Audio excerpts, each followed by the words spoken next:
Audio check. How's this sound? Audio check. Sound check. Thumbs up if you can hear me. Can anybody hear me? Thumbs up.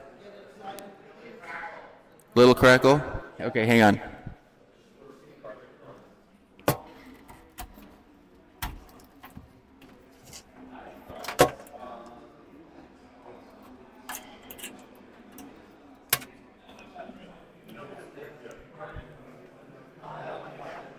How's that? Is that any better? Yes, no. Better? Hear me now? Okay, thank you. We'll get started here in just a minute.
Mike, when we're done, you can just clip it in your pocket. And, yeah.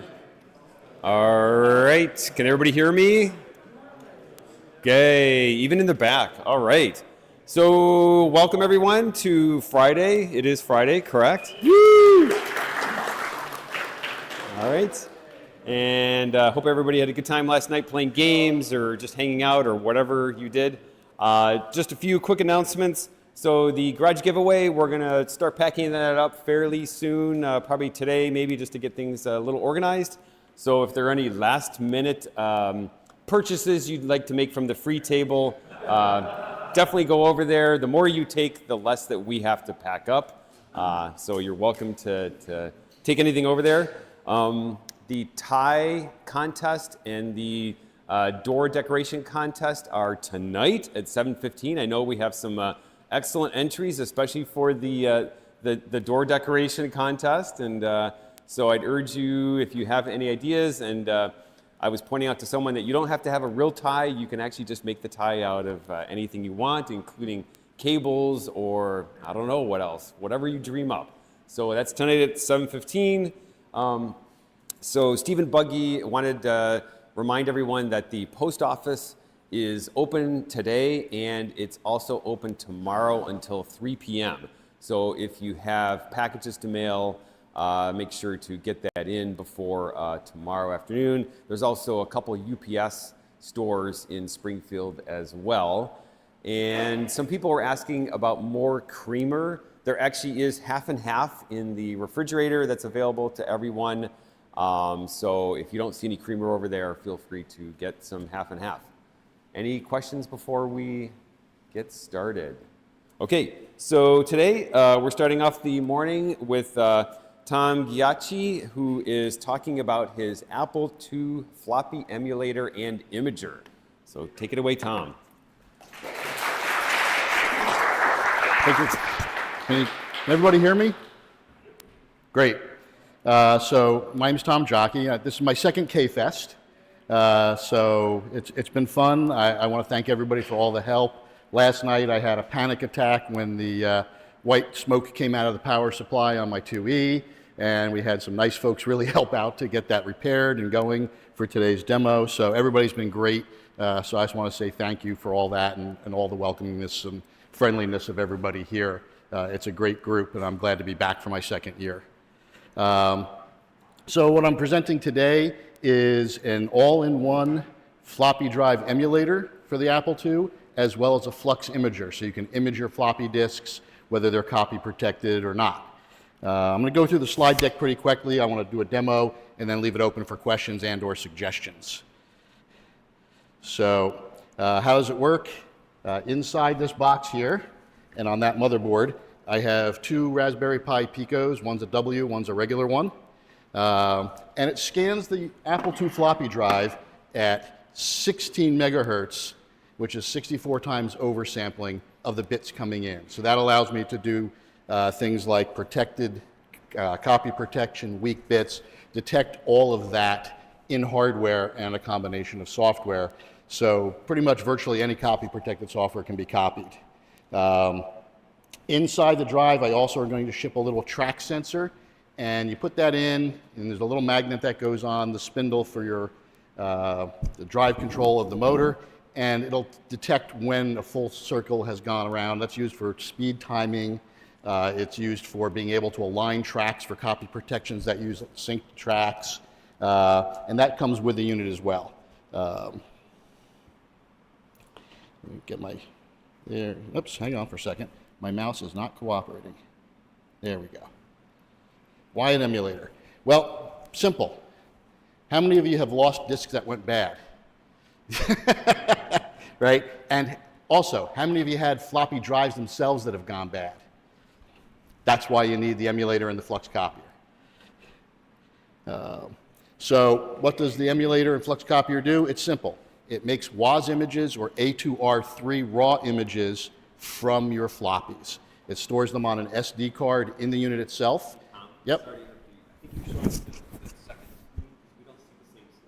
Oh, sorry. Okay. Let's figure out how I show that.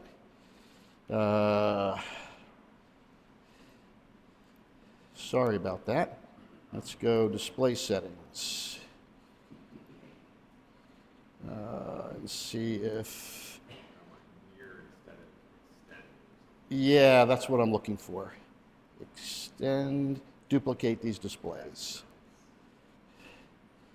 So keep changes. Now can you see it? There we go. Now we're good. Thank you. Perfect. So this was the slide I was on. I kind of verbally covered everything anyway.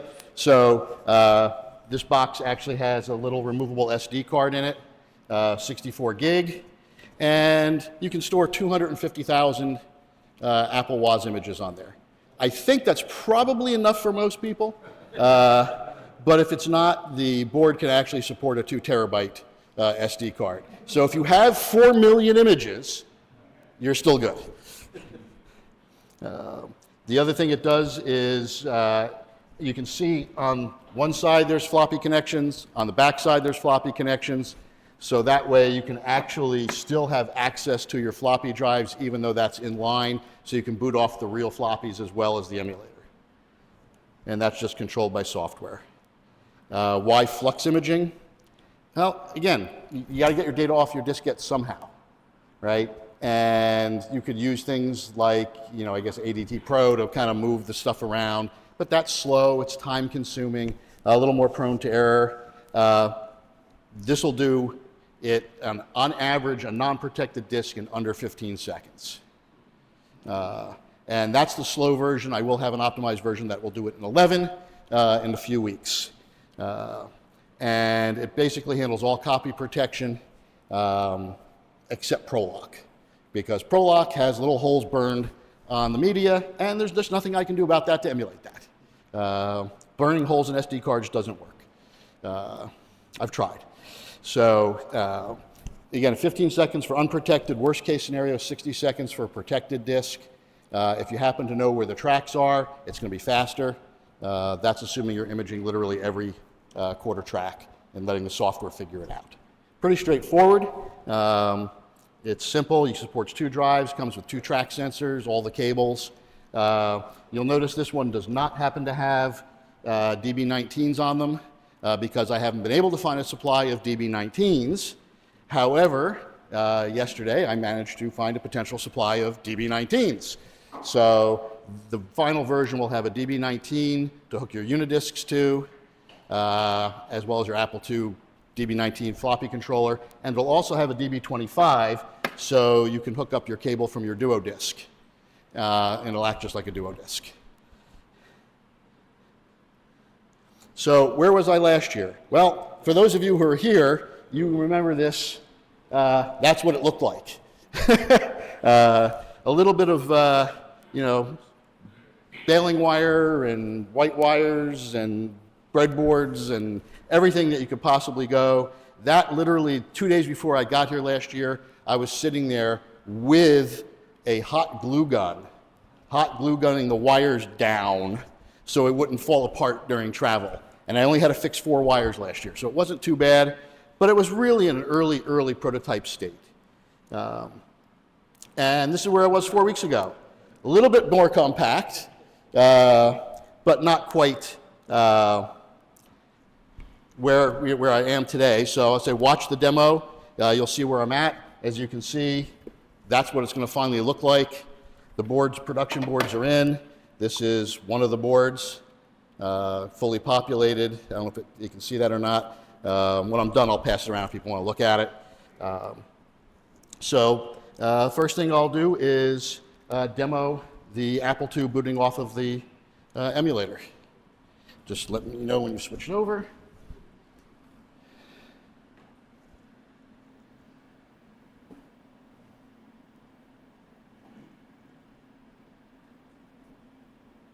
There we go.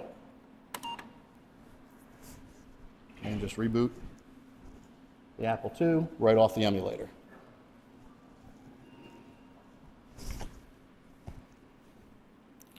Now I'm going to exit out of this and bring up the next piece of code. So I'm going to stop, start, and shrink.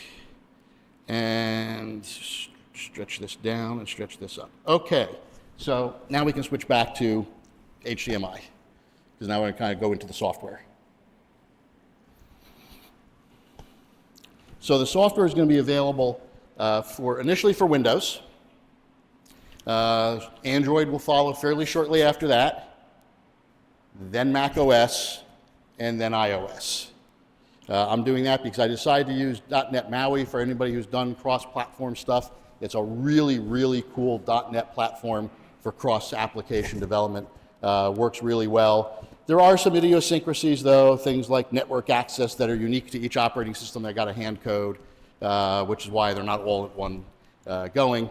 So on the screen, what you'll see is basically this display. It talks about what your drive info is for your emulator, You can check your drive speed, which I cannot do today because my track sensor did not survive the trip, unfortunately.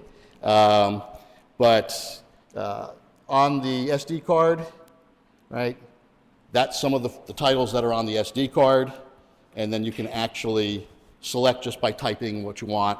Let's say Bouncing Kamungas, and you would say load, and it would put it in and let you boot off of that. And that's all it takes to load a new image. And when that's on your phone, it's just dip, dip, dip, and you're done. So kind of show you that. That's what the interface is going to basically look like. And then fast imaging is the next piece, and I just have to temporarily power down to switch cables here real quick. And ordinarily I'd have the pass-through working, but I didn't have it working in time for today. So that's good.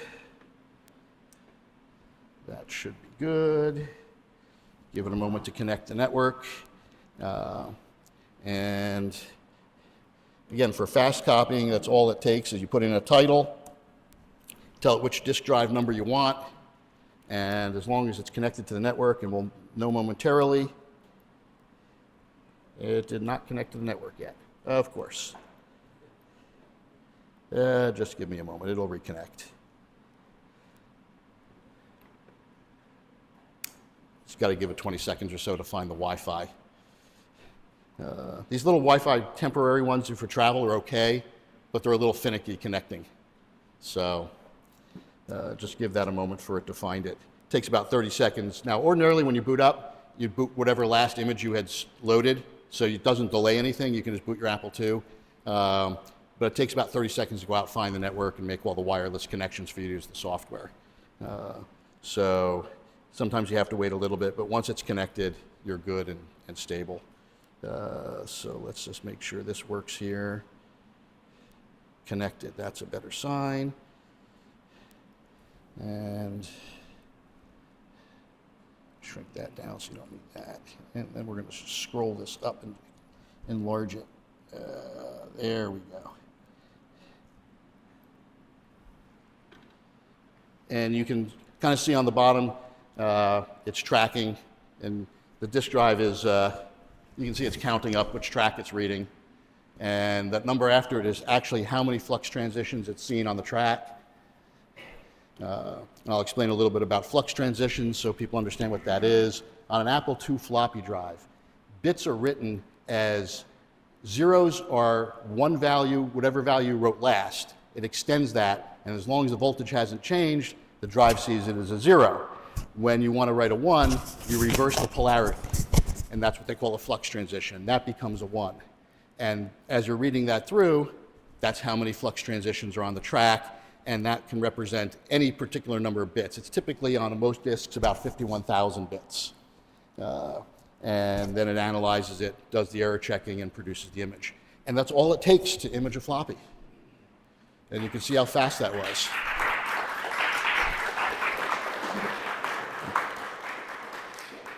And then, because I don't have the track sensor, I can't demo actually reading in a copy-protected diskette.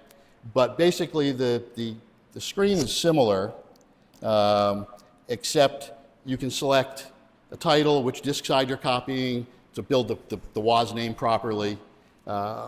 And then you can select what tracks you want, right? You can start track, end track, and then the step.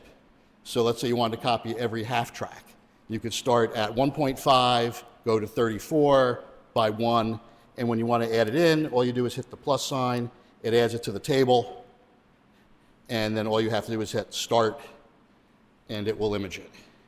So it's basically the same logic as the fast copy, and it just basically, that's all that's needed. Now, if you don't know where the tracks are, because some copy protections make it really hard to find, you could just simply specify every quarter track. Takes a little longer. The other piece that is not here on this screen, but is in development, is what I call boot tracing. And what you do is you have the floppy drive hooked up, you have the emulator hooked up to the Apple II, and you say boot trace. And the board just sits there quietly waiting for you to hit Control, Open Apple Reset. It sees the recalibration sequence and goes, oh, I know I'm copying a diskette. and it watches the tracks that are available, and then you say, I'm done booting, everything's loaded, start, and it'll go image those tracks and make a WAS. So you don't have to know where the tracks are. So, and that's what there is basically to it. If you have a large WAS collection, which a lot of folks do, all you have to do is pop the SD card, pop it into your PC, and I have a directory called import. Just copy everything into the import directory, plug it back in, turn it back on, and all the images are just available for you. So you don't have to do anything particularly special to make that happen. So that's basically what I had to demo today. But I'm here just to ask, have you guys ask me questions. I want to try to get feedback of things that, hey, this is what I run into, because I'm only one person, right? I don't live your experience when you're using the two. So, first, any questions? Yes.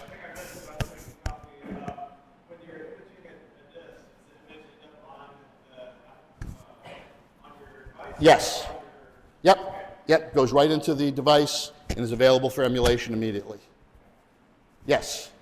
I have two statements for you. Number one, if you need more DD19s, I have a source. Yes, we talked the other night about that. So you're my guy. So give him a round of applause.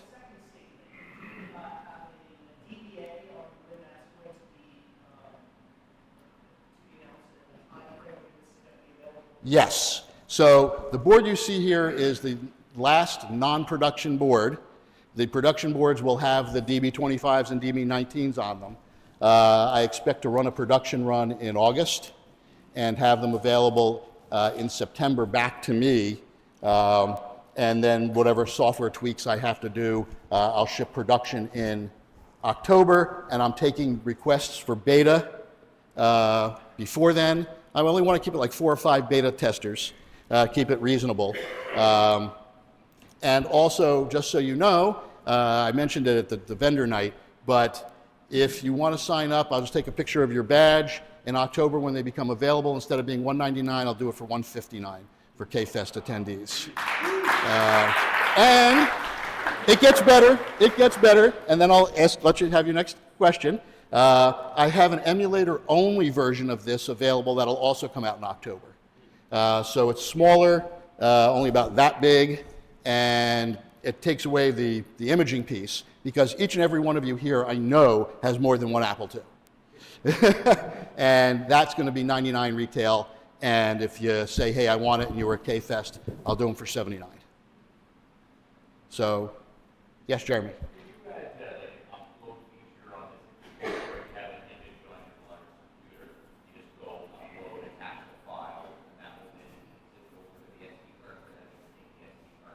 I thought about that, and I decided that was an awful lot of work to put in to have people just pop it in and copy 10 or 20 or 30 files on at once. Maybe down the road, if it becomes really requested, I'll do it, but I don't like reinventing the wheel. So, yes.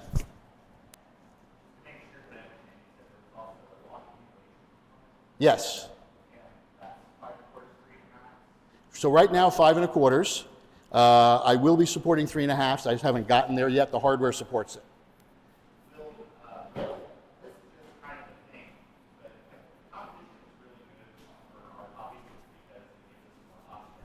Yep.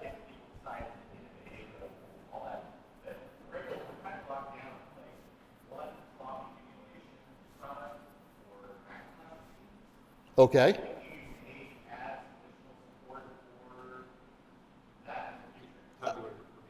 Yeah, so the question was, will I consider making the emulator available for the Macintosh?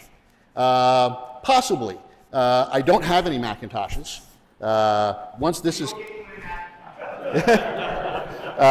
so once this is stabilized and kind of finalized, then I'll start looking at other things. Because the hardware itself is so flexible, there's no reason why it couldn't do a Mac emulation. It would just be looking at what signals are coming out and understanding what timing the bits need to be played back at. Other than that, I think it would basically be the same. And I couldn't manage it being much different than that. Yes, Chris. So the default format for regular discs is WAS? Yes. Right? And then what about for the nibble images? So it creates two files. It automatically creates an A2R3 on the device itself and stores it, and then it sends up that information, converts it to a WAS on the software on the laptop or your phone, because that's a little more compute intensive. The E2R3, is that the same as the applesauce? Yes, that's the applesauce flux level imaging. So I've maintained compatibility. So I also support flux maps in the WAS file as well for those copy protected disks that have unique timing. That all works. And I also support the solved A2R3 files for emulation. You cannot write to those, however. Those are read-only, and that's really the 99.999% case. The other thing I am adding, just it's not here, but from that first screen where you're talking about disk info and what's in there, there'll be a couple of what I call accelerator buttons that will have DOS 3.3 blank image, pro-DOS blank image, and totally blank image that you can load. And then you just have to do it that way, and then you've got a bootable DOS 3.3 diskette or a bootable pro-DOS diskette that you can just copy with and work. So you don't have to go format one and go through all that headache and change disks. And because I found that really annoying when I was working on this. So somebody else had questions? Yes. First one's probably pretty quick, and sorry if it's obvious.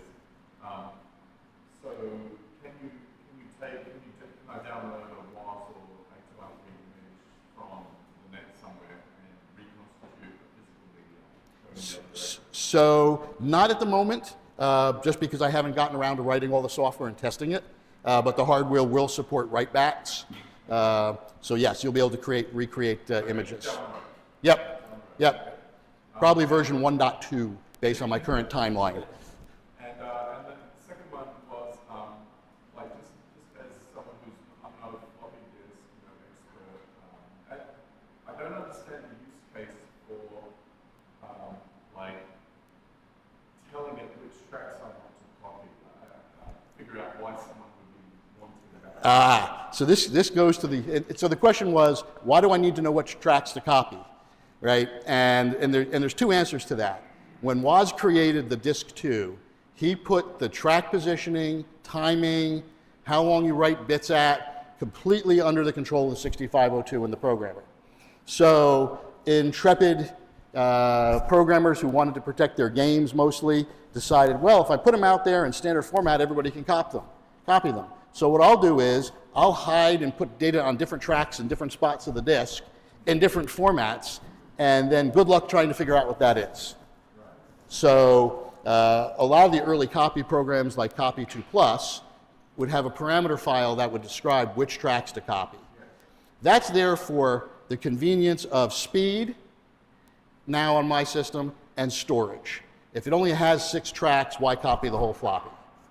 That's why the option of adding the tracks is there. You can just simply image every quarter track, and then it'll figure out which ones are duplicate, which ones aren't real, and produce a reasonably optimized image from that. So you don't have to worry about that. It just takes a little bit longer to physically copy. So I guess what I'm asking is, when would I know to ask it to only copy 6 tracks? Where is that command level knowledge? Is that someone on a different level? So there are parameter files for like Copy2+ on the web that kind of describe what each diskette looks like. So you can find that information, type it in. You're at a level where you can understand Yep. that information. Yep. Then you can feed that into how you use the program. Yes. Okay. Yes, that's what the intent there is. I probably will eventually be able to actually take whatever the last version of Copy2+'s parameter file is and import it. I just haven't gotten there. Do you know, were there any games that, like, if you actually copied all the tracks, then it would not work? Like, if I have not. only wanted, tracks 1 to 6 and... No. So if there were extra tracks there, that doesn't hurt. Okay. Right? What'll happen is you'll find that if it was a true original copy, not like a copy of a copy, right? Those tracks are just blank. And basically the software realizes they're blank and won't even include them. So it'll automatically optimize those out. But if you had it like a DOS 3.3 disk and then you copy stuff over that, you're going to now have data on those extra tracks, and they're going to be in the WAS image, and they're not really real to the program. Yes, you had a question. There are many companies that made just two clones for that. I found it matters on the quality of doing these cross copies. Are there some brands that work better or easier to modify than others? Are there any preferences that make it work better? Or that just make it not work? So the question was, basically, have I tried like clone drives and what my results were with those? So I have not tried any clone drives. I've only used duo disks, unidisks, and disk 2s in probably 5 different flavors of disk 2s, because Apple kept switching things out, which it turns out that I originally had a track sensor that used an optical sensor instead of a magnetic hall sensor. And what I found was when I put the case back on some of them, the paint caused too much reflection, and I was getting false signals. But on others, it worked fine because I had that black, right? And it's just like one of those weird things. So I went to a magnetic hall sensor. But I haven't tried any clones. So if there are beta testers out there who have other types of drives, give it a shot. Let me know what it is. And one of the things that's cool on this that I didn't cover, on the back here, you can't really see it. When I pass it around, you'll see it. There's a little slot right next to the track sensor connectors. And that's a 9-pin adapter so that I can build auxiliary boards for controlling other things. So like at some point, if I want to be able to support 1.44 megabyte floppies, I'll have the extra lines available there to tell it that's what I'm doing, and the firmware will know, and then you can go and do that. So there's a lot of expansion built into the product right off the bat, because I know I'm not going to get everything right the first time. Other questions? Yes?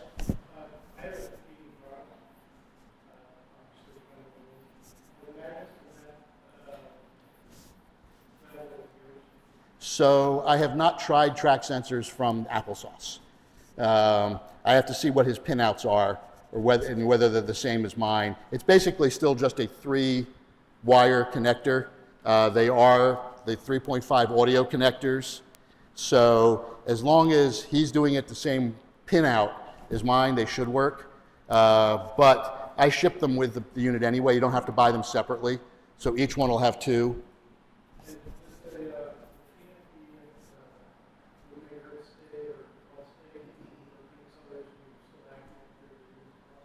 Could you repeat that? I couldn't quite hear you.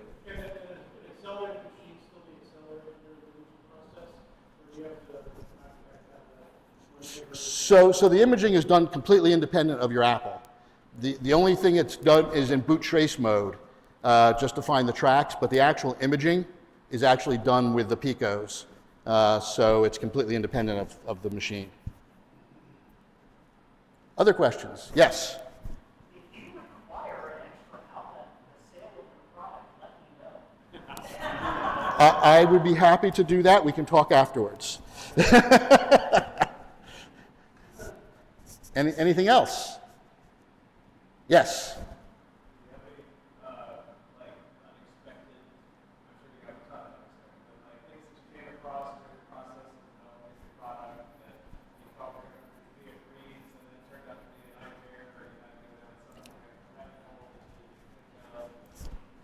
Yeah, I'll repeat that question. Let me just take a quick swig. So, did I run into unexpected things that were substantially harder than I thought they would be, and I thought they'd be easy, and they weren't? So yeah, there were a bunch of things that I ran into like that. I had talked to Chris previously. When writing the emulation, I originally set up the board to actually monitor the phases of the disk drive coming from the Apple for emulation with an interrupt line. And I only have the interrupts enabled when the drive is on. Well, Bouncing Kamungas steps the heads while the drive's turned off. So that failed. Little things like I was pulling my hair out running Commando, figuring out why my emulation was wrong on Commando. It wasn't the emulation.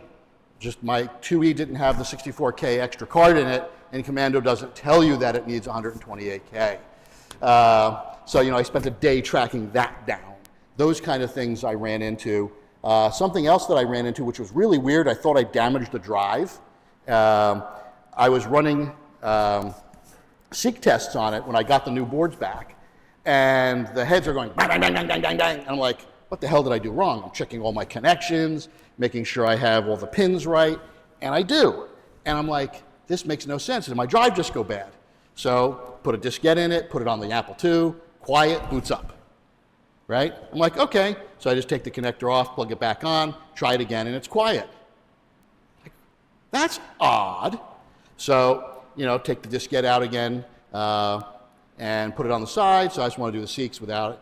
And as soon as you take the diskette out and try to seek, bang, bang, bang, bang, bang, bang. So it was literally intended to have the load of the diskette on there. And so you have to have a diskette in if you try to seek.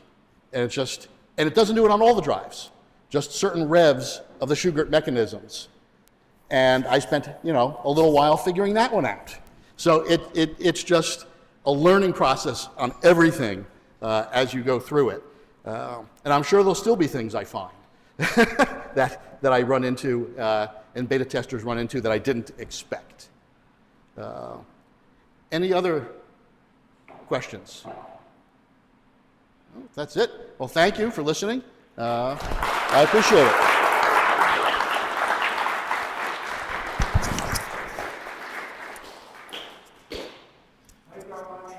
All right.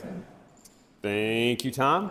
And so we have a slightly longer break right now until 11 o'clock. So if you have any more questions for Tom, or you actually want to see the device, maybe don't completely tear it down and go up there and chat with him. Any questions or anything like that? No? All right. So see you back here at 11.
sounds hot.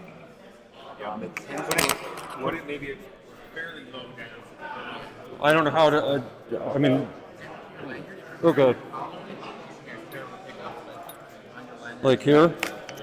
Try that. Check, check, check.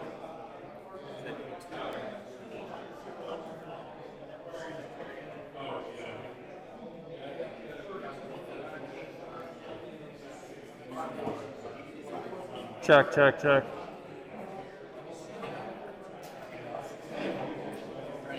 Check, check, check.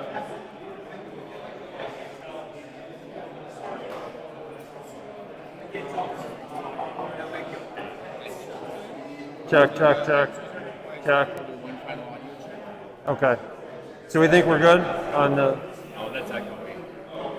I can hear it now. It's echoing. Check, check, check. Try when you start speaking during your talk. Just let us know if it sounds weird to you. Okay. Because now I have this.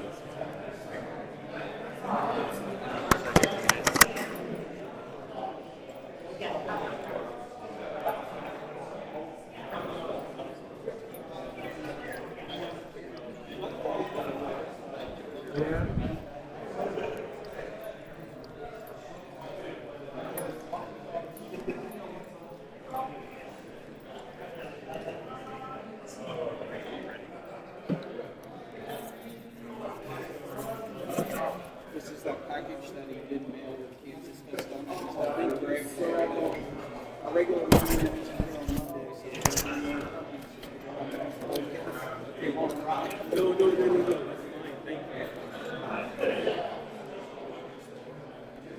All right, everybody. Hey, is Jeff Davies here somewhere? Jeff Davies.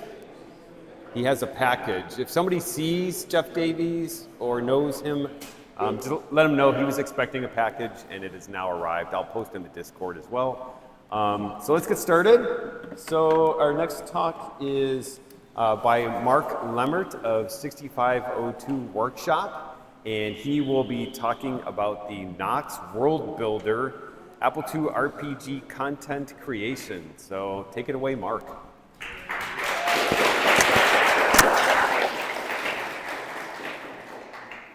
Hello. So my first question is everyone able to hear me through the speaker system, or does it actually sound better if I just talk like this with a loud voice? Is this better, or is this better? Okay, great. So we'll get started then. I'm Mark Lemmert of 6502 Workshop, lead developer of the Ultima-inspired Apple II RPG, Knox Archaeist.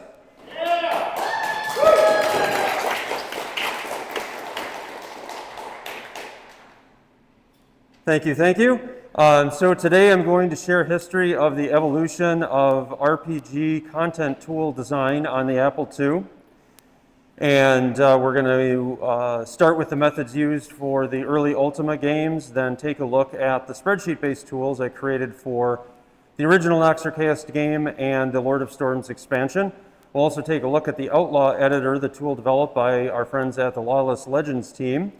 And then finally take a really close look at the Knox World Builder, the web-based application I'm developing with assistance from Chris Torrance for creating content in Knox Archaeist 2 Dragonsmere and hopefully other games. So let's first take a look at the process for creating graphics in Ultima. Whoops, it did not change. It changed on here, but not. Oh, a little lag maybe? Let's just try that again just so I can get a sense of what it's going to do.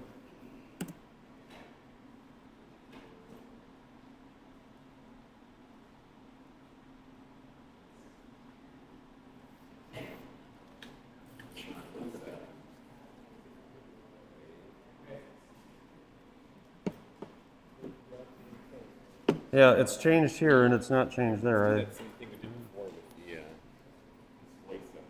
Okay. Probably the same goofy.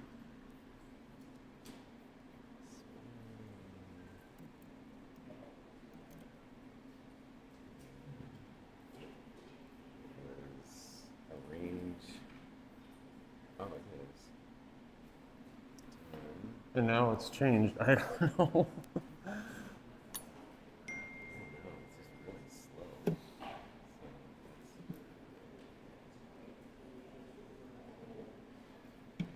I mean, maybe if I don't actually put it in, there we go. Yeah. I, Keep it like that. Instead of putting into the slideshow, I'll just do it out of the Keynote editor here. Okay, so as we were saying, let's first take a look at creating the graphics for Ultima.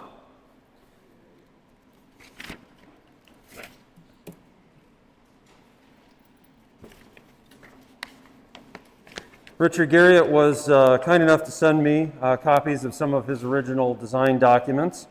And these first few that I'm going to show are where he laid out the pixels for the different shapes, such as transport objects. I definitely recognize that pirate ship down in the lower right, and looks like the rocket ship maybe from Ultima 2 in the kind of center left there. And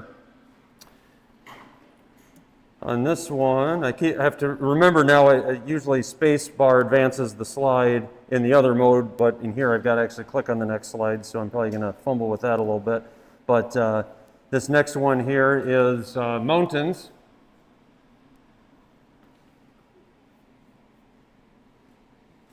And then various NPCs used in various points in time in different Ultima games.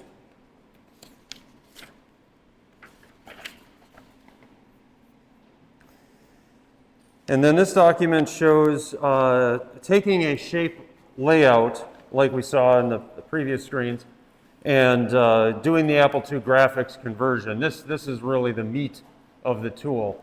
And on the far left-hand side, that's like the pixel layout like we saw in the other documents, and I believe that's the grass that was used in Ultima there. And the next thing he did is in the center, there's kind of a bunch of tight-looking ones and zeros all compact together, and that's a binary representation of the pixel grid on the left. So for every pixel that's turned on, he would write a 1, and for the pixels that are off, he'd write a 0.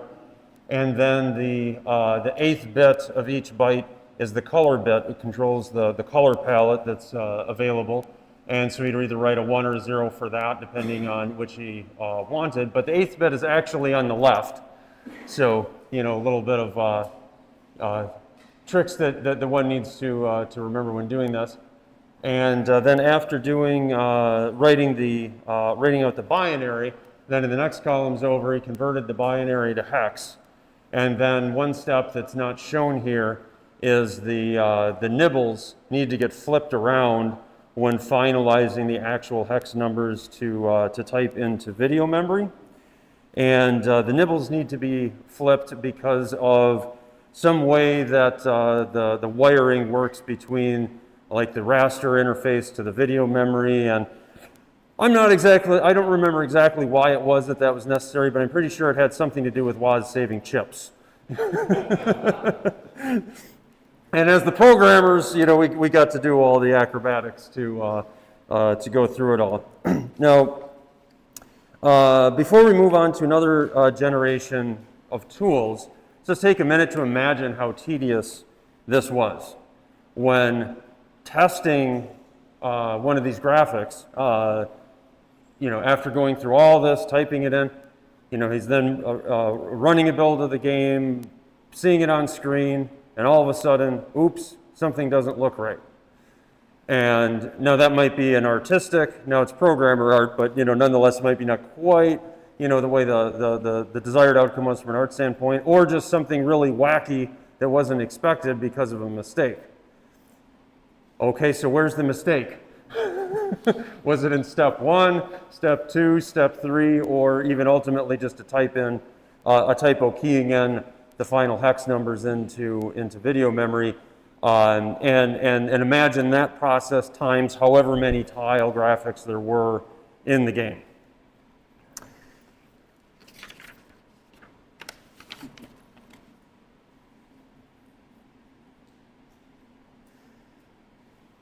When developing Noxercast, I created a couple graphics on graph paper using the same method that Richard Garriott did because I wanted to, number one, experience what it was like, and additionally to make sure that I had the mechanics down before trying to build them into a tool. Good rule of thumb for any kind of process development: do it manually, then automate it. So then I built a graphics tool using an Excel spreadsheet. I chose spreadsheets because I had a lot of experience with spreadsheets for other things, and I could create something quickly because the size of the, in fact, let me get this, let's enlarge this here.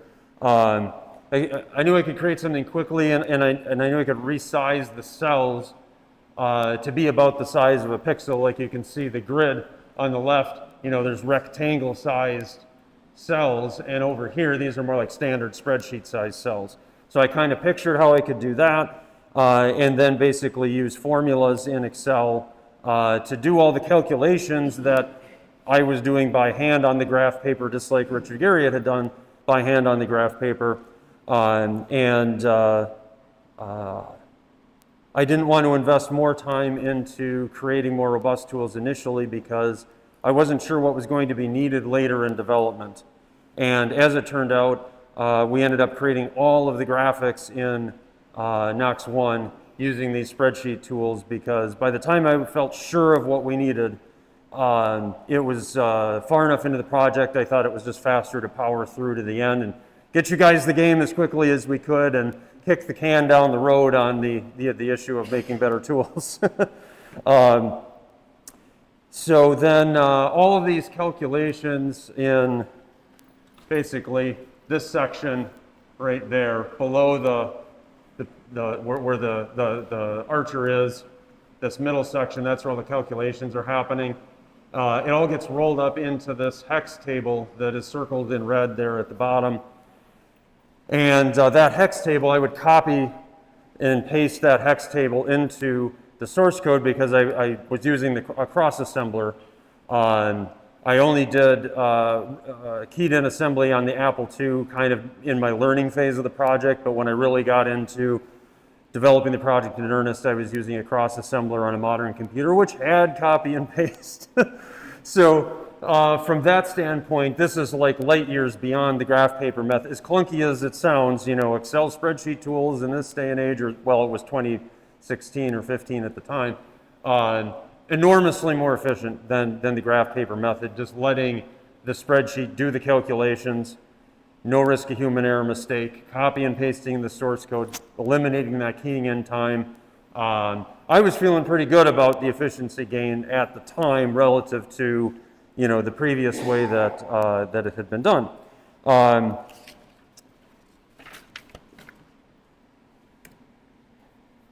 Now, let's take a look at the Outlaw editor made by the Lawless Legends team. And this is what the Outlaw editor looked like circa 2016. I just happened to have a 2016 version of it on one of my computers that I was able to fire up and take this screenshot of. And then I got some more recent screenshots a couple of weeks ago from Seth Sternberger, the project leader. They've since improved the tools quite a bit since 2016. This is their tile graphics editor.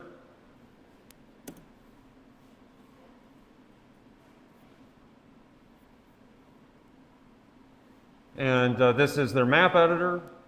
And somewhere on this map is a treasure chest. And then if you click on that treasure chest, it brings up this object script editor where they can kind of define like what's going on with that treasure chest and how is it going to function in the game.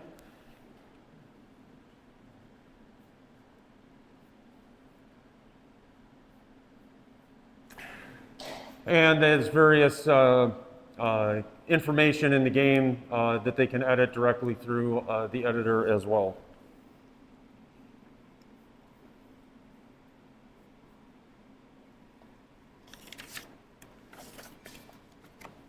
So now let's dive into the Knox World Builder. It's a web-based application using TypeScript and React on the front end and Node.js and MySQL on the back end. I made it as a web-based app for team collaboration. And we'll go ahead and dive right into the tool here. So we have basically the world builder. The way it's organized is there's a pile of data in a MySQL database and various different, what we refer to as views, to look at that data and manipulate that data.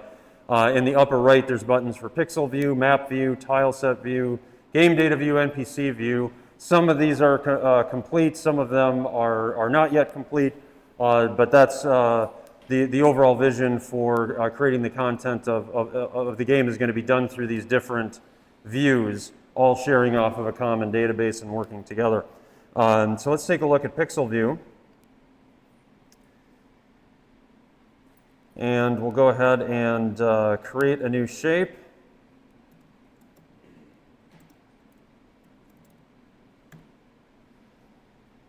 And there's a few fields to fill out here.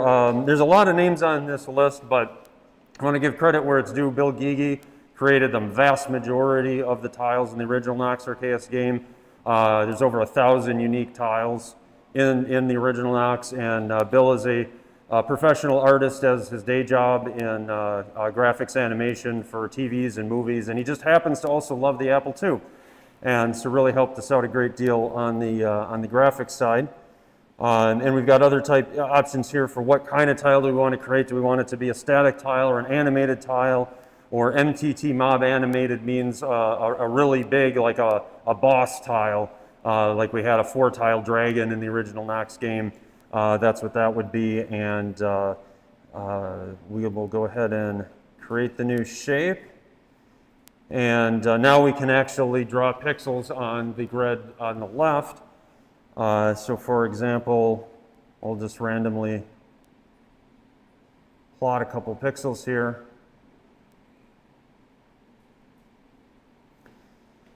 And the color bit is controlled by these buttons on the left. And that links in, for anyone who's just learning about Apple II graphics, is you can't use any color anywhere you want on the screen. It depends on kind of the rudimentary way to describe it, like which column you're in. Are you an odd numbered column or an even numbered column? So up at the top here is a little palette that I drew to kind of keep track of that, like which colors are available in which column.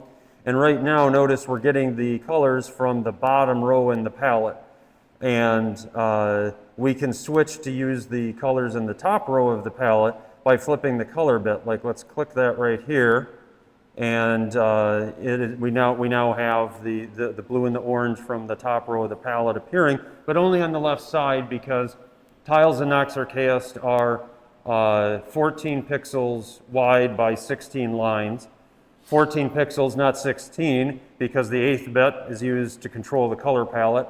So in effect, we've got two different bytes of memory being represented, and this little white hash line is the reminder separating the two. And so we click the color bit button on the left. That's only setting the color bit on the left-hand byte. If we click the right-hand button, that's going to set the color bit on the right-hand byte on the screen. We can also make lines like this. So if we click here, we don't get a line. We got these empty pixels. But if we click here, we get a line. The reason is, even though there is an empty pixel that's turned off in between the two pixels that we turned on here and here, there's a half pixel color bleed on a CRT monitor that occurs. And since there's only one pixel that's off between the two that are on, the half pixel color bleed to the left and to the right makes it look like it's a line. Some of the tricks of Apple II graphics. So then we have a little black square there in the center of that middle pixel to remind us that that pixel is actually off at the binary level, but it's also showing us that visually on the CRT it's going to appear as though there's color there. Then, of course, to make a white line, that's just turning on 2 adjacent pixels. And so the bigger picture view of all this is, unlike that Excel-based tool that I showed before, the World Builder's pixel editor is actually enforcing the Apple II color rules. It doesn't let us make mistakes. There can still be artistic desires of, well, we really want it to look a little different than it turned out, but there's no more making mistakes based on the color rules, whereas in the spreadsheet, we're just putting ones and zeros in Excel cells, spreadsheet cells, and then manually changing the color of the cell like you do in any spreadsheet to kind of keep track of what it's going to look like. But the spreadsheet did not understand anything about how the Apple II worked, so we would have the human error mistakes going on there in addition to the normal sort of artist drafting process.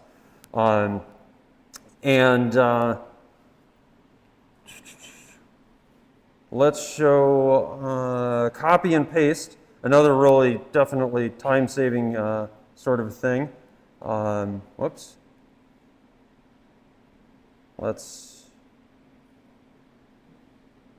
Sorry, I usually have an external mouse, and that is tripping me up here. But we can do it this way, which is exactly why I built this in. So there's a couple ways to copy and paste because it works a little differently on a Mac than on a PC, and a little differently on a Mac if you have an external mouse versus you don't.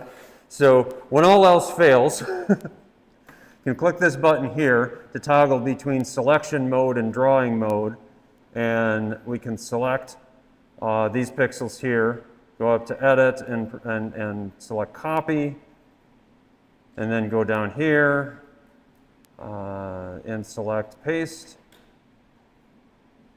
And shazam, we've copied our line. There's also keyboard shortcuts for doing copy and paste, Command or Control C and Command Control V like it would usually be. So let's take a look at some actual complete tiles in here. We'll go to load shape, and we can type in the name of a tile, or if we just click this button, we'll get a list of all of the tiles in the database. And I imported all of the original Knox or KS tiles into the World Builder, so we don't have to recreate them. Many of them will get reused in Knox 2. We'll also create some new ones for Knox 2, but we've got the whole tile set here already loaded in. So let's pull up the wizard tile. It's always a fun one. And we've got a preview window, which I'll talk about a little bit more shortly, but it's showing us the animation. This is an animated tile, and we're getting a preview of what the animation looks like. And over on the left side, we can do editing and make changes to the shape, and also advance through the different animation frames on the left-hand side based on which frame we want to edit. We can pause the animation so we don't have that going on the right side to look more closely at the changes the editing is making. So let's go ahead and remove the wizard's hat just as something to play around with.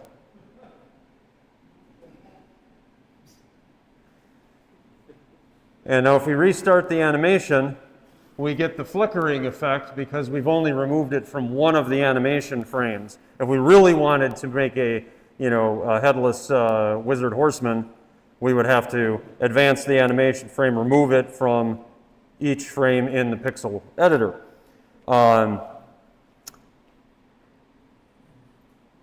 Show one more shape here.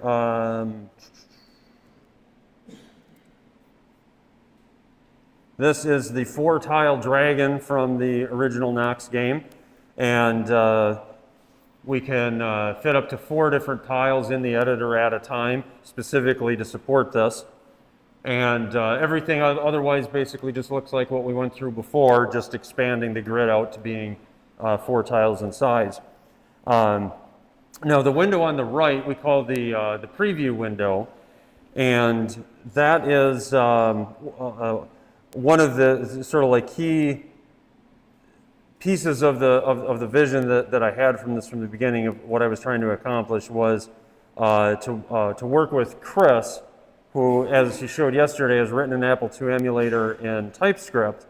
Well, I'm writing this in TypeScript, and that's no coincidence because I thought, hey, Chris and I can get together, and after I write the pixel editor, we can work together to carve out a section of the Apple II graphics emulation code from his emulator, integrate it into the Knox World Builder TypeScript application so that we can have a preview window that shows real time what the graphics in the pixel editor would look like in game through an emulator. That's it worked out. That is implemented, done, and working. You're seeing it right now.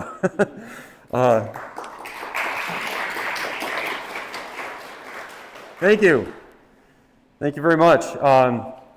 And wanted to just talk a bit about how much of an efficiency gain that represents. The totality of this, what's on the screen right here, including the preview window. So the way the workflow worked when developing the 1,000 unique tiles in Knox Chaos, the original game, is Bill Geege, the artist, would design a tile in the spreadsheet editor that we showed before, and when he was ready and to take a look at it, he would email me the spreadsheet, and I would copy and paste the hex table into the source code, run a build of the game, generating a disk image, email him the disk image, he'd boot the disk image in an emulator, and then look to see, well, one, did he make any mistakes on the Apple II color rules like we talked about before, because the Excel tool didn't enforce those, and then two, were there any artistic drafting changes that he wanted to make now that he was actually seeing what it was really going to look like. And I would say on average there were about 4 different iterations per tile, and when there was another iteration, he would make the changes in the spreadsheet tool and email it back to me. The whole cycle would start over again. Times about, like I said, about an average of four iterations per tile. All of that is gone.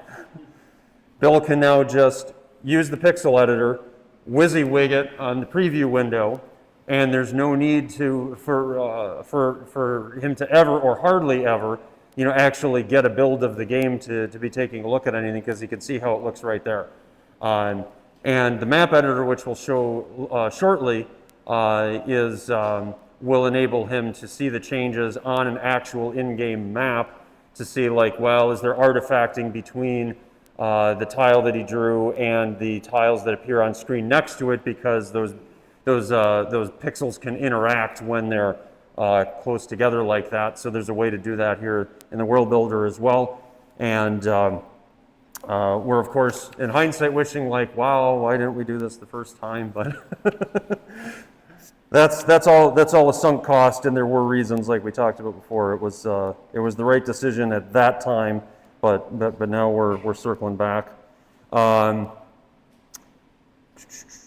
So let's see. Now let's do a little demo of the integration between the World Builder, the pixel editor specifically, and the build process and the game engine. Basically, the way it works is we can make all the changes we want here in the pixel editor. It's saved in the MySQL database, and we can go and select export, and it will export all of the tile shapes in the database and inject that into the build process so that I can run a build, generate a disk image, and see it in an emulator, whether it be Chris's emulator, Virtual 2, Micromate, any of the emulators. And to demonstrate that, as threatened in the session description, we're going to change all of the grass tiles in Knox Chaos into cows with one fell swoop, like that. So just to set our baseline here, let's fire up Micromate. . 'Cause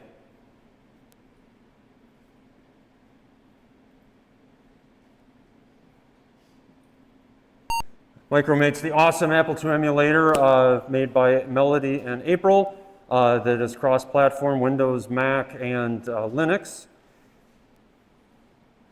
And for anyone who hasn't seen Nox Archaeus before, I'm just going to let this boot up through the splash screen. Nox Archaeus. This is the sound. Oh, sorry, I should have mentioned it. Yeah.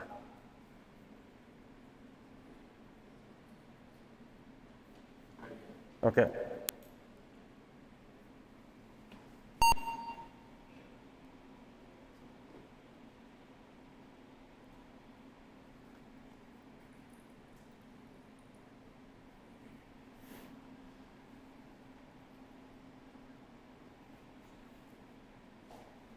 Nox Archaeus.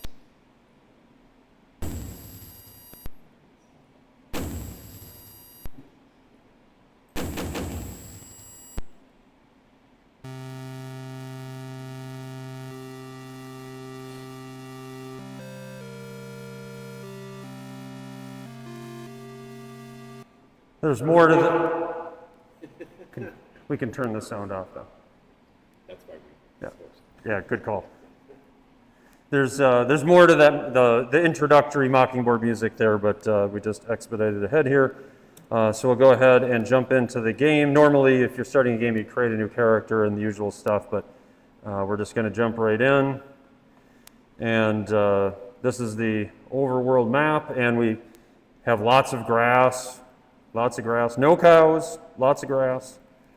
A castle down there, more grass, okay. So we've set our baseline with grass. Now,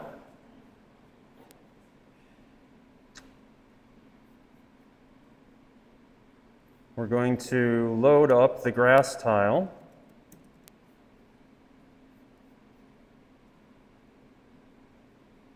And then in a separate window, we'll load up the cow tile. And then in a third window, load up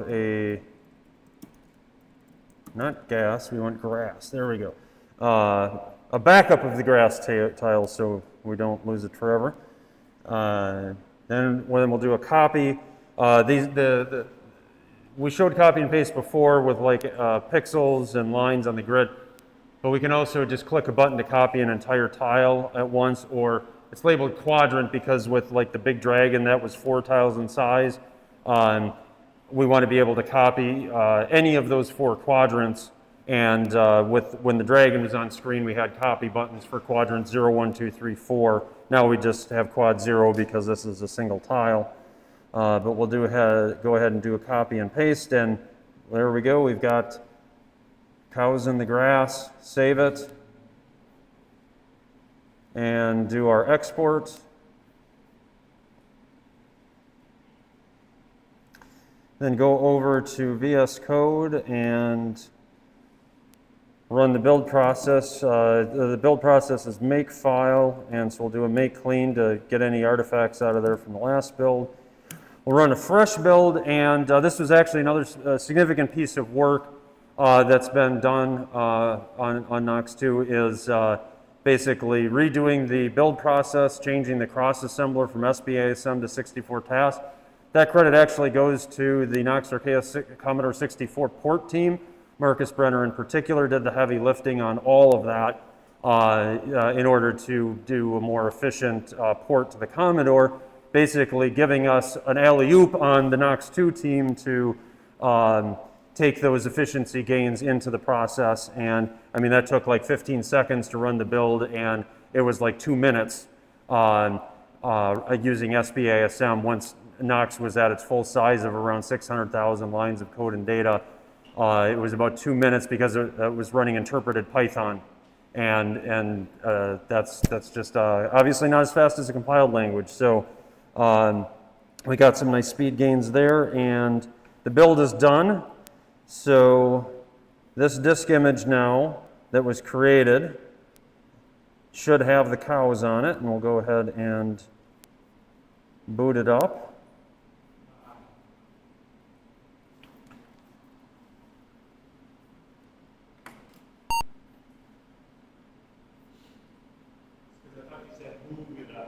Oh, I should have. We'll move it up, yes.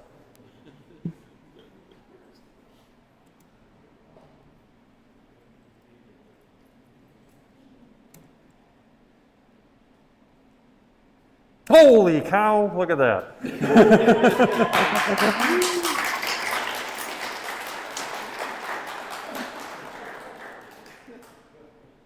Thank you.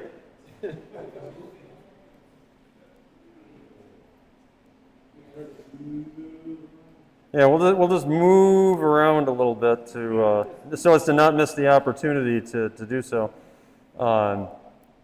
Yeah.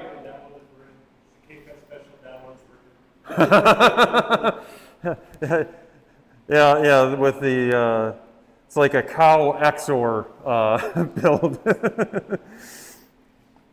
Okay, so what was the question?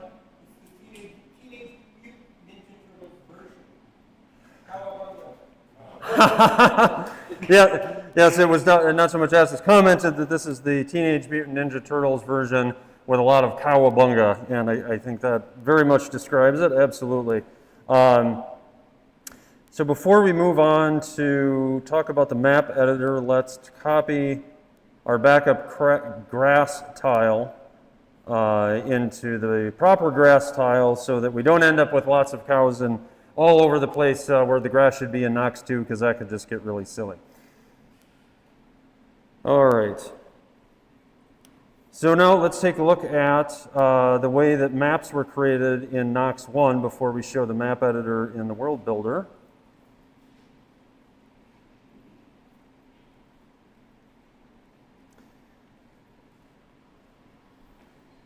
And this was done in Excel, just like the pixel editor. And this is showing a really small excerpt of the overworld map, which has 256 by 256 tiles. So if you look on the left side, you can see we're looking at spreadsheet rows 189 through 211. So it's really a small slice. And anyone who's played Nox or Chaos, if you don't recognize the scene, that's Surtheld Castle there, that brown rectangle. Essentially the way it worked is this is just a dump of hex codes, and I was manually changing the colors on the Excel cells to represent, what it was supposed to be. Green for trees, a lighter green for grass, various shades of blue for different depths of water. But again, just like with the pixel editor, Excel didn't understand any of that, and human error was a big issue, as well as remembering hex codes and things like that. So that was, but of course, a whole lot more efficient to have Excel rolling up all that hex into tables and copying and pasting versus laying out a map in graph paper like Richard Garriott would have done. Still a huge efficiency gain here versus the 1980s. We'll now get into the World Builder to take another step on that. And, oops. So we want to go over to Map View. Actually, we'll open another browser tab and load up a map. We'll load up the overworld. And the map is rendered using the tile data stored in the database, the shape data for the tiles in the database, as well as the map data in the database indicating which tile to use in each position of the map. And then it's rendered in the editor window on the left-hand side, again using Chris Torrance's emulation code that's embedded in here. And so it really just kind of looks like we're in the game, but yet we're in an editor. And we can move around on the map just like we would in the game. Come down here to Surtheld Castle. The size of this map editor window is the same number of tiles as in game, 17 wide by 11 deep. So it's really designed to show this is what the map is going to look in game as it's being built. So we can fly the airplane and build it at the same time, I guess. And we can also buzz around the map really fast by holding down the Shift key. just if we want to get to a different place, we're doing editing quickly. And another feature that can also be used to jump around quickly is to toggle between screen view, what we're looking at now, and full map view. So let's click the full map view button, and we get a bird's eye view of the entire Knox Overworld map. If you have the Knox Archaeus box set, your cloth map should look very similar to this, except this business up here in the upper left, that's the test island, which only appears in test builds like this. This rectangle, red rectangle kind of towards the bottom, that's showing the active screen view that we were looking at before. And the mouse cursor also has like a thin red rectangle attached, allowing us to click on another place in the map to zoom the screen view in to wherever we click. Like let's click over here by Northold Castle, and Shazam, our screen view is now centered there. So when making a big map like this, I guess the word big is relative here, but 256 by 256 is big enough that when I'm doing the editing for it, I might start out editing in the lower left-hand corner, and then at some point I'm up in the upper right-hand corner, and on a given day, if I'm jumping in to do a work session, this will enable me to just very quickly go to full map view and click wherever the area of the map is that I'm working on to pretty instantaneously zoom in there and resume work.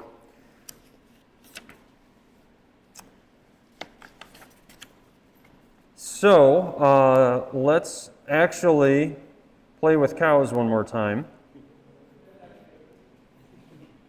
So we'll copy the copy the cow to the grass, go back over to the map editor, and this button here will refresh all of the data from the database.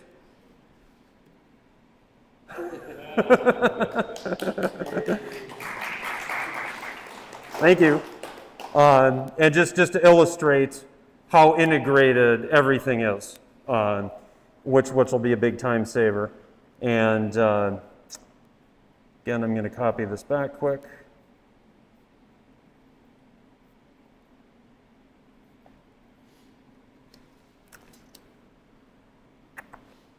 And let's talk about the palette window messy business there on the right. So the vision behind that is being able to drag a tile from the palette window on the right to the map editor on the left to actually edit the map or build the map, or do a selection of tiles in the palette window. Let's see. Again, I'm getting messed up by not having an external mouse here, but with an external mouse, at least I'm able to select a group of tiles in the palette window, and then eventually would be able to then copy and paste them into the map editor.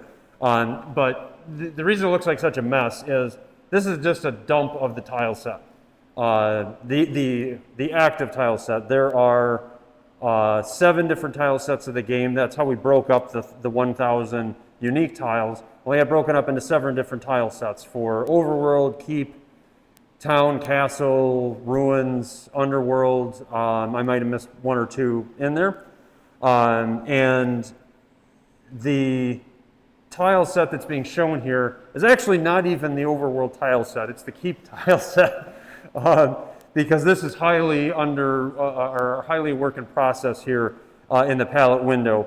I got it to this point and then started working on map objects, which we'll talk about in a bit as well. But basically, where this is going with the palette window is each tile set, Town, Castle, Keep, etc., is going to have at least one, possibly a couple of different palette maps.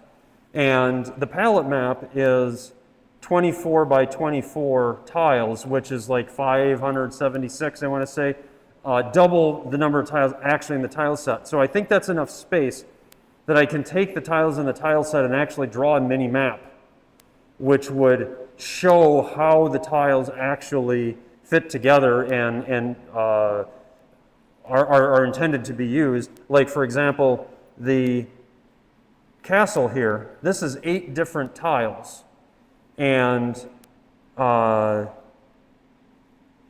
hex codes for those tiles are scattered all over the place. They're not sequential for various reasons on how the game engine works. It was a total nightmare in the Excel tools to deal with the multi-tile layouts like that, because I wouldn't remember those hex codes and have to track all that down and everything else. And it would actually be kind of tedious to be selecting each castle tile from a palette window like we're seeing here, especially if it's just dumping it in tile ID order, because they'd be scattered all over the place.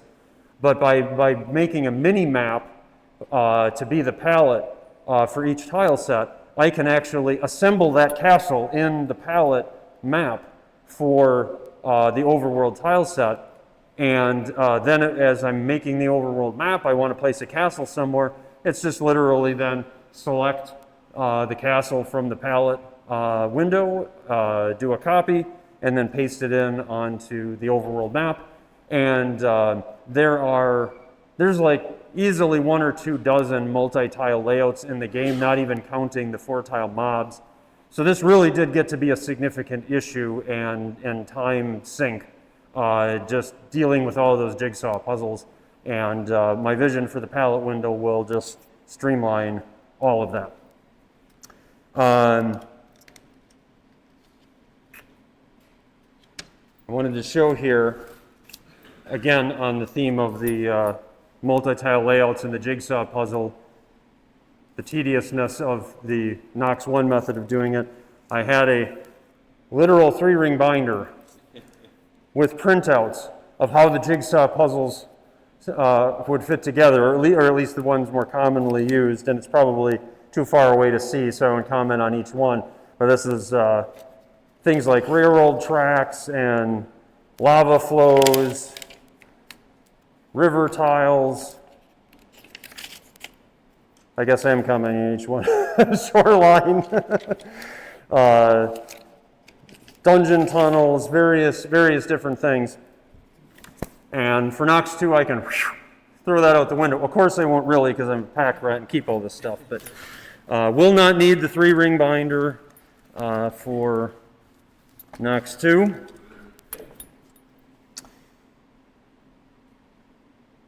So let's take a look at map objects, which is the rabbit hole I chose to dive down instead of finishing the palette window for various reasons.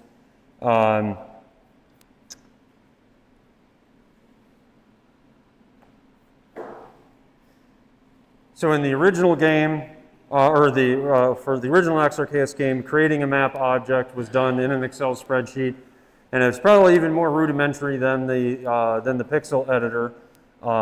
It's basically just a spreadsheet that I typed hex numbers in, and I happen to type them in groupings of 4 because a map object in the game engine is 4 bytes. The game engine has a parser that looks through a specific area of memory, and it looks through it in 4 byte increments, and that's how things like doors and treasure chests and other things with special functionality would get into the game.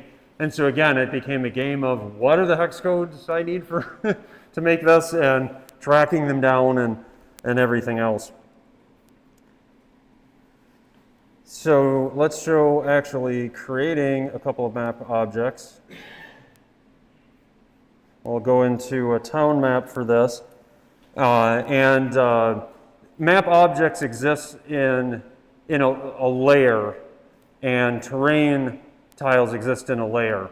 Think of it as like you've got the terrain layer at the bottom, and then the map object layer on top of that.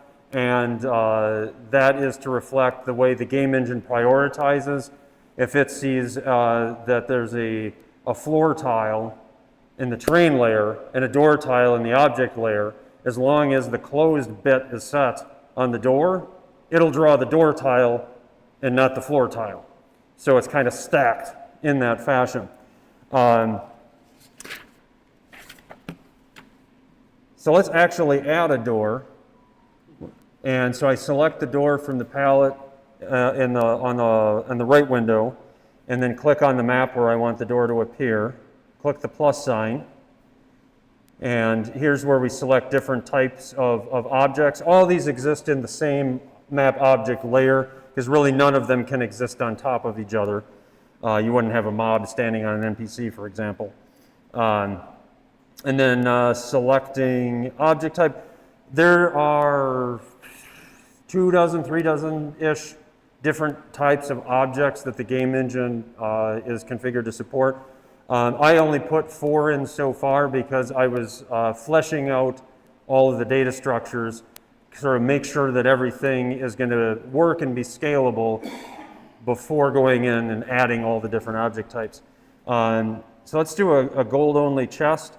This pops up 2 input fields, and basically what these do is they control how much gold the chest is going to drop and how difficult the lock is to pick. And ultimately these are basically fields that the game engine understands and knows what to do with, and the names here are just kind of what I remember the functionality by. We just fill in those fields, click create, and bam, there's a door on the map.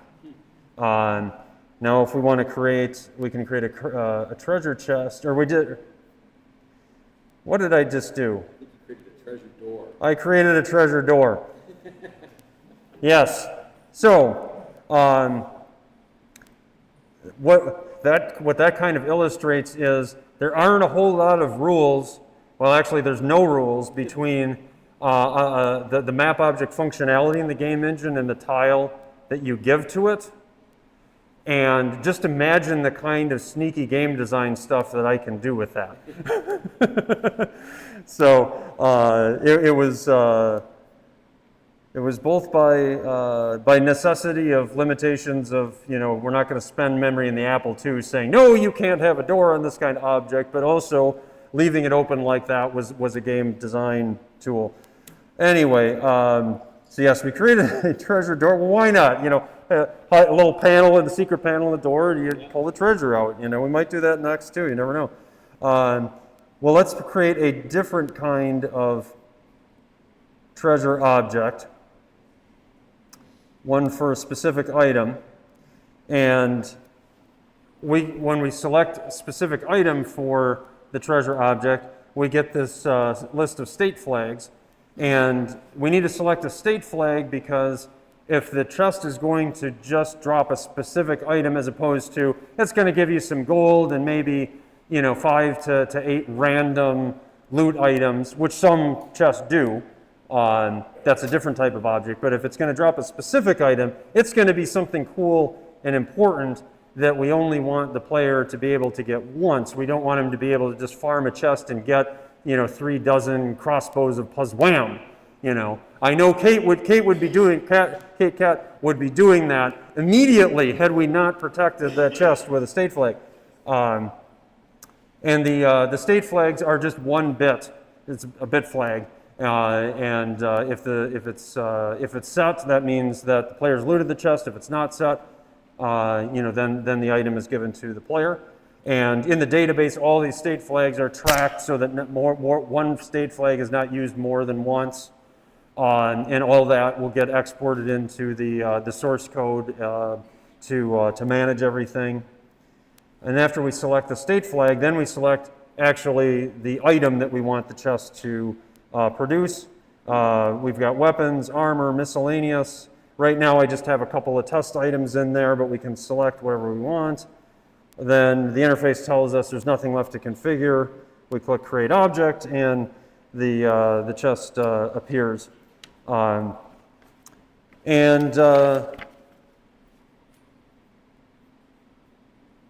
There is there's more to come in this tool. For example, with those other views, we'll be able to use it to add NPC dialogue, create the schedules used by NPCs, and various other things. In the 5 years that it took to create Nox 1, 2 of those years were just creating the content. So I think it's a really worthwhile investment to make the Nox World Builder very robust for not just Nox 2, but also hopefully other games, paying dividends, if you will, into the future. One of my key goals was integration between the various UI views and the data, some of which we've showed here today, and that will include in the game data view being able to add all the different items in the game. There were over 500 unique items in Nox 1.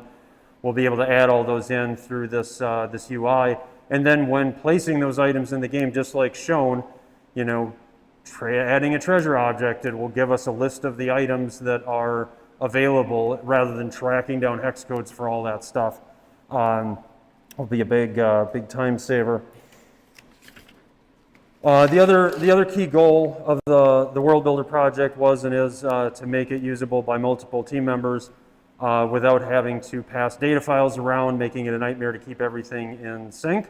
That's why I decided to make it a web app using a hosted database. And with these key features, I think that the Nox World Builder is or will be on par with the content creation tools used to make modern games, except perhaps the use of AI, which is starting to get into that world at this point. So let's wrap up here.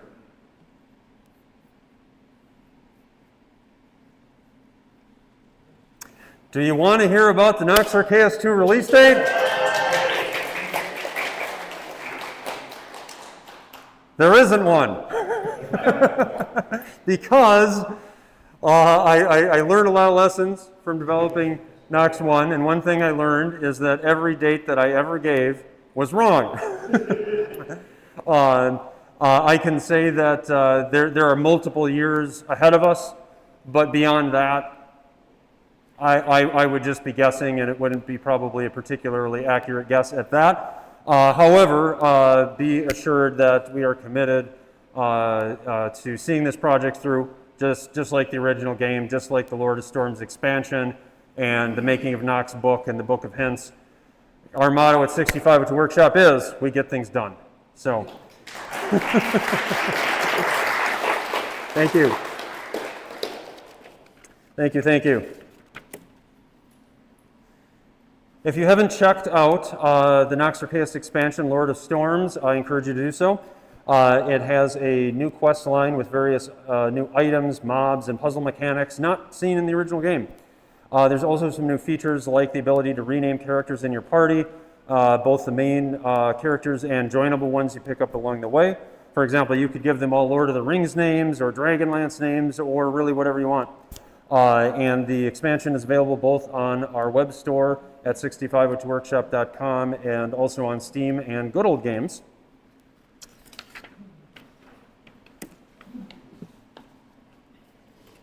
And I also want to say thank you very much to everyone who supported the Kickstarter back in 2019 for the original game. And thank you very much to everyone who is currently supporting our Patreon. This has been very helpful, as I'm at a different place in life than I was when developing the original Nox game with a lot less free time. But since I'm a freelance consultant with a flexible schedule, Patreon support basically translates into less hours I need to spend consulting and more hours I can spend on Nox 2 development. So if you haven't already and you'd like to join our Patreon, just head over to patreon.6502workshop.com. And then I also wanted to say thank you very much to my 6502 Workshop teammates for everything that you've done and continue to do. I very much appreciate it, and thank you everyone for watching today, and I appreciate all of your complimentary applause and look forward to putting Nox Arceus 2 in your hands in the future.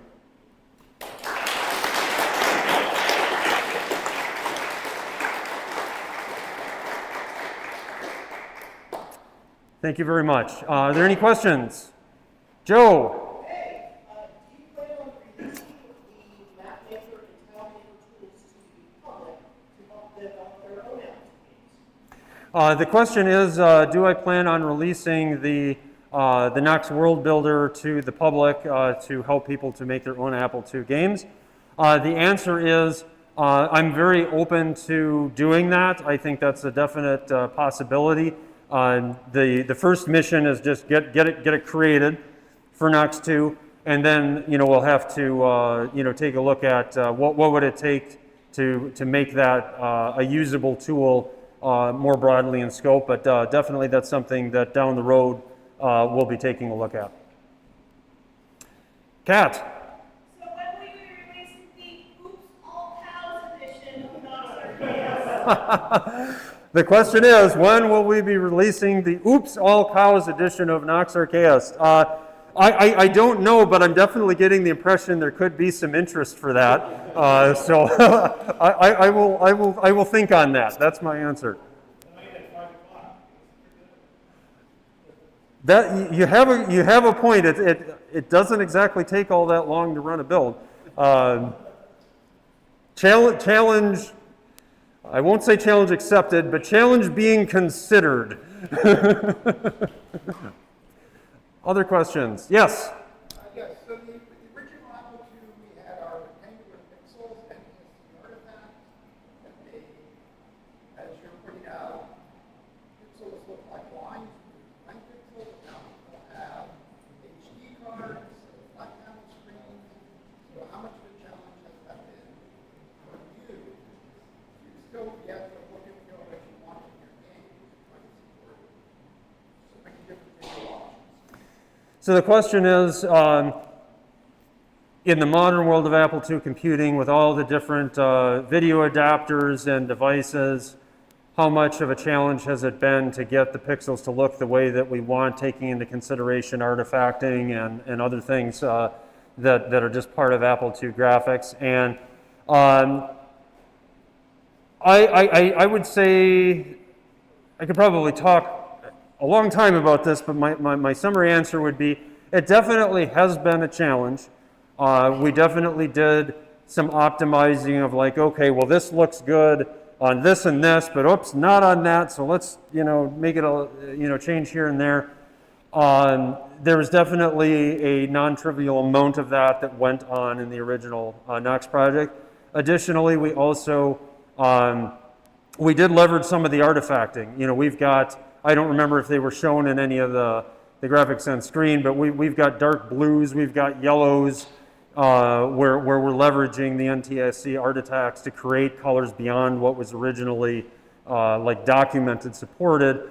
And that, to some extent, with like that, for example, we ended up kind of having to say, okay, we're primarily making this for original hardware. And we're not going to let incompatibility with maybe something that came later stand in the way of doing something really cool for the original hardware. And that was essentially just a kind of a design and development choice at some point. And the artifacting colors in particular, I mean, not all emulators support the artifacting. I've lobbied the emulator developers to please support it. Some added it at my request, and others probably will someday. But yeah, that's kind of the contours of the challenge around that. Does that answer the question, or do you want to follow up? Okay. Mark, do you want to mention the color fringing and how that, like for example, my emulator and other emulators like Apple Win with the color fringing, how you can actually turn it off in emulators? Yes. Yeah. So interestingly, Nox Archaeist has been warmly embraced by the Apple II community, to which I am eternally grateful to all of you, and it has also been embraced much farther than the Apple II community, kind of into what I would call like the broad retro RPG universe, which is really vast, actually, as it turns out. Didn't realize that at the time.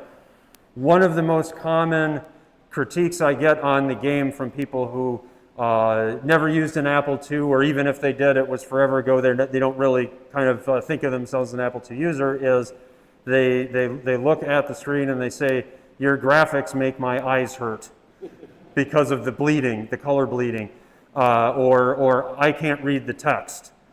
That comes up a lot, especially on Steam, because Steam is where a lot of those folks are becoming aware of the game. And ultimately, I refuse to change any of it, because this is an Apple II game. We didn't make it that way by accident. That was by design. That is not a bug, that's a feature. And explained that many times to many different posts over time. And however, there's a however on this, which is what Chris was getting at a moment ago, is there are some Apple II emulators like Chris's emulator, and Apple One has some capability along this line as well, and others also might, these are just what I'm familiar with, have the ability to essentially turn off color fringing, or at least turn it off for text. And these modes, we're now responding to folks that are concerned about this, that you know, you have an option if you'd like to make the graphics not have color fringing and the text not have color fringing. Here's an emulator that you can run it in, and here's the options you can click on, and now you can get it to look more like what you would like it to be. And I feel okay about that because it's not compromising anything in terms of how it's going to look on the real original hardware or on emulators running in standard mode. It's just an option that some emulators have chosen to add. Other questions, if any? Going once, going twice. Yes? So, though it's kind of not directly involved with you, has there been any movement on Knoxline on other platforms or the US or Sure. So, good news and bad news. Oh, yes, thank you for the reminder to repeat the question. It was, has there been any movement on other versions or ports of Knox to other platforms such as the 2GS, the original Knox game that is? And it's kind of a good news, bad news answer. I would say the bad news is I really have not seen any movement on the 2GS port. As many of you may know, Berger Becky did take that on a number of years ago, and you know, she just doesn't have a whole lot of time. I think she'll, you know, do it someday, but it's not something to set a watch to, I don't think. And you know, if it gets to a point where I feel like you know, it's getting close, I'll certainly mention something. The good news part of it, though, this may not be as much good news for us here at KansasFest, is there is a lot of activity going on in the Commodore 64 port. My basic position on ports of the original Knox game is I'm all for it. You know, give me a lead programmer to take on the project, and I'm happy to work with them to answer specific questions about the code. I'm all for it, but I'm never going to do that. My passion is where it is. And what the Commodore community did is they said, challenge accepted. One of the people who asked this and got that answer from me said, challenge accepted. Literally started posting around a different Commodore message board saying, hey, I talked to the Knox Arceus developer and he's all on board for 64, but we just got to find a programmer and an artist and this and that. They literally recruited a team. And I'm like, well, okay. And it turned out to be, there was a little bit of storming, norming, and performing that went on there with getting things rolling there. But there is a team that is steadily making progress on it, and I've been really cautious about even mentioning that this port has been happening because I hate to get expectations up. But it is. I do see enough activity going on with that group that I'm pretty confident it's going to happen. I don't know if it's another year out or 2 years or any of that, but I think that's going to happen. There really isn't anything other than that. There's been occasionally a few whispers about Amiga or this or that, but nothing that's reached the point of somebody stepping forward saying, hey, I can lead this project. So that's the answer to that question. Are there any other questions today? Yes? After doing something this complex on the Apple II, what's your favorite thing about the Apple II and what do you hate most? So the question is, after doing something this complex on the Apple II, what's my favorite thing about the Apple II and what do I hate most about it? I would say that my favorite thing about doing developmental work like this on the Apple II is that assembly language is very simple in syntax despite being very complex in environment, whereas in contrast, a modern language like TypeScript is absolutely horribly complicated and gobbledygooky in syntax and has a relatively simple environment because of all the advantages of modern computing. So I really love that assembly language, really only has probably a dozen opcodes that I use 90% of the time, and there's only not that many more in total, and I really, really like that. That's my sweet spot in terms of the kind of programming that I like to do. I would say what I hate the most is, again, programming in 6502 assembly language. That complexity of environment leads to the ability to really screw things up in terms of you can do anything you want in assembly. There's no guardrails, and that can be really helpful in things, but because there's no guardrails and you can accidentally overwrite areas of memory that you shouldn't and stuff like that, it is really easy to create very nasty intermittent bugs that might happen one every 3 tries. It might be a bug that happens once and never again, or it may take a week to reproduce it. I mean, it's just all over the map. And during the development, I just lived in fear of intermittent bugs, and I ran a really, really, really tight code, test, fix bug kind of process to try to minimize that risk. But nonetheless, they still crept in there, and we really didn't have that great of tools for tracking them down the first time around, especially if they were on real hardware. I mean, I literally had a bug that only occurred on the Apple IIgs, real hardware, nothing else, no emulators, no nothing. And the way I tracked it down is I wrote into the code to print a hex number at various different stages of the subroutine, so I could see on screen which is the last one that printed before the screen went to garbage. And I took my iPad and I pointed it at the GS monitor. It did a recording because it was all flying by so fast I wouldn't see the debug code prints before it crashed, but then I played back on the iPad. This is what we were doing in Knox 1. So it's fun looking back on it, but I did not like that at all. Those were some really, really terrifying. I mean, there were moments I was like, are we even going to be able to release this game because of serious problems like that? Fortunately, for Knox 2, this time around, we're going to have much better debugging tools because of things like Chris Torrance is doing in his emulator that just the other day that he was showing here. He's been taking my feedback on that, the different kind of debugging tools that would be really helpful, especially time travel. That's going to be my intermittent bug squasher. Okay, intermittent bug happened. Well, let's just rewind the state, step through the code, set our breakpoints, no problem.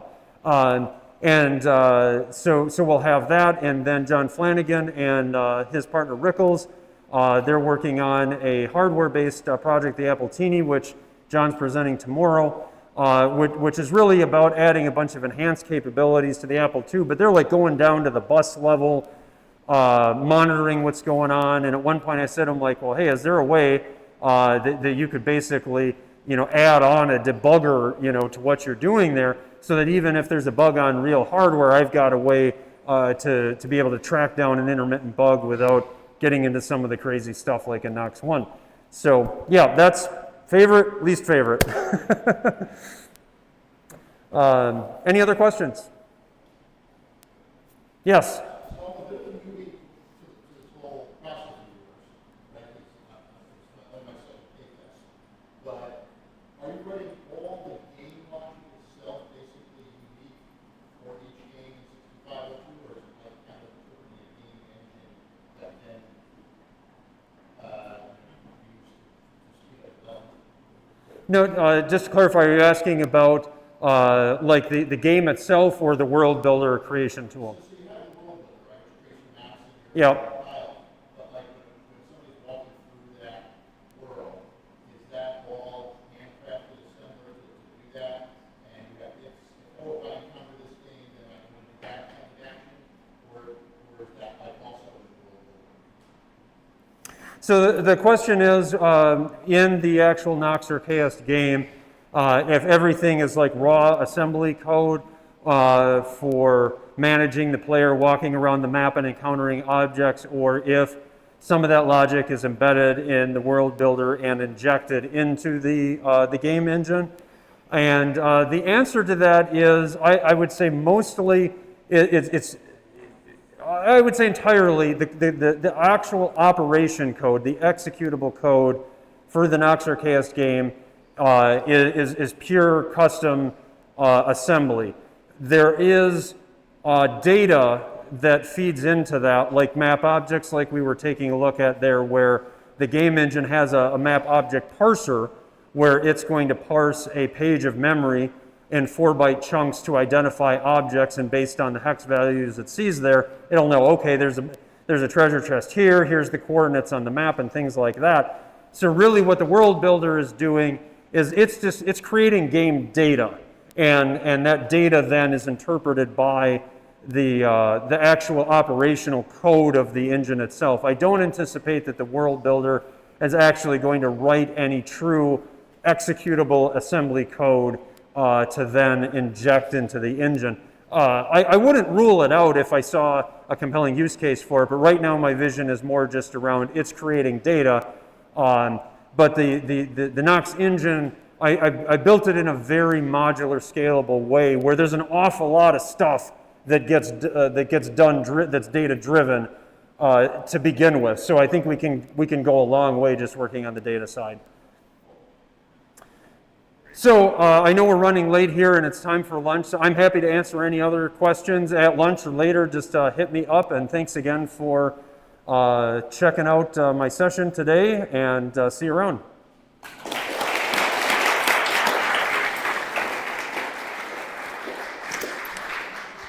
All right, thanks, Mark. Before everybody disappears for lunch, which is next, so coming up after lunch at 1:30, we have a replacement. So instead of Drake Craft's talk, we're going to have the Apple II Museum is going to be open, and that's in this middle side room over here. We'll have some people in there, maybe to answer questions or just show off some of the hardware. Rich, I don't know, what your schedule looks like if you want to pop in there at 1:30 and just hang out, and then the rest of us can talk about where that equipment came from. And what's the future of the KansasFest Museum. So that's at 1:30. And then the next talk will be at 2:30, and that's Lucas. So have a good lunch.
Okay. Say, can you see whether this will make it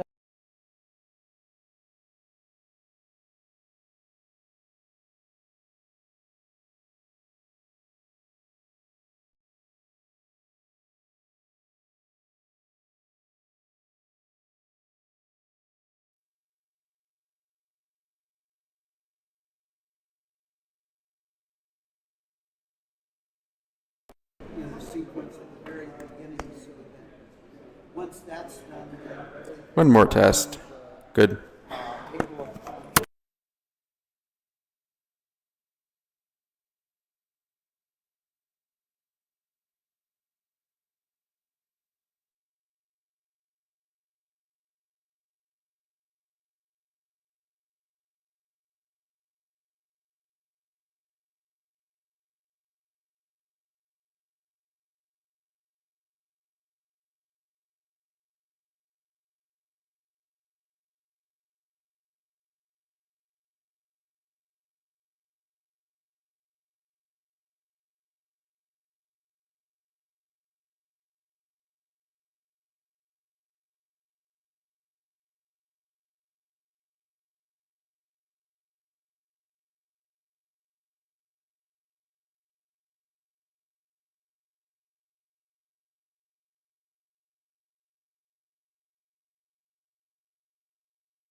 Test, test, test.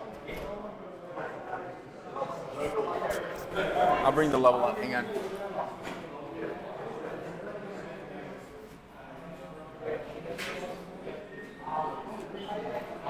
Test, test. Test, test, test. 1, 2, 3, test, test. Bring it up a little more. Test, 1, 2, 3. Yeah, that's coming through. I'll adjust the levels if we need it. Yeah.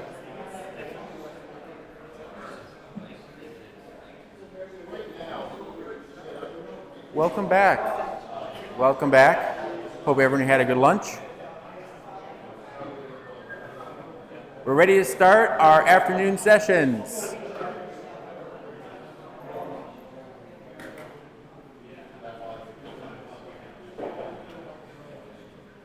As a reminder, the cafeteria will close today at 3 o'clock and won't reopen over the weekend, but we'll have breakfast and lunch in here tomorrow as well as dinner in here. Next up, I would like to welcome Lucas. He has a presentation titled Too Clever by Half. He has figured out how to run Nintendo Entertainment System code on the Apple IIgs. Lucas? All right. Thank you. Yeah, so at risk of burying the lead, like here it is, it works, you know, it's not just fictional. So got this running on a GS here that Jeremy Rand very graciously allowed me to borrow since my hard drive crashed yesterday. So after the talk, you know, feel free to come up and play with it on real hardware if you feel so inclined. All right. So, there we go. Perfect. All right. So this is kind of a 3-year journey of playing around and experimenting. So back in 2022, actually 2021, I kind of got back into the Apple II community, pulled up some old projects I've been working on, and kind of got over some technical hurdles on this generic tile engine piece of software that I had started working on way back in like 1998, 1999, and did a presentation on that at the virtual KansasFest that year. So then over the following year, I was kind of working toward a 1.0 release, squashing some bugs, and it was getting into the spring, and I thought, well, I need to like make a game with this. I need to show something more than just some tech demos, and since I'm terrible at actually implementing games, what? What's that? Speak up? Okay. Sorry, Ron. Whoa, that's really lower there. All right, how's that? All right, thank you. All right, so then the next year I was kind of working to get a 1.0 release and thought I should try to get a game together. And since I can't actually implement games, I was looking around. I was aware that there was this Super Mario disassembly that was sitting on GitHub for a number of years and thought, well, you know, this game engine, I designed it to try to be in line with how hardware worked in the Nintendo Genesis era. Let's give it a shot. Let's see if I can get something running using that source code, but my graphics engine. And it kind of fell into place. It was just a couple of weeks, and the graphics were working, and things came together. And I kind of did a last-minute presentation of that online at KFest last year. And so that kind of inspired where I took the project over the last year, which was to now separate out anything that was not related to supporting the NES hardware and try to make a really clean and direct hardware abstraction layer to be able to port NES code back onto the Apple IIgs and have a runtime that supported a lot of those hardware features. Just to be clear, this is not an emulator. This is meant to start from some disassembly or some NES source code and then give you a pretty clean way of moving that source code and retargeting the Apple IIgs as a runtime environment for it. It doesn't run NES code unaltered in any sense. So between last year and this year, these were kind of some of the things that got changed in the source code, so making it align with the Nintendo screen size, a lot of optimizations, a lot of PPU support, things like that.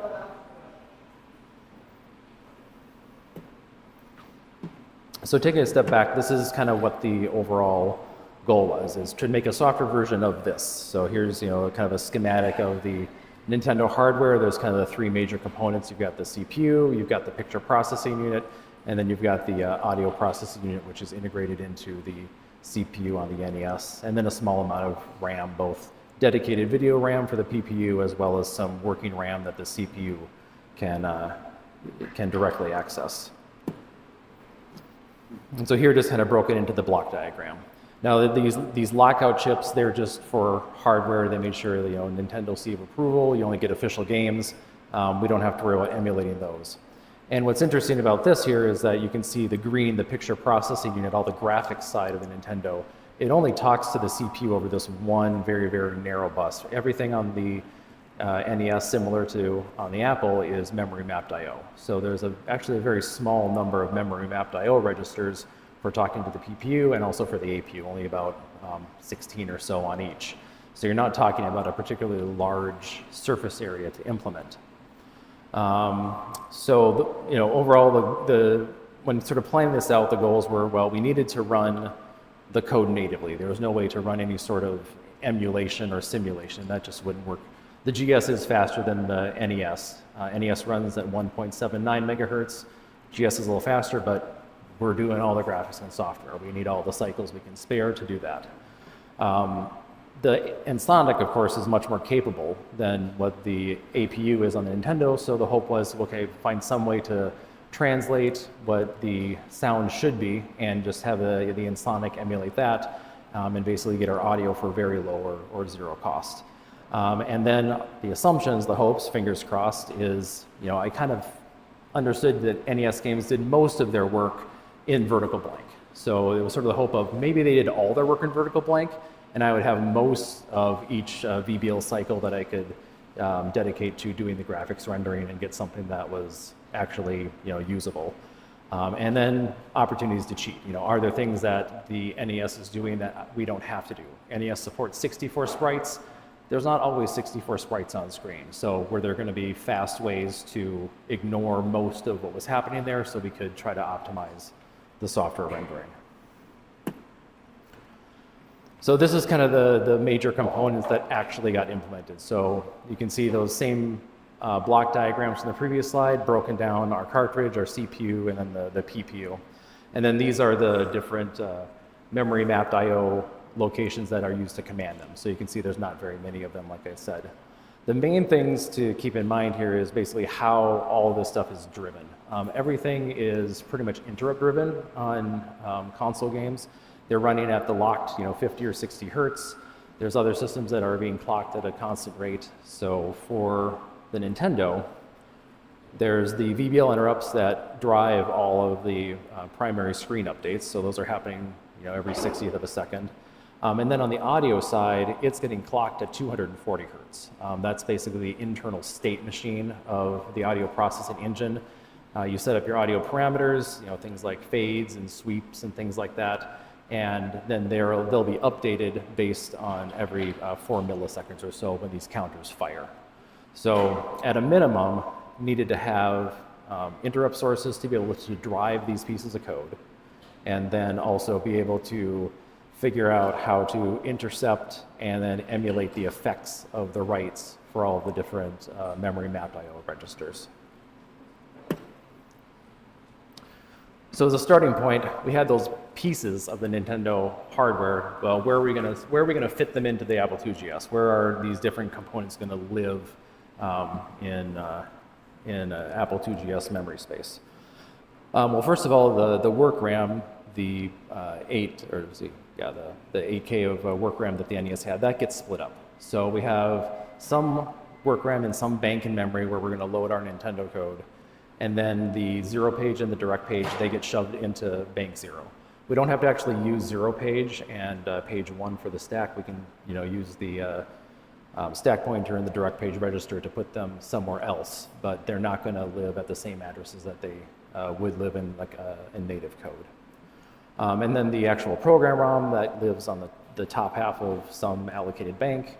And then we've got another bank where we kind of hold all the PPU data and RAM as well. There's not much there. So there's only 8K of character ROM. Those are all the sprites, the tiles, all the graphic data that a ROM has.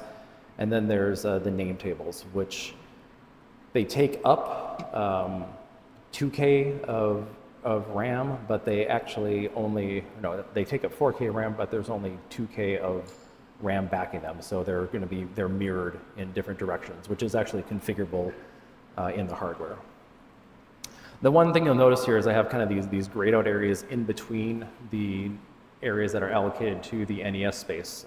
So in the bank end from address 800 to 8000, that's not mapped to anything on the NES. So that's a place where we can take advantage of that and put in, shim code, support code, do whatever we want with it. It's free RAM space that doesn't exist. Nothing's going to call it. Nothing's going to store to it. So that's the point that we can get in and start to manipulate and provide ways of shimming the code. And then similarly in the PPU space, have this big block that says shadow data. That holds a whole bunch of extra support data that tracks the state of the PPU in order to pretty much take care of rendering things quickly. It pretty much caches writes, caches other things, because no matter what, we're never going to have the Apple II render 60 frames per second. So at best, you might have 5 or 6 NES frames get executed before you finally catch up on the 2GS side. So those have to get queued up and then processed later. And all that shadow data is there to kind of support that deferred execution of all the graphics updates. Okay, so now how do we actually implement the audio on the graphics side against all of this stuff that we've scattered all over the 2GS RAM? So the audio is actually pretty easy because the audio is write only from the code side. The NES can't read anything from the sound registers. It can only write new data. So it's a one-way data stream. So what happens here is, the code is executing, we intercept it, basically replacing loads and stores with jump to subroutines, and then update our internal APU state that we're tracking. That happens whenever anything is executed on the NES side, and then that 240 hertz interrupt that we talked about before, that's generated by the Ensoniq. We take one of the oscillator pairs, configure it to generate interrupts at that rate, and then every time that interrupt fires, the handler looks at what's been updated for the APU state and then takes care of updating whatever Ensoniq registers we need to replicate the sound. The hardest thing with all that is, really was the mapping, because how the NES sound is characterized is not how the Ensoniq characterizes. So the work it does is basically mapping it's basically counters and timing parameters on the NS side, and then those have to get mapped to the frequency registers on the Ensoniq side. So there's a little bit of calculation happening there, but fortunately it ends up being mostly just shifts and adds, and it happens fairly quickly. The PPU side is it's a lot more complicated than that. So there's a lot of things that go round and round here, but I'll just kind of give you the high-level gist. So we key off of the VGC VBL interrupt. So every 60th of a second, we get an interrupt. We call the NES ROM code so that it runs at its normal 60 hertz pace. And then when it's finished, we get control back. And everything in the runtime is running this apply PPU updates. That's why it kind of has the infinity symbol there. That's what we're trying to do all the time as fast as possible, is just look what's been updated on the screen, render the screen. Look what's updated on the screen, render the screen. Everything else is happening by interrupts in the background. And then also, I found this out when I was porting the second game. So kind of as a side, so the first game I ported was the Super Mario Brothers ROM. That's what I did last year. That's a very nice bit of code. So what it does setup, and then the ROM just drops into an infinite loop, and everything it does in terms of gameplay logic or updating registers happens in its interrupt handler. So very nice and clean. We get an interrupt on the GS side, we call the ROM, we get control back, we render the screen, rinse and repeat. The Balloon Fight game does things differently. It does all of its logic in sort of the main thread. The code that goes from the reset vector, follows through, it never enters into an infinite loop. It keeps doing the game logic, but it busy waits on the VBL flag in a bunch of places in the code. Okay, put the title screen up. Now go now busy wait on the VBL flag 10 times to delay for a sixth of a second. Repeat in a bunch of different places. So that was problematic because we weren't getting control back from the ROM. It would just sit there and basically spin until something happened and there was no opportunity to update the graphics. So that's what this yield arrow is in there. The runtime has a yield function that can be put into the ROM code to say, well, if you're busy waiting on a VBL, I'll give you control back when the next interrupt comes in, but you need to yield control back to me so I can do some work while you're just sitting here busy waiting on a flag. And so that's kind of one of the big ways the runtime cheats with these games, is to get as much CPU time as they can back by essentially making the ROMs a kind of cooperative multitasking system between the runtime and the actual game code itself. So at a really high level, it really comes down to just kind of like 6 functions to wrap a game. We set up the game configuration, we start up the virtual NES, set up its palettes. Palettes are special because the color mapping is kind of complicated between the Nintendo and the 2GS. The Nintendo can have 25 colors on screen. Obviously, we can only have 16 easily on the GS. So the runtime provides a lot of support for mapping down those functions, but it requires some additional setup. Then we go into the cold boot, call the reset vector, and then we drop into this main event loop where pretty much everything is firing off of this VBL I talked about before. And then we keep running the game until the user decides that it's time to quit. The game config, I just want to call out kind of quickly. There's a lot of things that it can tweak. Pretty much all these are just ways of trying to do less work, but the only way you can know what to do less work in is by understanding the game you're trying to port. So these are all ways of injecting game-specific behavior into the build. So one in particular, I'll just kind of explain, is this direct OAM read. So normally, when a game is getting ready to draw a new frame, it's updated, sprites on the screen, bullet positions, character positions, whatever.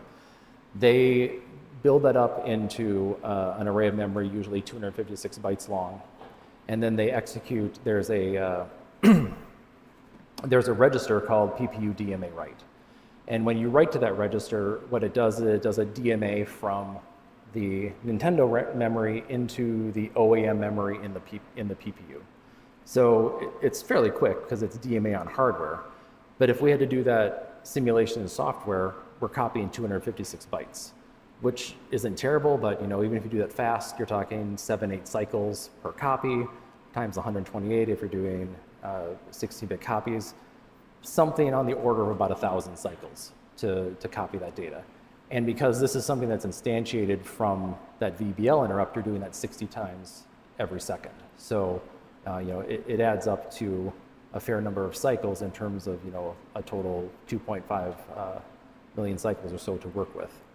So if we can avoid that, we can. And in a lot of cases, we can, because the data is already set up in the Nintendo's RAM. So why not just read it from there? Why do the copy at all? In some cases it doesn't work, but if it does work for a game, we can set this flag, and we can see here on the PPU DMA write, if it's set, we just return immediately. Don't even do any work at all, 0. And then when it's actually time for, when we finally get some cycles on the 2GS side to render some graphics, then we go in, and rather than reading it from this PPU OAM copy region, we just read it directly from RAM in the NES ROM space. So we avoid that extra load and store, and it adds up over time. Because when we're doing the copy in here, that's only happening once every time we render a 2GS frame, rather than doing the copy here, which happens once every VBL. All right, let's look at some pretty pictures. That was like a lot of dry stuff, but that's how it's all put together. So the reason that we have to do all that cheating, and kind of that's where most of the effort was put in the runtime, is pretty much summed up here. That game logic, it's locked at 60 frames per second. generally you're looking at less than half of the CPU time left to do all the graphics rendering. So, and that's not just like, going in and doing a screen blit. It has to go in and then parse all of the NES sprite data, figure out where things are on the screen, all that housekeeping work that goes along with just the raw movement of graphics data. But here's how it kind of lays out in practice. So for Super Mario Brothers, these are kind of some of the core parameters that got set up in order to structure the game to render correctly. So kind of top to bottom, the first thing is we make a custom screen rendering function to take care of that fixed status bar at the top. On a real Nintendo, they do what's called this sprite zero hit testing. The first sprite is special, that there's actually a hardware flag that will be set when the scan line actually intersects that particular sprite. And that's used in order to make these split screens. So in the code, the original code, there was this tight loop that just spun waiting for this sprite zero flag to be hit, and then it would change the hardware registers to shift the scroll, move the screen over, and that's how you got the fixed top and then the scrollable bottom. Well, like I said, trying to kill every busy loop we possibly can in the code, so I don't even process sprite zero. Instead, we just make a custom rendering function, and on the 2GS side say, well, we know the screen's supposed to look like this, so I know to draw these few lines a line left, and I'll draw these lines where they're supposed to be, and I won't try to emulate what the Nintendo was doing. I'll just sidestep it and then replicate it visually.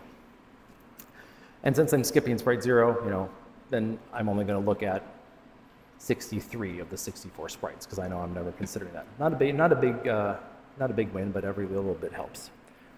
And then also, as you can see here, a lot of times all the sprites on the screen aren't actually visible. A lot of games do use these fully transparent sprites in order to keep things consistent. So the Mario character here, it's rendered by a 2x4 grid, so it can be up to 32 characters tall, because that way they don't have to change anything internally when you get the power up and you grow it to large size. You're still using the same number of tiles to represent that character.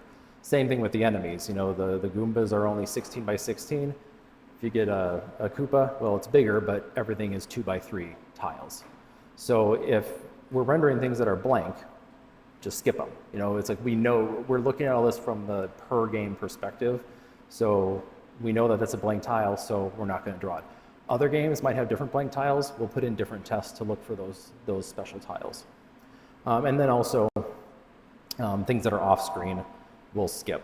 And the sprites do get put off screen pretty normally, but we only have 200 scan lines on the 2GS instead of 240 on the Nintendo. So we're always going to have a shorter screen so we can be more aggressive and clip tiles that would normally be on screen because we don't see them here. Balloon Fight, very, very similar, where, again, custom render to keep the status bar in place. This one is primarily a single static screen. It doesn't scroll very much, so there's a flag you can set to enable dirty rendering. So only scan lines that had deltas between the previous 2 frames will get updated. That gives a pretty good boost for games like this. And then also the rest of the things are pretty similar. We're hiding transparent tiles, off-screen tiles. This game was a little bit tricky because I actually had to end up using 3 different palettes to make the color scheme work. So there's some overrides for when the PPU updates palettes where we have to go in and say, okay, this color actually needs to be replicated into palettes 1, 2, and 3 on the 2GS side in order to make the colors remain consistent. So there's always going to be little fix-ups like that.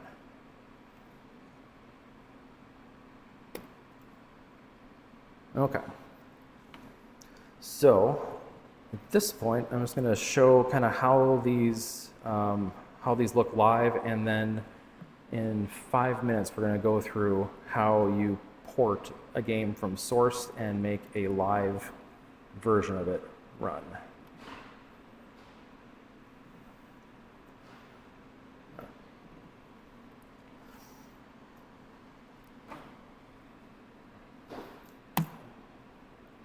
so this is the ROM here running in the emulator. So all the things that we talked about, the fixed screen, how all this stuff works out. What is the jump button? It's all in place. One thing you can see is that the movement is a little bit staggered. So just like in most 2GS games, it's rendering at 1 byte at a time. So I only have an effective horizontal resolution of 160. So sometimes mapping between where the scroll is on the Nintendo side versus the 2GS side, it doesn't quite line up, and things get a little bit, you get a little bit of stutter in it, but it's usually pretty good. And most importantly, the placement of things relative to the background is fixed. There was a bug that I fought for quite a while, like on this Fireflower, where as you would move along, the power-up would kind of shift like 1 pixel back and forth because it would be just slightly misaligned with the sprite coordinates versus the background coordinates. But we got that sorted out, but there are a lot of like little things like that that ended up having to get solved. And then on the balloon fight game,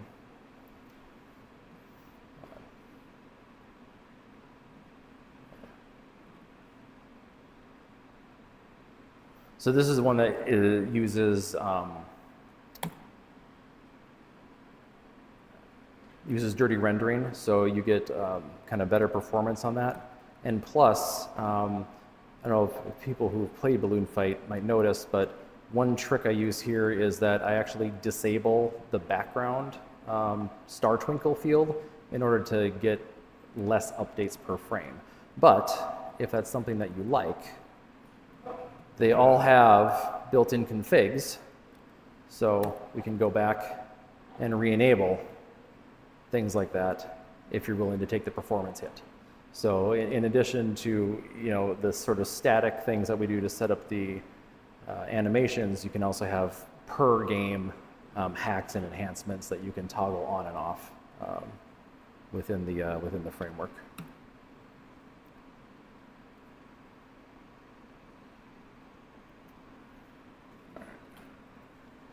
All right, and I'll try to finish up this fairly quickly.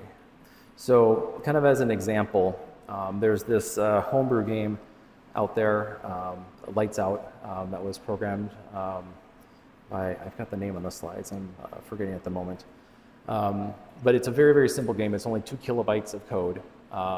Very, very small palette, no animation, single static screen. A lot of things that are really easy. So the first step of getting Nintendo a bunch of source code to run under this runtime is get the code. So this is for the code from the Bumbershoot Michael Martin, the Bumbershoot GitHub, and you can see it's whatever assembler he used. It's not it's not Merlin, it's not Orca. So the first step is getting the code moved over and just getting it to compile, getting the syntax updated, things like that. So we do that.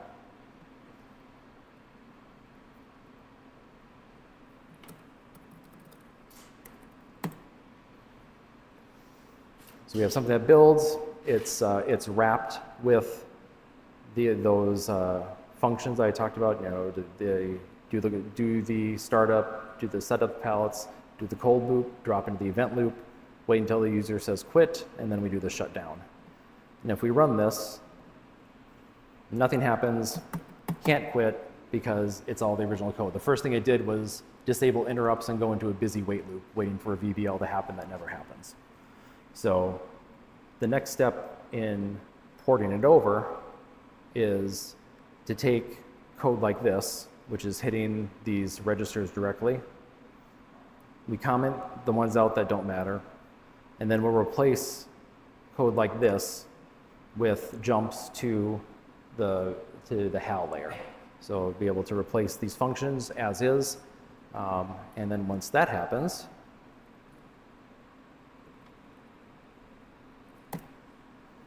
do another build.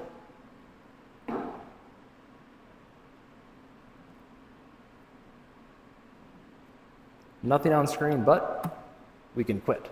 So we actually have control over the runtime now. And so then the final step is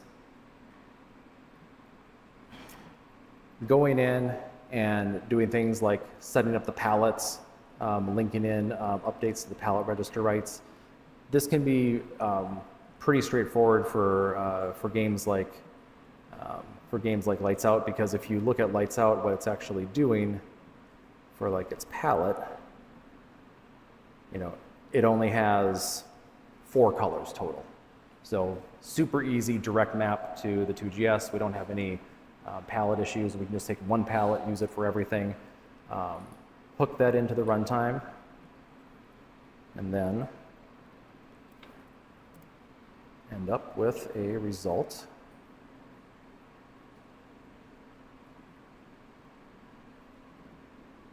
like this. And now it's running. They only use a single sprite for the pointer, and everything else just works as you would expect.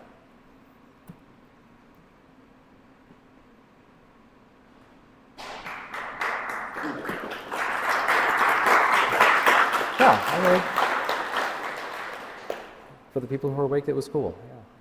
Yeah. All right, so where to go from here? So kind of the next steps. Right now, it only supports what are called NROM games, so games that don't use any of the NES mapper chips, which are basically allow bank switching and more memory for each game. So looking to add support for MMC1. That's going to open up a whole lot of new games.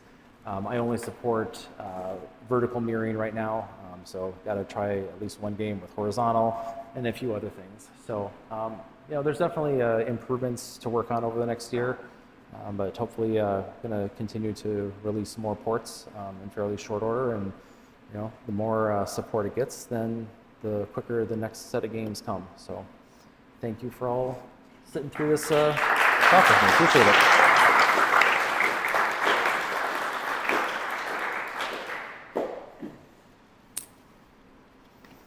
Let's open it up for questions if anybody has any.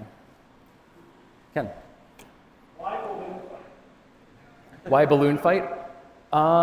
Mostly because it was a single screen game, and I wanted to get something to get the dirty rendering working, and I found a disassembly of it that was fairly easy to work with. I had thought about doing Donkey Kong next. There is a disassembly that I found, but it's a disassembly of like the Wii U Virtual Console, so it has like different variants of the Donkey Kong in the same source code. So basically it was the first decompilation that was easy to work with that I found.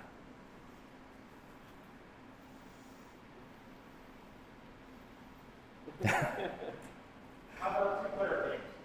Yeah, it supports both of the joystick ports, and that will work because right now it does support SNES Max, so you can plug in a controller, and you can use either 2 SNES Max controllers for 2-player, or you can do 1 SNES Max and the keyboard, and you can get them assigned to both of them. The config stuff that I showed you, that's kind of baked into every game. I don't have the second player input configuration exposed in that yet, but it's implemented in the core.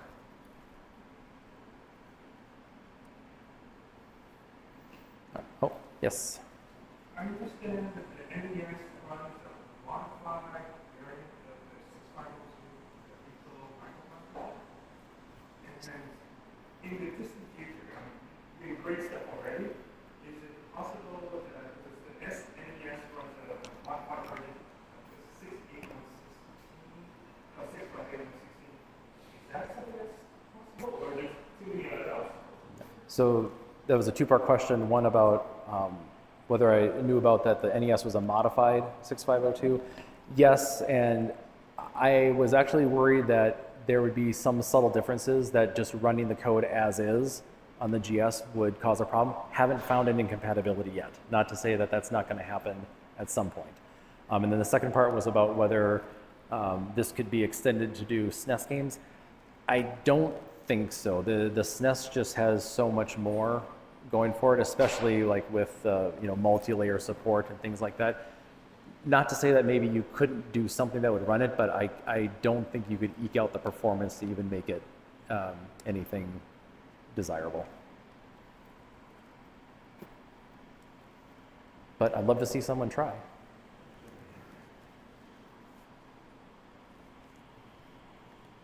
All right. Well, thanks again, everyone.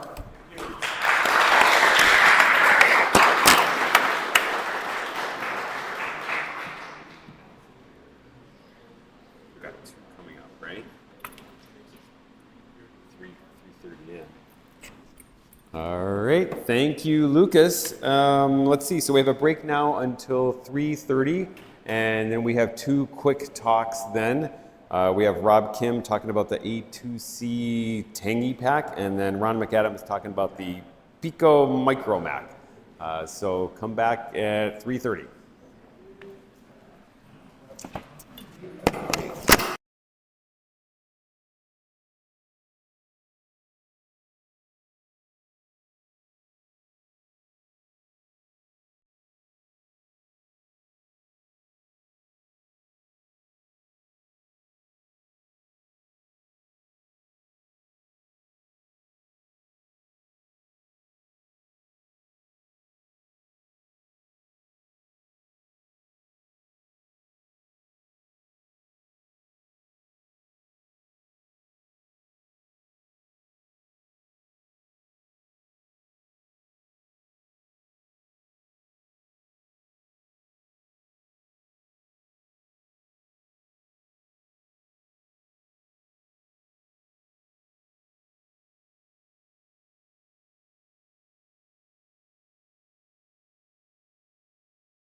All right. Everybody hear me? Yes? No? Maybe? Okay, Ron says yes. Joe says yes. All right, so let's get started. And so we have a quick session from Rob Kim, and he's going to tell us all about the A2C Tangy Pack.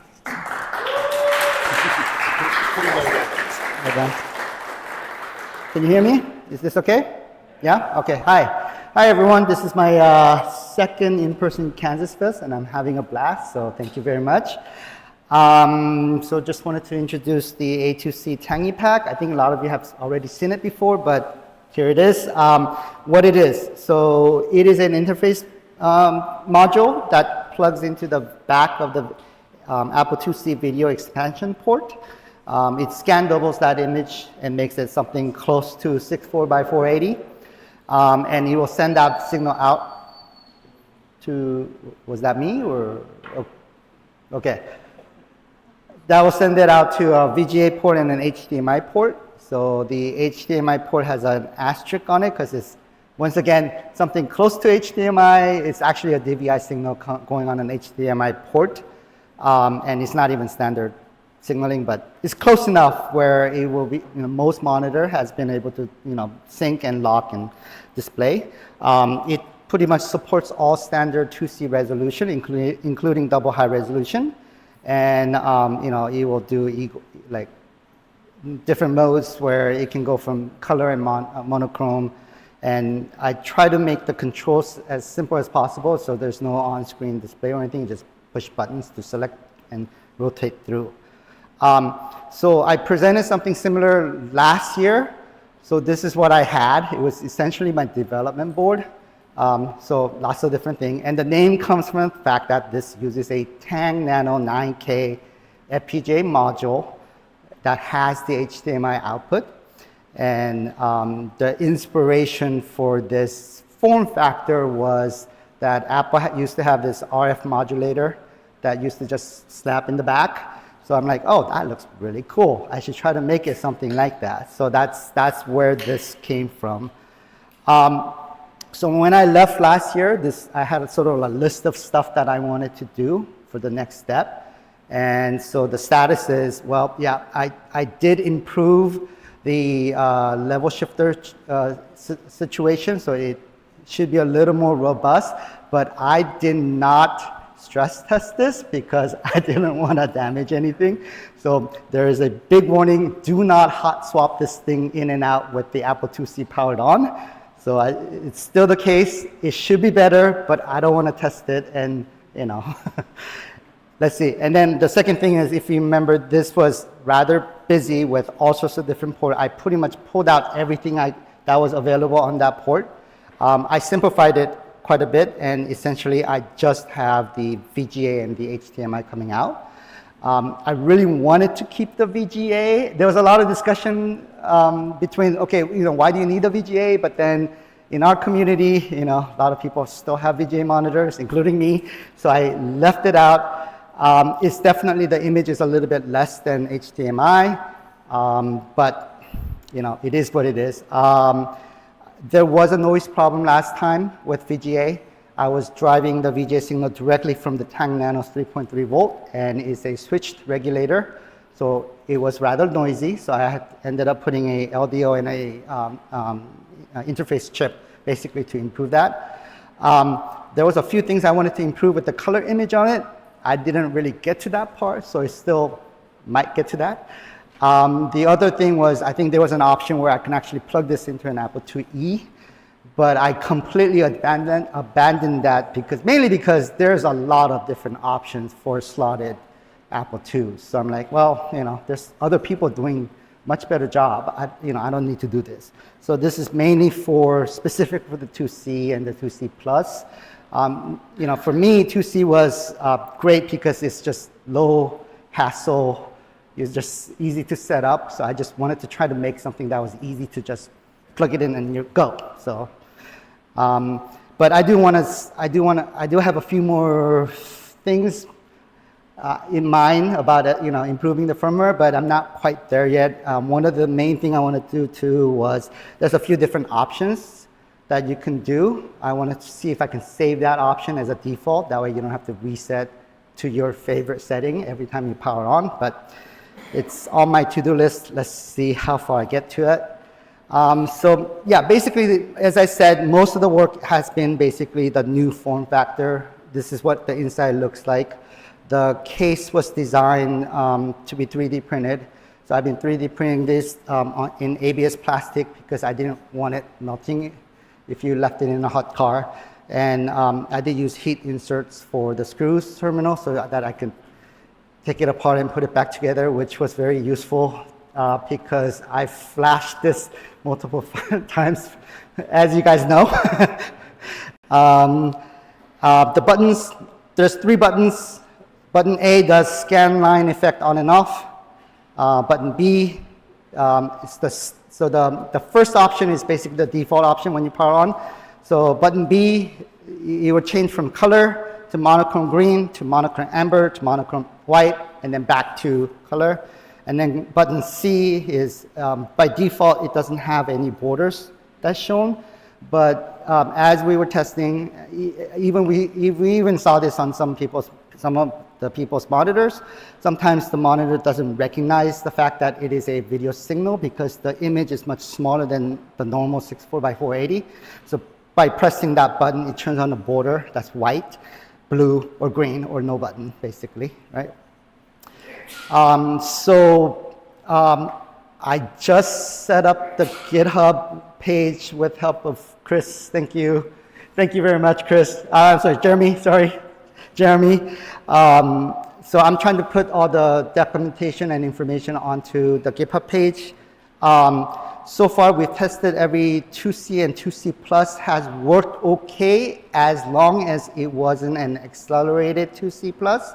So if you went into the machine and changed the crystal to run faster, it seems to have problems. I don't know what it is yet. I do have a 2C Plus at home. I'm trying to see if I can go back home and accelerate it and see what the problem is.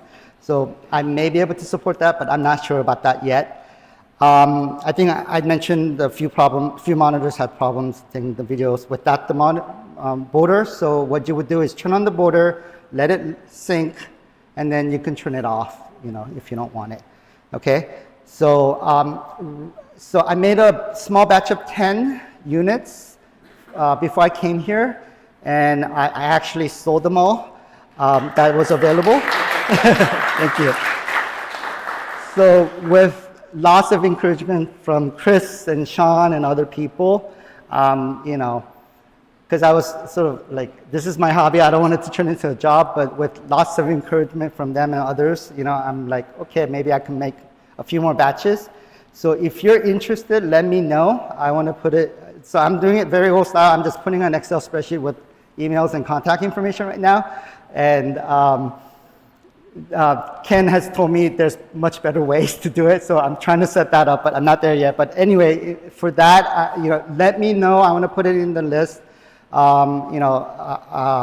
BOM cost for this was around $40, so I'm willing to sell it to everybody in the KansasFest for about $60. And then after that, if there's any other interest, I'd probably double the BOM and go for about $80. That's what I'm, targeting. So if you want to contact me on Discord, I'm Rob K on the Discord. I do have an Amplitude Infinium Slack thing. It should be Rob Kem, and my email's up there as well. And then special thank you to Jeremy, Stefan, and Joey. These are the guys that I met last year. And throughout the years, they've sort of prompted me along to, hey, you guys working on that yet? And, I get distracted easily and get sidetracked on other projects, but I definitely appreciate their encouragement to get me to actually finish this before I came to this KansasFest.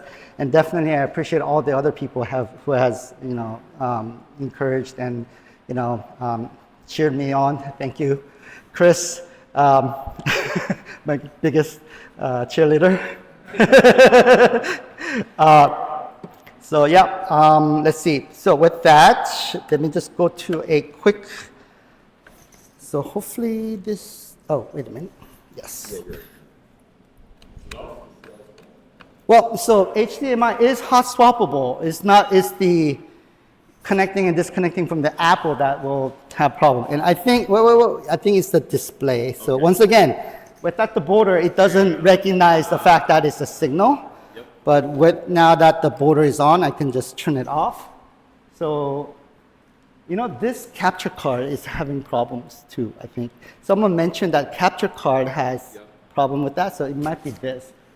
Because the vertical line, that does not exist in any of the monitors I've tested. So I don't know. Okay, anyway. And the other thing I think is also because this is not exactly 64 by 480, the dot pitch rate is slightly different. And I have noticed that some monitors actually have problems as it goes along. It phase shifts. So I'm thinking that's what it might be. But there was a series of, I think, firmware patches. We were, so when I was demoing this in the vendor fair, Arthur came up and said, hey, what does it look like in text mode? And as I was demoing it, I realized text had colors on it. I'm like, wait a minute, it's supposed to be looking at the GR signal and turn off the color. And it wasn't working on that. So when I looked in the code, I realized I turned that feature off when I was debugging something and forgot to turn it on. So I fixed that, but then in the process of fixing that, I touched another part of the code that broke the very first line and the very last line, so that when it rebooted, the A, top of the A disappeared, which was very noticeable. And thank you, TJ, for pointing that out. So I have another firmware fix. So for about half of you who have this that I haven't patched today, come see me, I can patch it. Which, speaking of, I think Oliver last year recommended, strongly recommended I figure out a way to let the user upload the firmware. And there is a way, and thank you, Nicholas, for reminding me that there is an open source way of uploading the firmware. So I want to document all this so that in the GitHub, so that, you know, if I do release another firmware, you guys can upload it yourself. It is basically a USB-C connector that you connect up, and you run that firmware, and it should be able to just upload it directly. Okay, and so now where is it? HGC. Okay. C. Oh, caps lock C. Okay, so there is a couple of known bugs. The very last line still has color fringe. I don't know if you can see that right there. The very last line of the video still has color. I don't know why, so I need to fix that. And then the second thing is every once in a while, especially with the HDMI, there will be a blue line on the right side that shows up every once in a while, but I think that's something to do with the HDMI module. It doesn't always happen. But if you power cycle it, it disappears, and it doesn't show up on the VGA. So I think it's something on the Tang Nano's HDMI module, but I can't figure out what that is yet. That actually might be an artifact of HDR graphics. I'm not sure. Oh, maybe really? Else would know. I remember, but it doesn't show up on the VGA output. Maybe the VGA is just too crummy to show it. I don't know. Oh, you'd have okay. to check. Yeah. Okay. But Okay. Anyway, it might be. Sure. Yeah. So there are a few things that are known. I am trying to, address this as much as I can. And yeah, like I said, if you're interested in making, getting this module, I am trying to collect a list of people who are interested and try to figure out how many more I need to make. So please let me know. And that's it.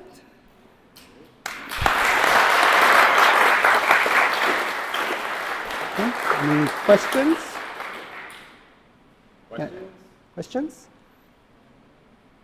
Yeah. How much of a delay does that have? Very little. Basically, it is scan doubling. So as the Apple is scanning each line of video, it's grabbing that, and then within a few lines, it will actually start displaying that. So much less than a screen, one screen full, basically. Yeah. So it should have very low latency, although, Apple that timing is not, yeah, it wasn't very fast. So anyway,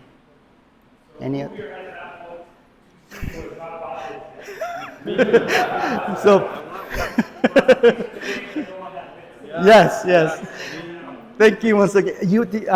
He's our VP of sales now that I just got hired. Yes, thank you, thank you. Any other questions? Okay, great, thank you. Thanks, Ross.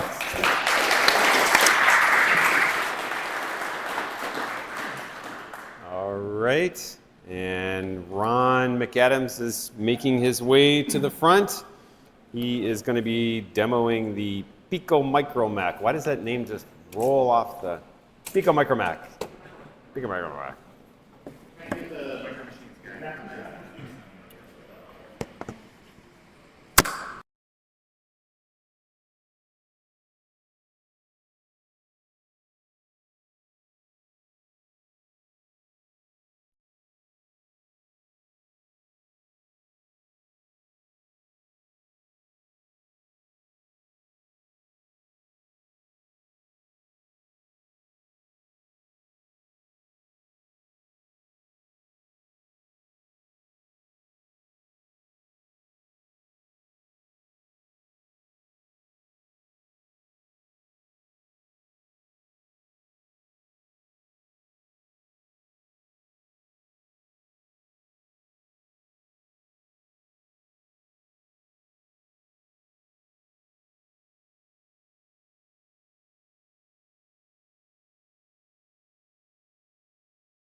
test, test, test, test, test.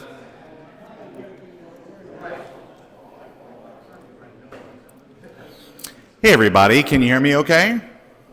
Not too bassy, not too loud? Okay, wonderful. Am I framed up okay? Make sure I don't walk over too far. All right, perfect. Hey everybody, my presentation today is about the Pico Micro Mac, which is all about building a Mac 128K using the Pi Pico. I want to thank the KansasFest committee for letting me come and talk to you guys today. I hope that this is interesting. I know that it's kind of more Mac stuff and we're more of an Apple II crowd, but sometimes it's fun to see what is going on in other communities, right? So, yeah, absolutely. Don't clap too much, you haven't seen the presentation yet. But anyway, hi everyone. Oh crap, I wrote everybody. It's Ron from Ron's Computer Videos. Actually, my name is Ron McAdams. I got started in the hobby when I was a kid. My school had one Apple II Plus. It sat in the library. Nobody did anything with it. But I asked the librarian about it. She showed me logo. I drew some things on it. She showed the principal of the school. The school was like, wow, this is really neat. They had me go classroom to classroom and have it draw the things and show folks. And the next week when I went to book computer time, I couldn't. Because everybody was now booking time on the machine. So it was kind of unfortunate. But it was nice to get people excited about the hobby, which I think is what KFest is about and what everybody here kind of does in their personal lives. Spreads the joy of retro computing and tries to keep that next generation kind of going. So, but we'll start with a little bit of hardware. Everybody's familiar with this stuff, but I've got like 20 minutes to kill. So, the original Macintosh, later known as the Macintosh 128K, it's a Motorola 68000 running at 8 megahertz. It has 128K of RAM, 64K of ROM, a single-sided Sony 400K floppy, which was kind of an innovation at the time, especially compared to what their original ideas were with the Twiggy and all of that, and has 2 serial ports for getting data in and out of this thing. And what we're going to use for our project today is the Raspberry Pi Pico, which is a Cortex CPU running at 133 megahertz. It's got a whopping 264 kilobytes of SRAM and 2 megabytes of storage, so you can do a lot with that. There are some models that you can get that have additional storage, but we're going to just stick to the stock Pico today. It has a 1.1 USB interface and some GPIO, which is of special interest to us. So about a month ago, like a month and a day or two ago, there was an article on Tom's Hardware all about a guy who had a project, and that project was he had written a Macintosh emulator that would run on Pi Pico hardware. Who here has used the Pi Pico for different projects? Like there's the Blue Scuzzy project makes a lot of use of it. There's a lot of like video converters and like terminal emulators and all kinds of great stuff. I mean, it's a fun piece of equipment for $4, right? Well, the article talks about how he had written this emulator and he had created some basically like a circuit diagram, and you too, in your own home, could save about, I don't know, $7,500 building the machine compared to 1984. And so I went over to his project page, which is kind of fun, and read about the project. And he's in the UK, so with exchange rates, it's there's a little price difference, but £5. But he had all the information out there about what inspired him to write the emulator, what inspired him to start playing around with this on the Pico, and what he, and just kind of like, about getting retro Mac people excited about that. So I thought, well, I'm pretty okay with stuff. I could probably put one of these things together. So the hardware that he shows on his website is basically some perf board, a Pico, some resistors, a hacked up VGA cable. That's okay, but not everybody solders, right?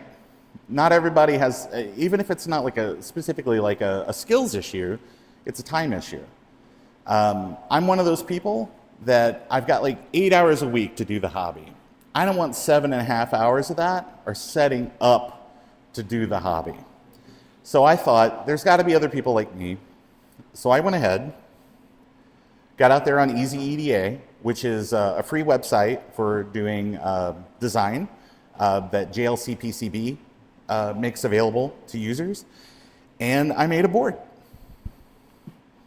And what the board does is makes it where you don't have to do all the stuff with the perf board.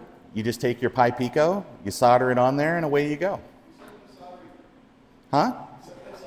You don't have to. You don't have to, because as will be explained later, there are options for people that just want a completely turnkey experience. So I made a little video on my channel and just kind of showed it off and showed it in action, which I got some good feedback on it, and that's why I wanted to come and share it with you today. So what's actually the software that runs on all this? Well, or how do you actually get your Mac software on the Pico? Well, there's a process where you can use the RP2040 software development kit to basically make a flashable ROM using a disk image that you could create using an emulator, or if you're like, heck, I've got my disks from my 128 back in the day, a 400K disk image, and I want to just go ahead and load that up and see what's on it and play around with it. Yeah, you could directly use that image as the base for your compiled firmware. It's just like any other Pico project. You plug it into your machine, you hold down the button on top, it shows up as a drive, you drag your firmware over, takes a few seconds to copy, it flashes itself, then it's ready. Or our good friend Eric Helgeson from the Blue SCSI project actually has created a web page, which you can go to at picomac.bluescsi.com, that basically you take your image, you upload it to the website, it does all the magic, you get the file, you flash, you're ready to go. Yeah, I know, thank you, Eric. But what's nice about this too is that there's lots of other great tools online if you don't have an actual Mac to play around with. Like there's infinitemac.com, or is it org? infinitemac.org.com. Well, I feel bad. I'm looking at Joe like he was going to save me, and he was like, no, I don't know either. But yeah, that's okay. But there are websites out there, or you can use emulators like Basilisk 2. You can use Mini VMac, whatever, configure your image, make it look how you want it to look, upload it to the website, and you're ready to go. So let's do a quick demo. I'll show you the equipment. I'll show you how fast it boots up and some of the fun things you can do. There's some stuff that I have configured on mine that's maybe outside the scope of what the emulator does, or the emulator kind of calls for natively. But if you think about it, the project actually doesn't just use a Mac 128K ROM. The Mac Plus ROM has been pretty well documented and disassembled at this point. You can pull things out of it like, gosh, what's it called? The smart disk, or the smart port drive for the Mac, the HD20 support. He's imported that into the ROM. There's also support for HFS, so you can run some newer versions of the OS and actually have folders and fun things like that that you couldn't under the old file system. And you can also set up a disk image that's larger than 400K. You're really just kind of limited by the storage on the Pico, which, when you think about overhead, 1.25 megabytes is probably a pretty conservative kind of measure, but then also gives you lots of good space too. So give me 1 second. I'm going to set up my camera. I'm going to plug it all in, and you guys can take a look and see what it looks like.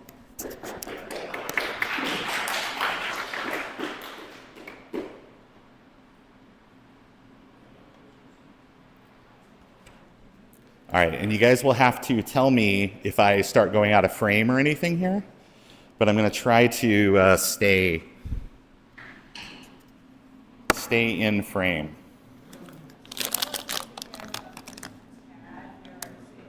It's more, right now it's more about plugging stuff in. I'll adjust the camera here in just 1 second.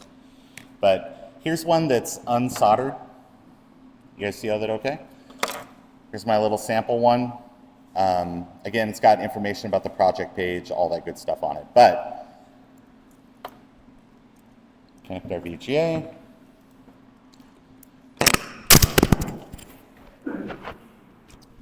Sorry, people with ears. Turn that. But this little adapter that I'm using that's plugged into the mouse, this is a USB on-the-go OTG. Basically, this allows you to kind of like if you have a hub or something like that where you can connect multiple devices. So you could hook a keyboard up, a mouse up, all that good stuff. But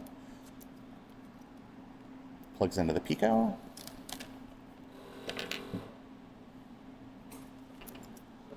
Go ahead and plug our power in.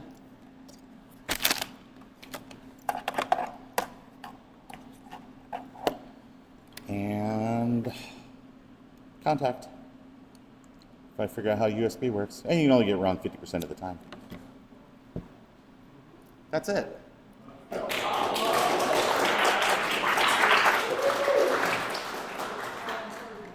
That's how quick it boots up. And again, it supports some, it supports folders and things like that because you've got, whatever it's called, HFS support built into ROM. But as it sits right now, operating system, everything like that works. This is just running 1.1G. It'll run just like a real 128. It will run everything up to 3.2. Keep in mind, you may run into some memory limitations at that point just because you are kind of asking it to do a lot. But one of the things it doesn't do right now is there is no sound. But that is something that they are working on, that the author is working on adding in the future. Something else is that changes that you might make a MacWrite document or something like that. The disk, because it is flashed onto the storage of the Pico, it's write protected. So those documents, like life, are just ephemeral. There's talk about adding SD storage in the future. Eric Helgeson with the SCSI project has talked about making some contributions for maybe even storage on something like a Blue SCSI. Who knows? There's lots of things to be done. I'll have links that go to the GitHub at the end of the presentation. Let's see, which one of these have I actually played? Which one of these? I don't have a keyboard hooked up at the moment, but games and things like that do play a little fast. Again, this is like the 0.01 release of the emulator. So as time goes on, things will get a little bit better. But this is probably a fun way if you have a school or you have people in your life that need just something fun to bang around on that isn't going to break the bank if something were to go wrong. I don't have to play Missile Command. I mean, not well, but I could at least demo it. So this is a little bit faster than a real 128, but it's still a lot of fun, and you can do a lot of things, and that's pretty much it for the operation. I wanted to show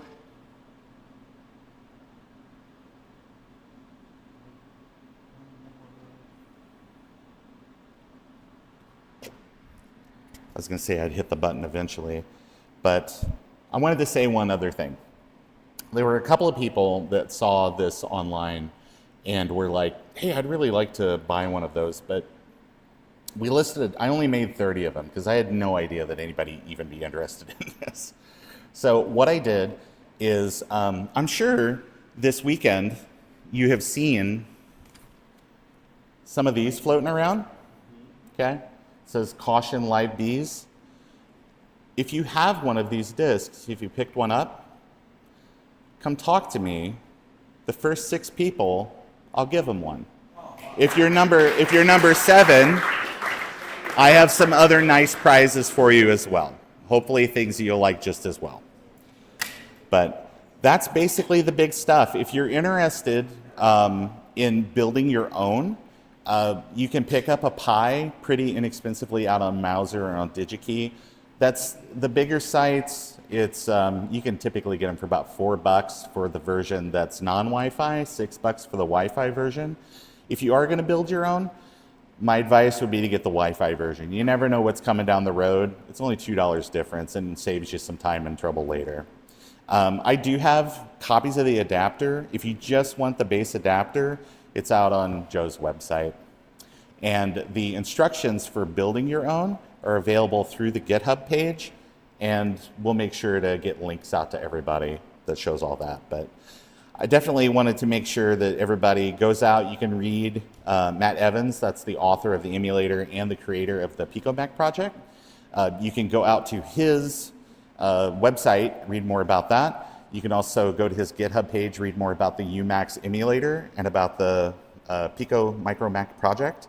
And then again, to make your own flashable images, it's picomac.bluescuzzy.com. And I want to make sure to say thank you again to Matt Evans, because he's the one that created this project and got me and other people excited about playing around with the Pico and doing emulation of these old Mac machines. I also want to thank Joe for his technical assistance with just sanity checks on the board and things like that, and Jason Merrill, who's known online as Gutbomb, for his technical assistance, and Eric Helgeson, who again created the Flash utility.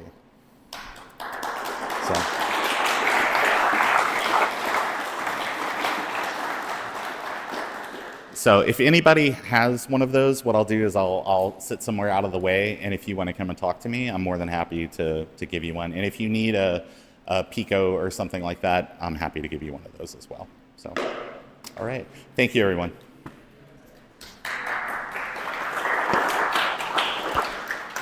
All right. Thank you, Ron.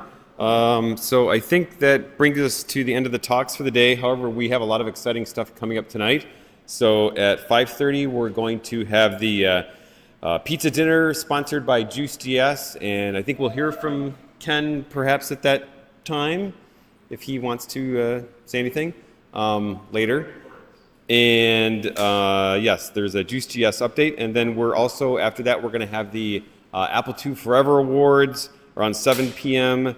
And then that's followed immediately by the tie contest and the door decoration contest. And then at 8 o'clock, we have the Marathon 2 contest run by Kate. So we'll see you guys for pizza at 5:30.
You just hold it, but not too close. So I hold you can it. Actually, you can clip it right about, I would say, pretty low down. Like here? Yeah. maybe even a little. Perfect. Clip somewhere. Yeah. Like, is it on right now? Yeah, it is. It should be. Hello, can people hear me? I can't hear me.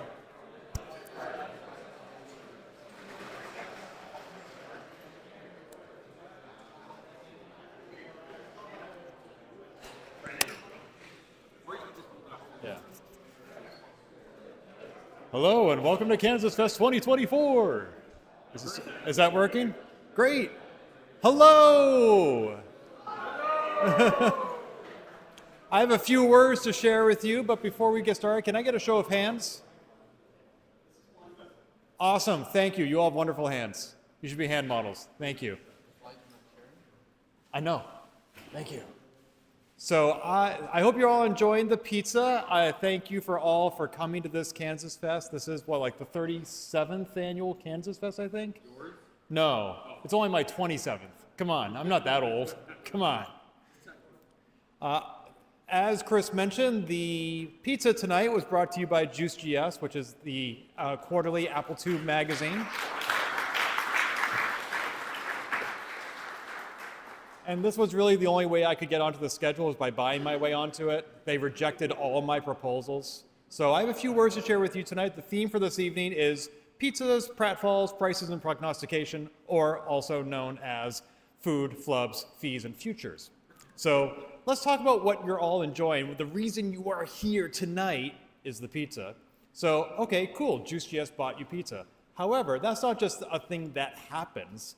There's a reason for it. As you know, as Apple II software and hardware developers and enthusiasts, everything about the Apple II has a reason. Like, Woz was very intentional about everything that went into the Apple II. And the same is true for the pizza. This has a long lineage. Let's go back to Shareware Solutions 2, a magazine published by Joe Cohn. It predates Juice GS, ran in the mid to late 90s, and this is an excerpt from the spring 1998 issue. In this issue, Joe wrote about an event that had happened in his native San Francisco Bay Area. He said that several times during the past few years, Apple II programmers and developers who live in or near the San Francisco Bay Area have gathered together for informal pizza fests. And it was during this last pizza fest in January that Eric Shepard proclaimed that if he could devote 3 entire days to programming his Apple II GS, he would be able to complete Wolfenstein 3D. In between bites of pizza, Sheppy expressed hope that he'd be able to find the time needed so that he could debut the completed Wolf 3D program at KansasFest 1998. That did indeed happen. In fact, I believe it came out Valentine's Day in 1998.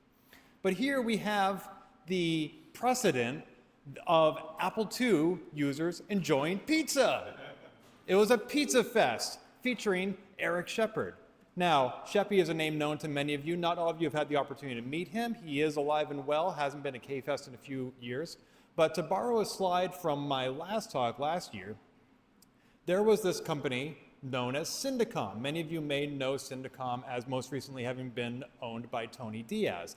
But it too has a long lineage. It was founded in the 90s to run forums and roundtables on Genie, which was an online service that was not Y2K compliant. It closed December 31st, 1999.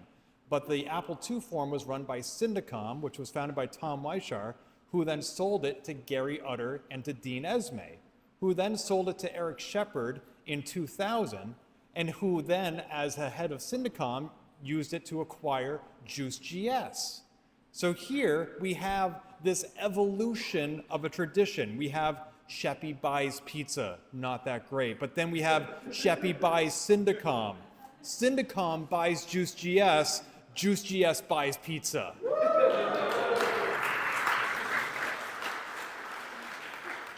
So that's why you're all having pizza tonight.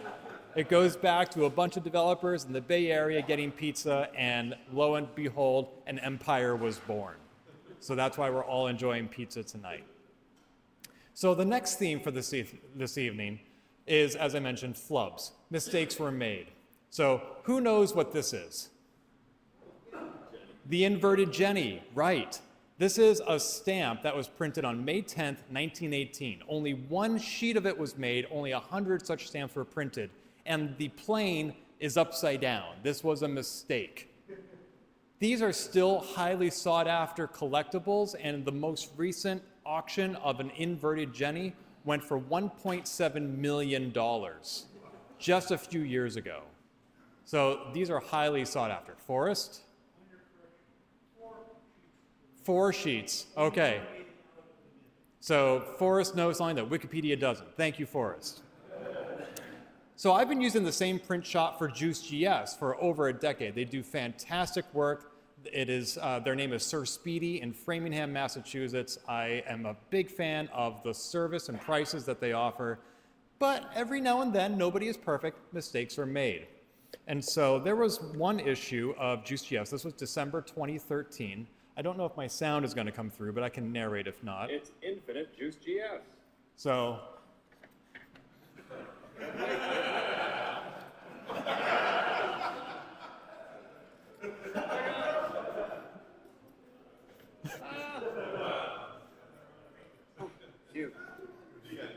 So it just kept going. It was infinite Juice GS. So that was 11 years ago. More recently, 3 years ago, there was an issue of Juice GS that came with a floppy disk, courtesy Brutal Deluxe. Many of you got the opportunity to enjoy that. And there was one issue I found that you open up and it's the last page. And so you flip it over to the back, and it's kind of hard to read a magazine with one hand, I found. So you open it up, and there's the first page. And you open up to the middle of the magazine, and there's some blank pages. So I don't know, maybe this was like my attempt at Juice GS manga, that you read it right to left. I don't know. And then the blank pages are like, choose your own adventure, just draw some panels in there. Make up your own issue. Cool. The most recent such flub was in September 2023. I very often have my friends Kristen and Tom help me stuff some issues. And as Kristen was putting one issue in the mail, she asked me, is it supposed to be upside down? So there was an actual issue that was printed that, yeah, this is the cover, and then the inside is upside down. And this was really stressful for me because I'm trying to get this out in the mail by the end of the month, and all of a sudden, like, we had 70 copies that were misprinted. The cover was on misoriented. And I ran back to the print shop and I was like, you have to fix this. These are 70 issues that are wrong. But then I started looking at it, I was like, well, wait a minute. The cover story is about karateka. And the thing about karateka is, if you load the floppy disk upside down, it plays upside down. I was like, wait a minute. This is brilliant. This is very intentional. So we have a karateka issue of Juice GS that is upside down, almost like it was intentional. We have our own inverted Jenny. It's amazing. So look at that. It is so beautiful that when I finally realized this, I brought back those 70 misprinted issues, and he said, great, we'll fix all 70 for you. And I said, no, fix 63 of them. And I have 7 left. And if anybody wants them, they're available for $5 each, which is a lot less than $1.7 million. So I have a stack of inverted Juice GS's, the karateka edition. If anybody wants them, they will not be reprinted. So I suppose you could go home and with a staple remover make your own, but authentic misprinted Juice GS's. Who knows how many more flubs there will be in the future, but enjoy them while you can. So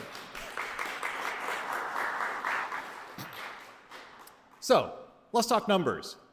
Juice GS has been around since 1998. It's been, or 1996 actually. Yeah, 1996. It's its 29th year.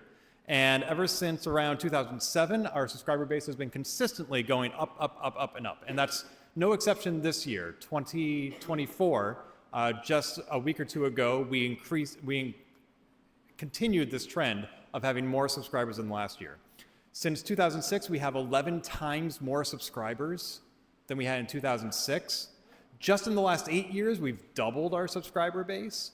And I think it's awesome that so many more people are finding the Apple II community and are finding ways to connect with it, whether it's podcast, Facebook, KansasFest, Discord, Slack, or Juice.js. And I'm really excited to be working with such a great team of writers, designers, enthusiasts who are helping create that content. I would not be able to do this on my own. So with all that support and all that enthusiasm and all this financial support as well, I have a really surprising announcement for you today. We're going to continue printing next year.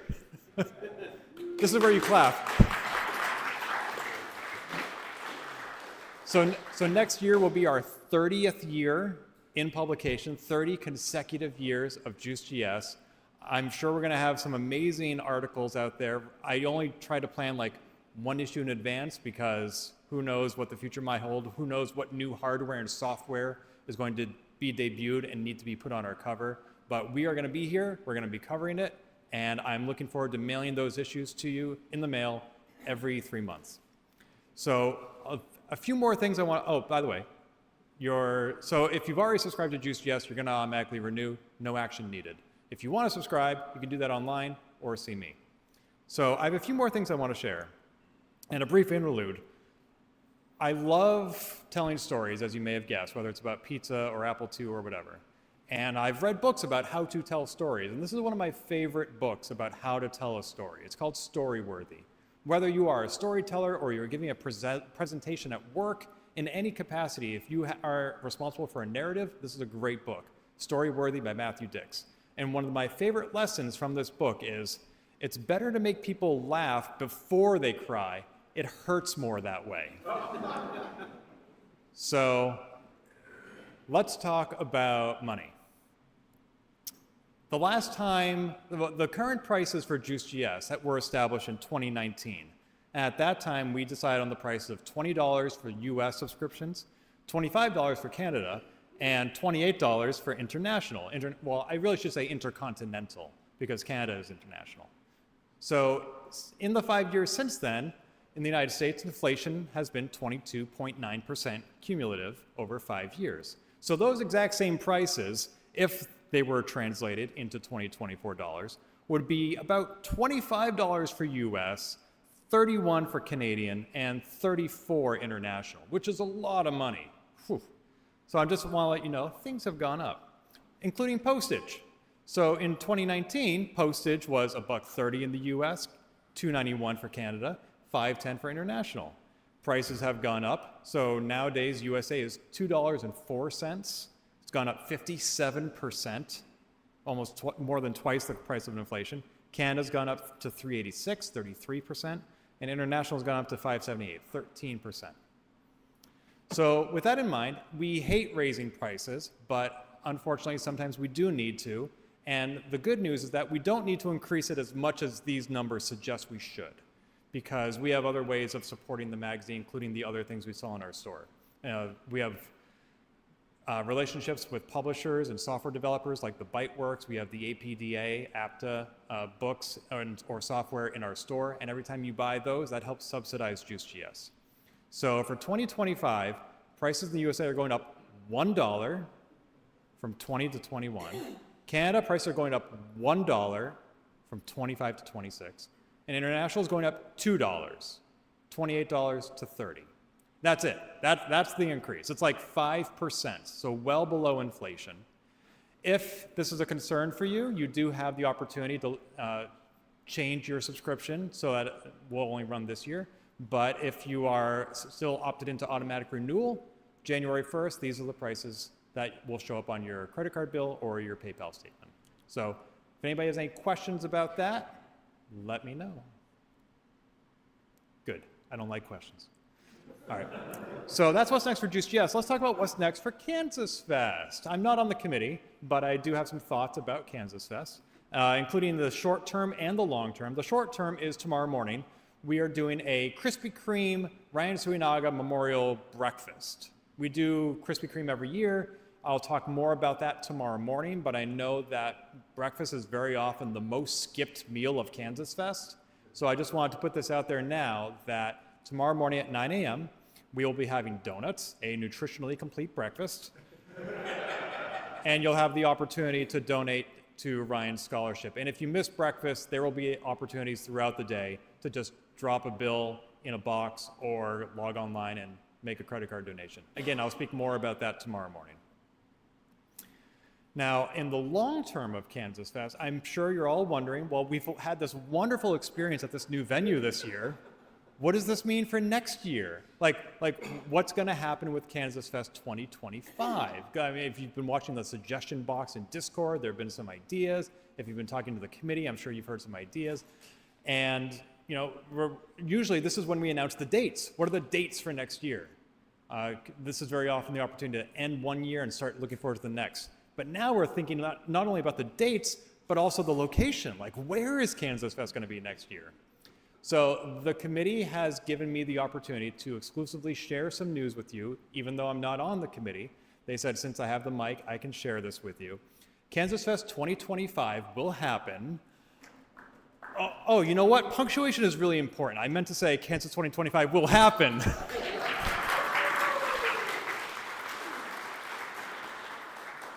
And that's all I know right now. So dates and locations still TBD, but Kansas 2025 will happen. So I look forward to seeing you all again somewhere, sometime, probably the third week of July next year. Dennis? Oh, yeah.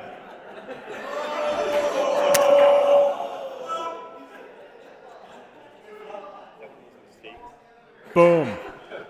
As I said, the theme for this evening is flubs and mistakes. Mistakes were made. But KansasFest 2025 also will happen. So, thank you. Any other questions? Any other errors? Did I get it wrong in the previous slide as well? I sure did. All right. So before I make these slides available online for all time, this isn't live, right? This is going to be edited. Ah, great. Okay. 1 million. Wow, that's a lot. Peter, hi. Five people watching? 5 million people are watching. That's amazing. Okay, cool. That's all. Any other? No, cool. I'm sure the committee, they didn't tell me to say this, but I'm sure the committee would welcome your feedback, whether it's in the suggestion box in Discord or via email after the event. It is very important that they survive this event, you know, and just like with JuiceGS, sometimes you can only look one event at a time. So maybe bury them with your feedback after you get home and not before you even leave here, because yes. So we all have limited bandwidth. As any Apple II user knows, bandwidth is limited. So, but again, we all really appreciate you being here. It's been awesome seeing your faces, enjoying this beautiful weather, this event, these computers, the wonderful guest speakers. Thank you, Rich, for coming all this way.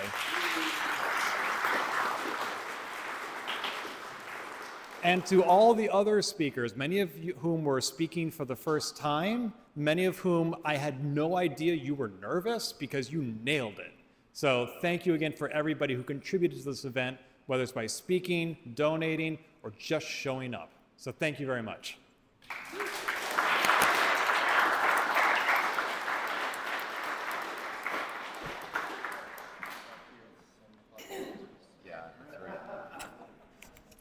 All right, thank you, Ken.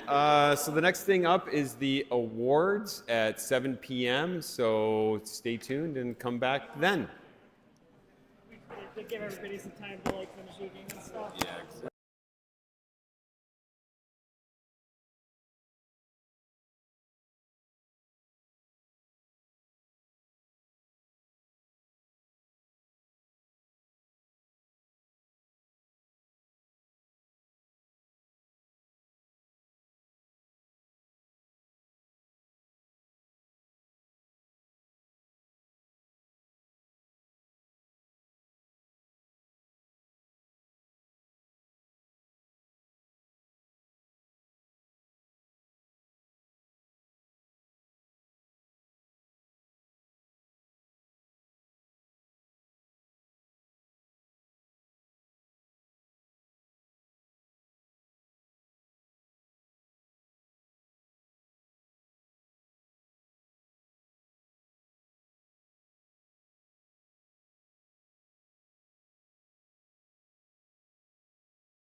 Ow.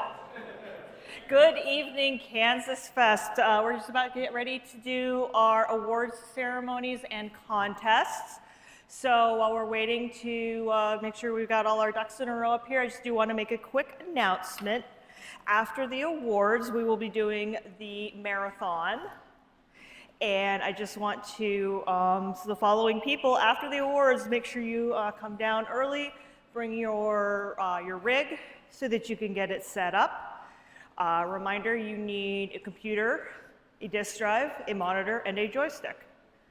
So I have J.S. Rand, I have Rob Kim, I have Chris Rupnick, I have Yuri, no last name, I have Lenka, and I have Nico.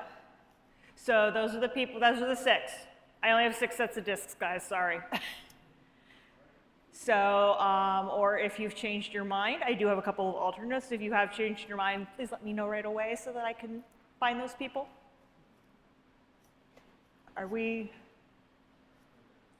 Oh. Now waiting.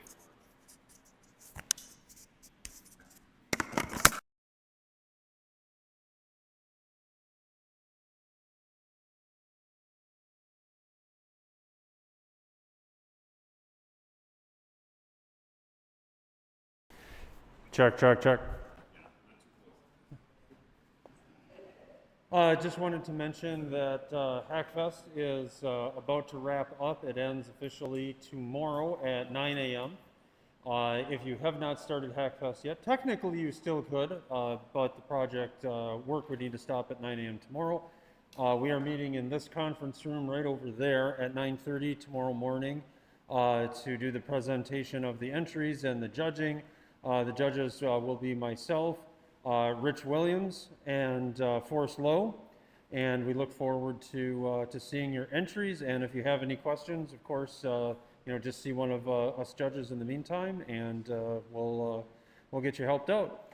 And then lastly, just a quick comment. By popular demand, I did post Knox Arcowist version.mu. It is in the Knox World Builder channel on Discord, the download link for it, so enjoy.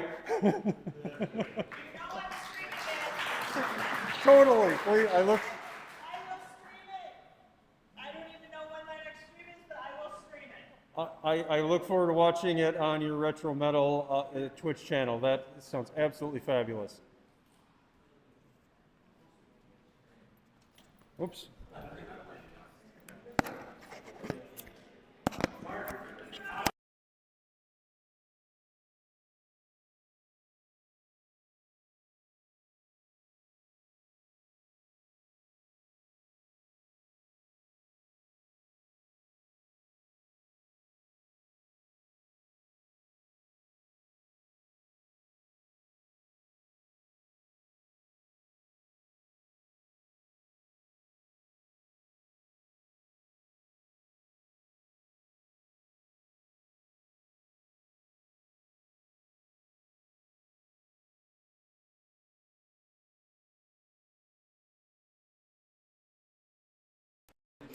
All right, so traditions at KansasFest, one of which is the door decorating contest, and we're going to do that right now.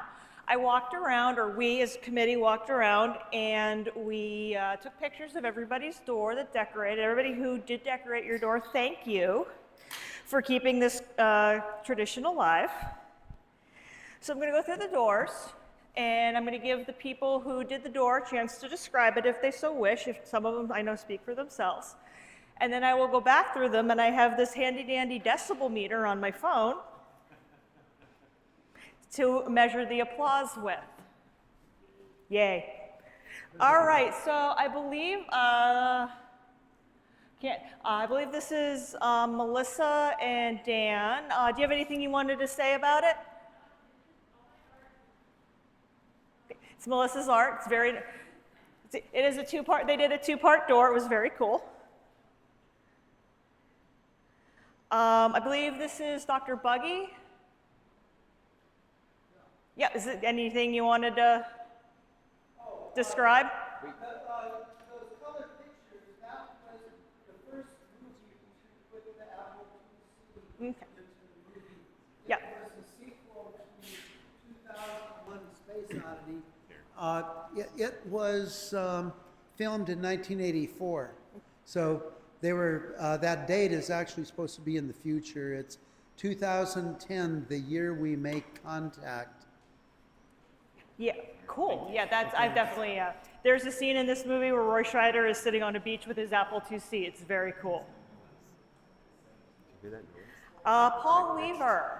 I'm not sure what your room number was, but do you have anything you needed to explain? You don't have to talk if you don't want to. I don't know. I'm new here. This is my first year, and it said. Yay! And the instructions I'm said, not. tell I'm us not, something about you. I'm not So, making anyone talk. it's my life history. Yeah, if you don't have anything to say, that is fine. I'm just giving people the opportunity. I'm not sure who's, I'm going to put my old lady glasses on. 231, I'm not sure whose room this is. Anything you wanted to say about it? No, my first year also. Okay, thank you.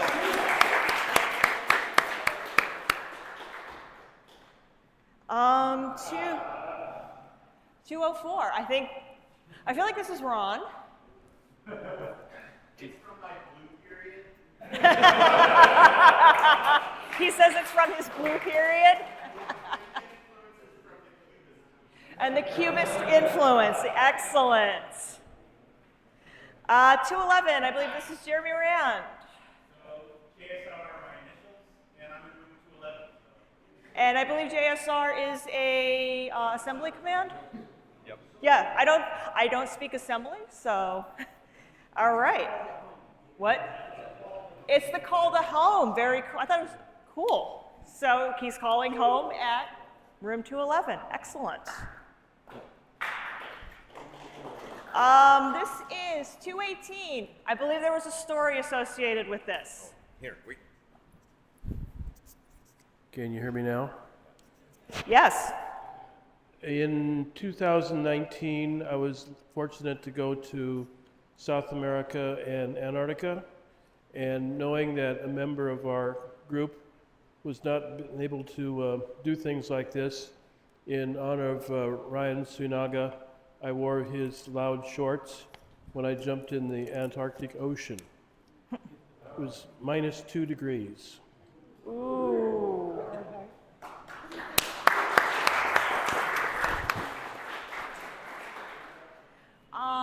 Room 216, again, I believe there's a little bit of cool stuff behind what's written on the door.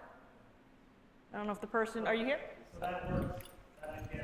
Okay, so that address works. What's at it? What's there? Okay. Or do they have to log on and find out? Okay, I guess you have to log on and find out.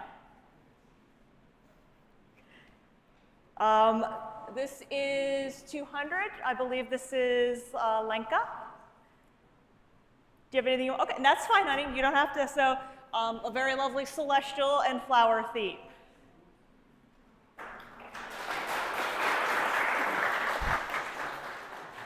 All right. No, I don't want you to access the camera. Stop trying to be helpful, PowerPoint. You're not helpful.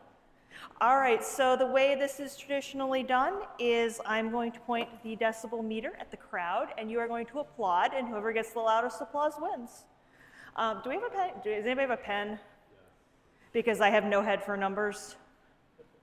And something to, here, get right on the back of this. I'm super organized, can you tell? We do have KansasFest pens, yes. All right, so slide 1. This was Melissa and crew. What do we think?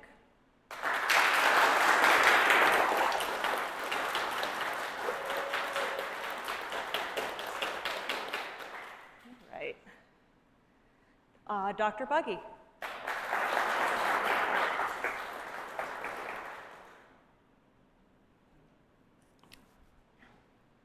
Paul Weaver.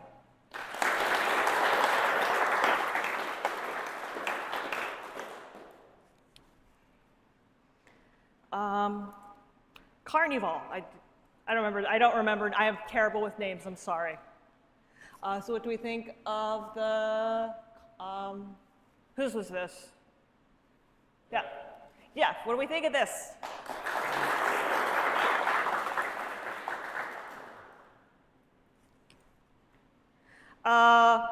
Ron's blue period.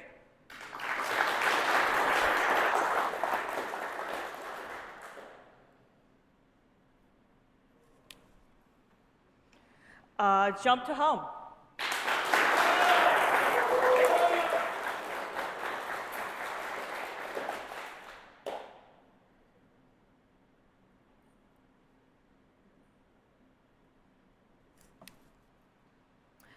Jumping in the Arctic Ocean for Ryan.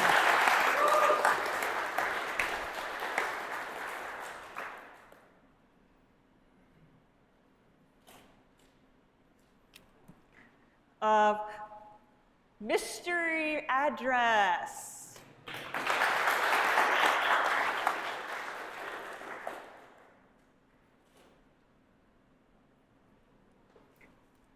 And the night sky with flowers.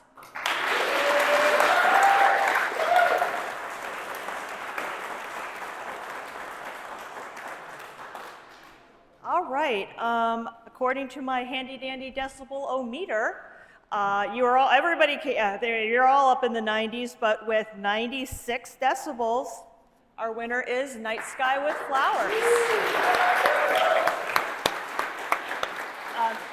Prizes. Lenka, if you would come on up, we have prizes.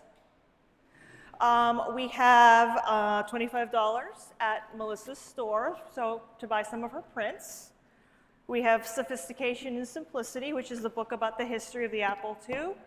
And we have is this the VGA adapter? This is the Apple II VGA adapter that Vince Brill makes. He wasn't able to make it this year, but we do have him here in spirit. You pick one.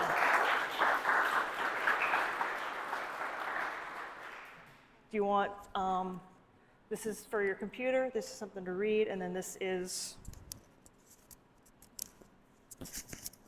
a gift certificate for the artist. That's what I figured. Yay! All right, I'm going to disconnect. And I believe next we have the tie competition. So if you are wearing, if you have your tie and you are ready to tie one on, come on up. Prepare to be judged by your friends and colleagues and peers. So, come on up. You gotta go in front of the camera. Is the camera now broadcasting ties? Yes. Okay. Do we have anybody else? Tie contest, tie contest, tie contest. Okay, looks like, do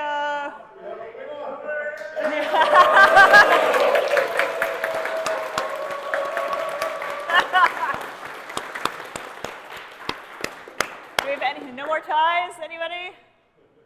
Oh, we have a late contender.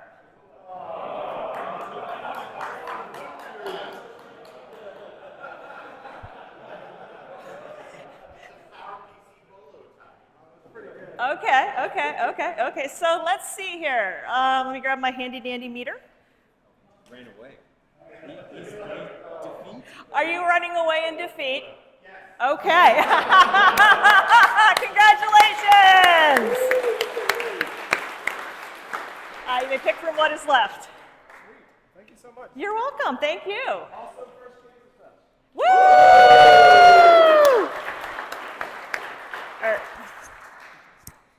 And I'm turning it over to other members of the committee to do the Apple II Forever Awards.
As is tradition, every year we recognize people who have made long-lasting contributions to the Apple II and the Apple II community.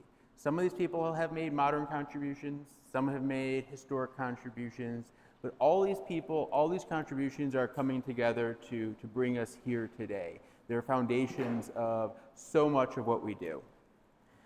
Our first Apple II Forever Award, of course, goes to Rich Williams.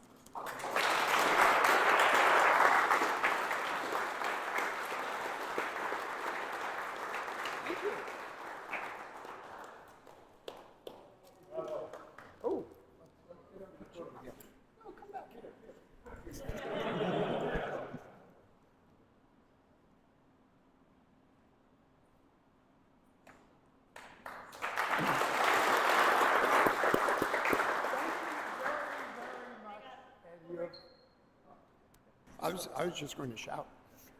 Thank you very, very much. Everybody has made me feel very welcome here, and it has been a great pleasure making so many new friends.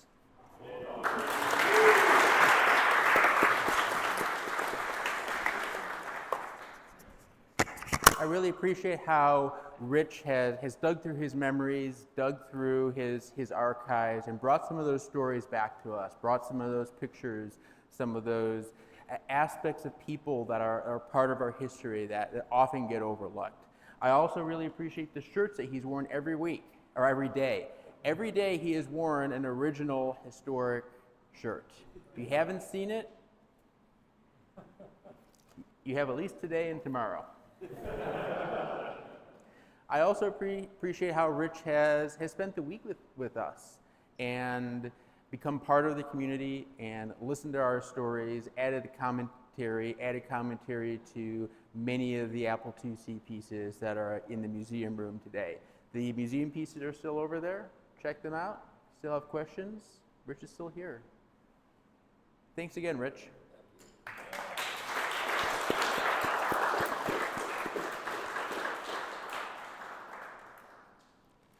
Next, I'd like to recognize our other featured speaker, Rob Gamel.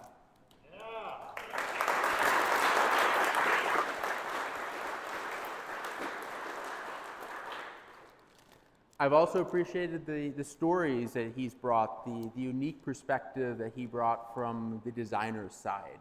And it's important to preserve all these personal stories, these personal connections. We can read about the hardware, the schematics all day, but it's really the people that make this community important.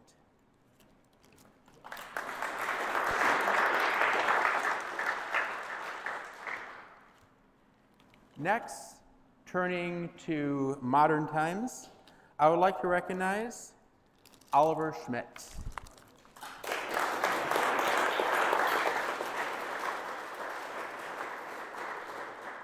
Oliver has made fantastic contributions to the A2 Pico, that is interfacing the Raspberry Pi Pico with the Apple II. He's made other contributions to CA65, which is a 6502 assembler.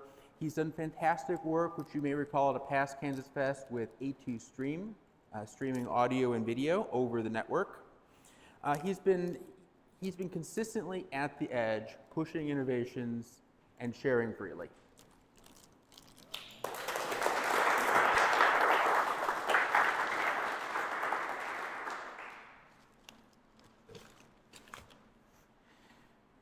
And last but not least, I would like to recognize Sark and DJ.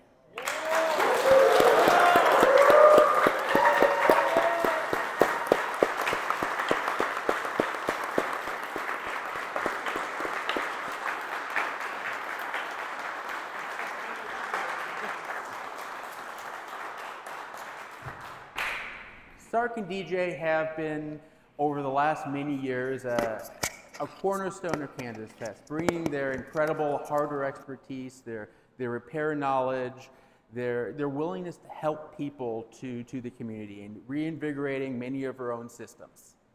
Thank you.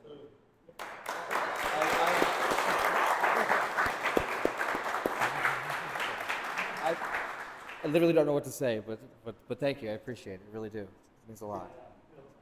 Thank you. Thanks, Ed.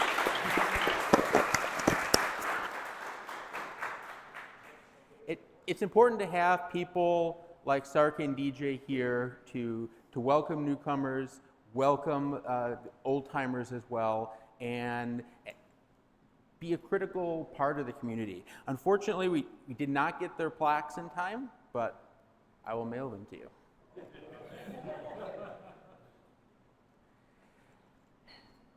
Thank you. That is all the awards I have, but I would also like to take the opportunity to thank each and every one of you. You're the reason we're here. You're the reason that we're keeping the Apple II alive. Thank you. Thank you for coming. Thank you for bringing your expertise, sharing your stories.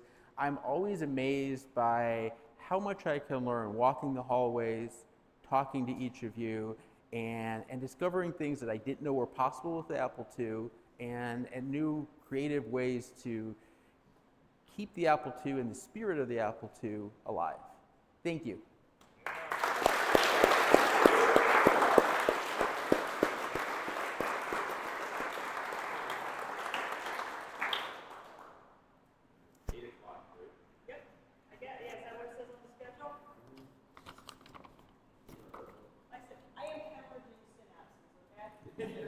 Yeah, so next up, 8 o'clock, marathon gaming session with Kate. There's a handful of entrants.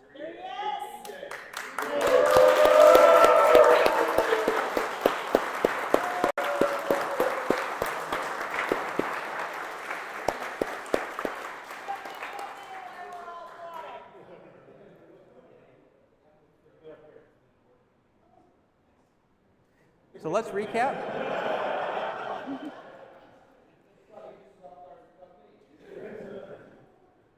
We've gone through the Apple II Forever Awards, recognizing people who have made significant past and present contributions to the Apple II and the community surrounding it. And 2 of our awards have gone to Sark and DJ for their ongoing effort to help keep our old hardware alive and be a critical bridge for the community, bringing people together as well. Thank you.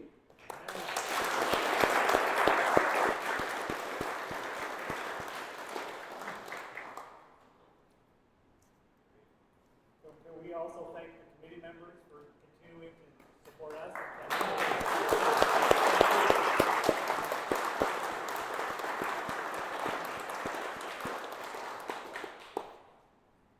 Thank you again. Even if you're not participating in the game marathon tonight, come on by, cheer people on, boo people, enjoy the time.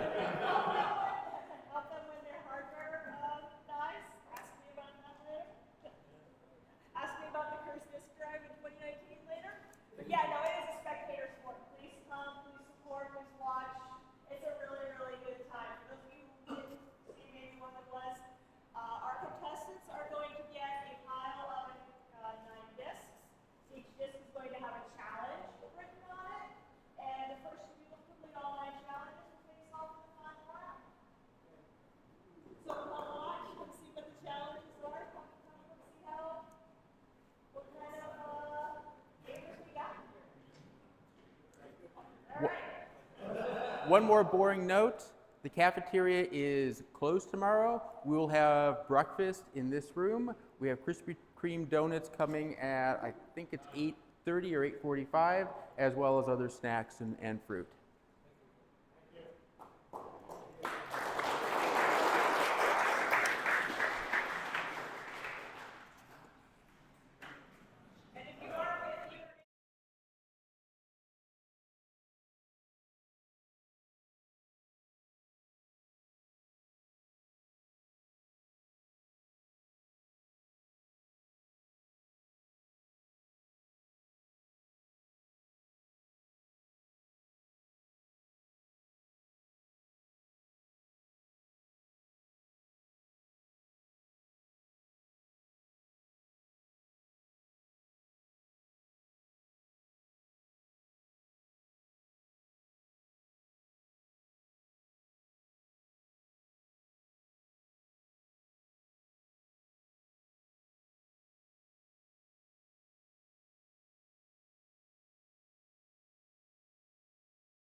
hot mic.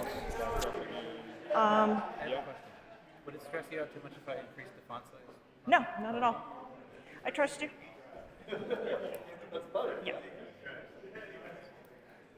All right, it is that time. And hello, stream, and hello, KansasFest. Woo! I'm going to be holding this like I'm some sort of streamer or something because I'm going to be mobile and commenting on the Marathon 2 second run for real this time.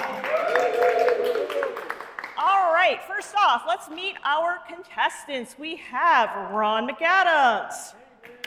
We have Lenka. Let me make sure. I want to make sure I don't run out of.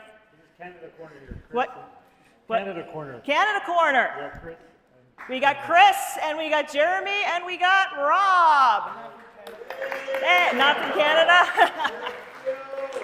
All right, so the way this is going to work, each of these contestants has a face-down pile of 9 or 8 discs. I miscounted because I'm an English teacher. When I say go, you can flip the discs over and you can look at them. Each disc's label has a challenge written on it. It is up to you to A, figure out what that challenge is in the context of the game when you boot it, and B, beat the challenge. The first 2 of you who make it through all 8 discs will face off in the final round, which is one game, speed run, winner take all. Are there any questions before we get started? All right, may the best gamer, whoop.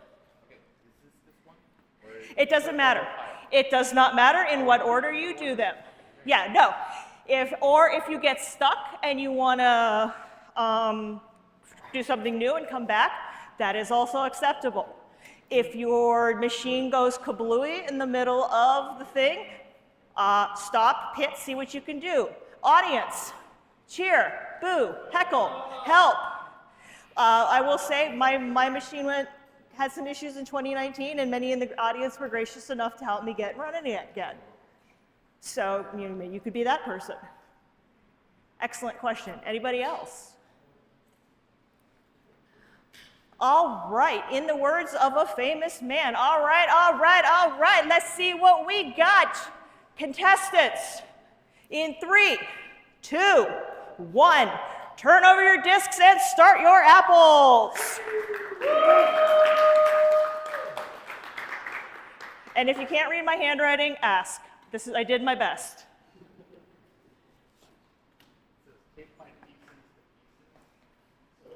Take me to pieces. So Ron is starting with take me to pieces.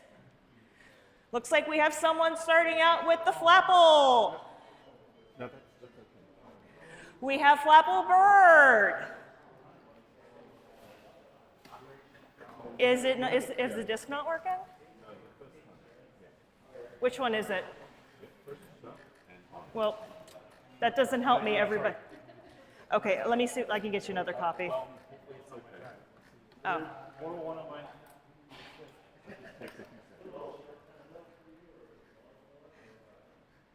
So, Ron, how fast do you think you can take him to pieces? I don't know. I'm going to perform a dissection using my joystick, and I'm going to start a new one. This one takes a minute to load. Yeah, but I don't think any of us wins the label. The label is, once it stops spinning, you can pop it out. Yeah. Okay, we got some flapple bird. This one's loading. Okay, I can get you a new version of that. Okay. It might not be the disk drive. It's all new old stock media. I think I have another set. You can just borrow mine. Just take one of mine. Okay. Oh, jeez. All right. Can somebody grab me the box, please? Because I know there's another set. The box of discs.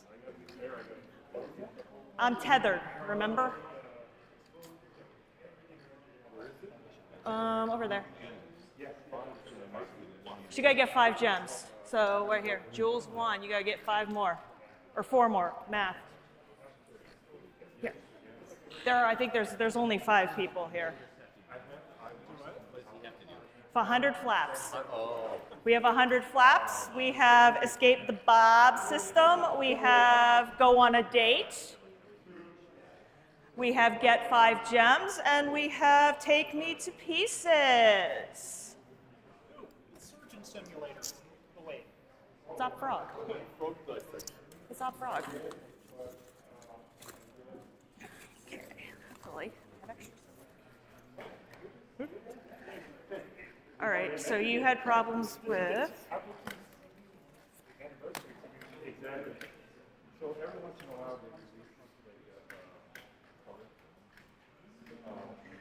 All right, we're about halfway there on the flaps. What? Alien downpour. Yeah, we're there at the halfway there on the flaps. Did it? I've never seen it. I booted these all before I left.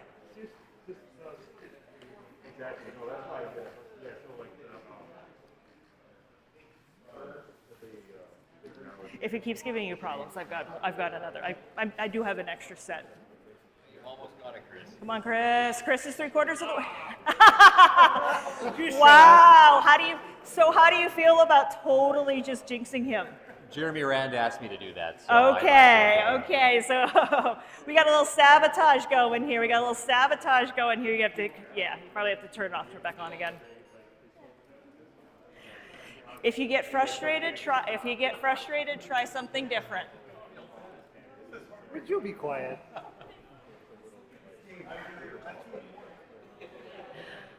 I did all of these. Did you make you go on a date? These two did not read. Okay.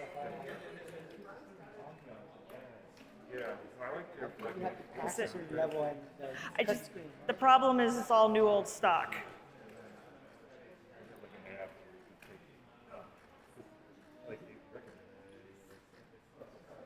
I hope I did not make this too hard.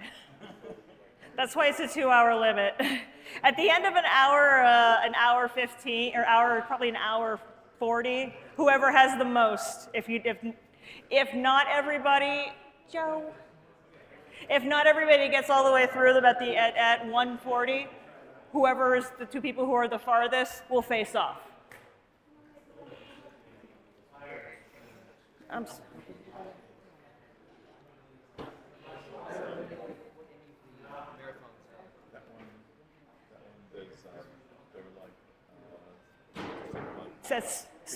It's Spin Dizzy.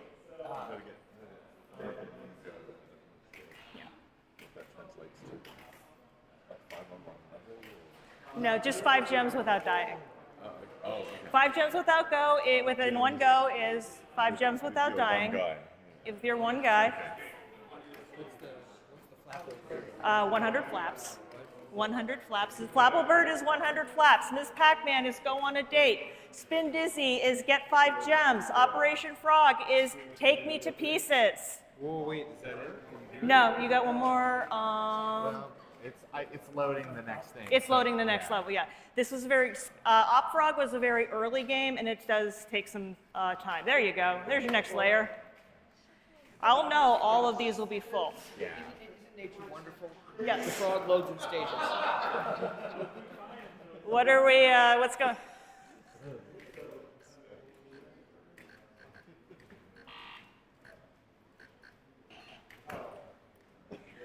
It looks like you went on a date.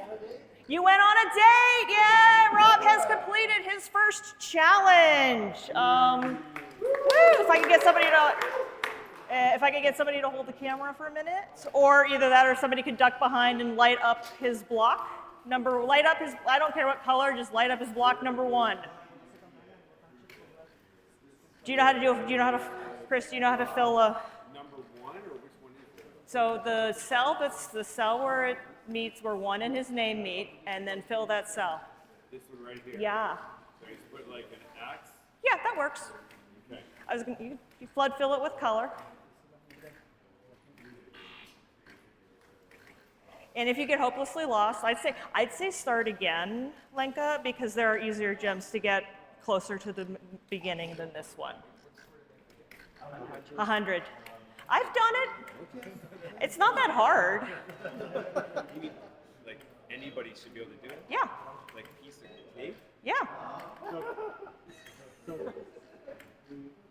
Yes. It does say 100 flaps, but it doesn't say anything about doing it without dying. No, it's 100 flaps because the counter resets after you hit something. I know. Please don't be a pedant.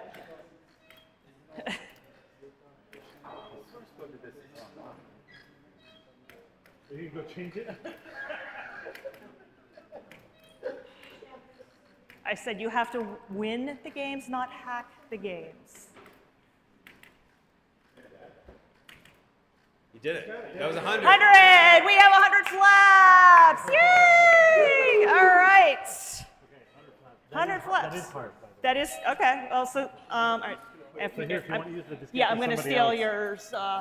Who needed 100 flaps? I think. Here. I need 100. You need 100 flaps? All right. You are working on Become a Master. Well, how much do you know about the apple? You got to become a master. You got to beat the computer.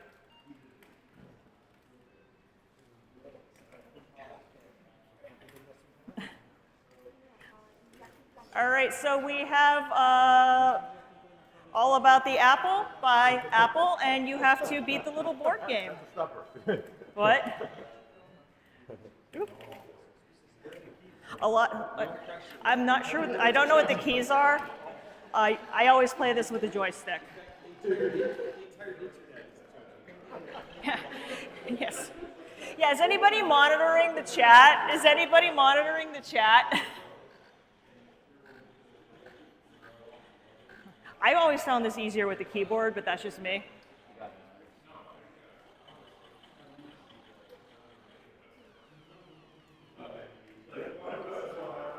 Okay, we got some Ms. Pac-Man. All right, yep, just hit the space bar and then keep him from hitting the thing. Just hit the space bar. That's all. Yeah, there you go. Just get in the zone.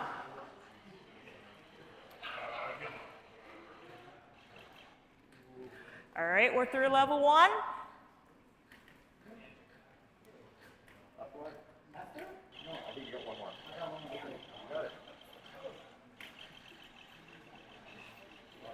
Rob is still dissecting or Ron is still dissecting a frog. Yeah, it's really tough. Yeah, that's why I always use the keyboard. Because it's a little more precise. I don't know if you can switch back and forth or not. No, once you're in, you're in. Yeah, I would yeah. Oh, what is your name? Oh, God. Oh, did we become a master? Whew. Okay, did we become a master on the inside story? No, did you lose to the computer?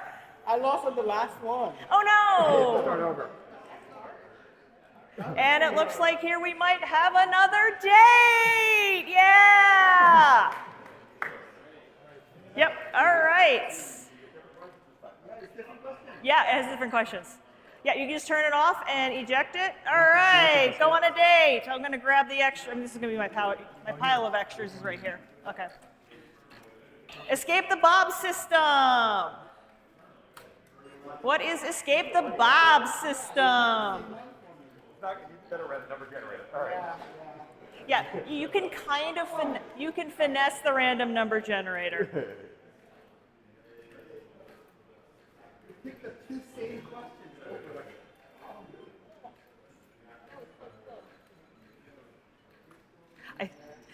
You might need the joystick for this, for downpour.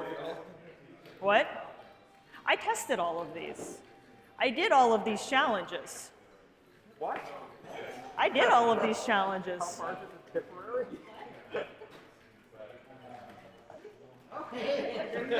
You do not know. Yeah, how long? It's a long, long way to Tipperary, to the land that I love.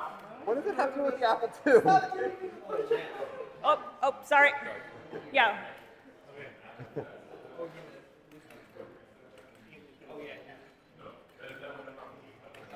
And I mean, worst case, I can edit some of the challenges on the fly if I have to.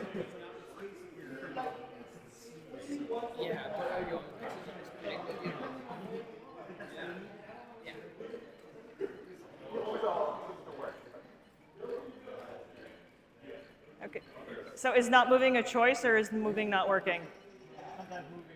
Is a choice? Okay, I just want to make sure your disk wasn't, I think you might have to restart it. Yeah, then you end up with like final. Yeah, exactly. That's what I was thinking about. You just described all of our folders at work. Exactly. Yeah. You're on the last, this is the last layer. Yeah, I think you should definitely tell people that they have to use The keyboard. So could, the joystick. That's only fair. Okay. I wasn't told. Well, you again, that's it's about, and sometimes it's about knowing it's about, you know, the choices you make.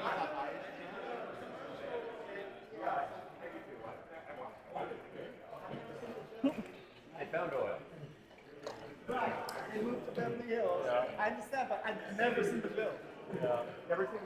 Oh yeah, there's other trivia in there besides the apple, because I guess the programmers thought they were being cute. Oh, but you get another chance. I think it's only when you get the master one wrong. Okay. It was the one about the Beverly Hillbillies. Now you. Uh-oh, here we go again.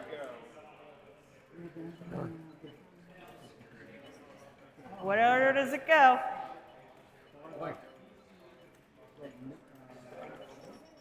Jeremy, you're still flapping?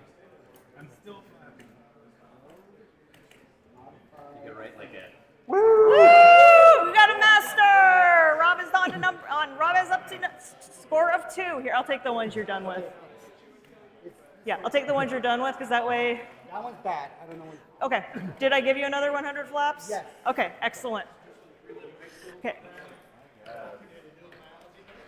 These are the extras are upside down.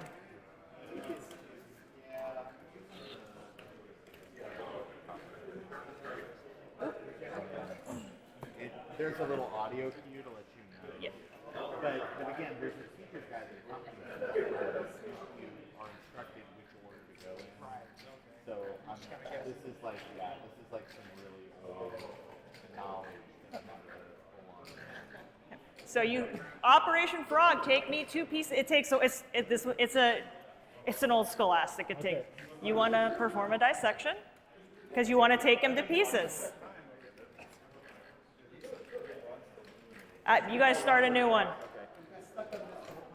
Oop, you're good. Flaps. Start a new operation. It's loading. This takes 5 ever to load, but everybody takes 5 ever to load.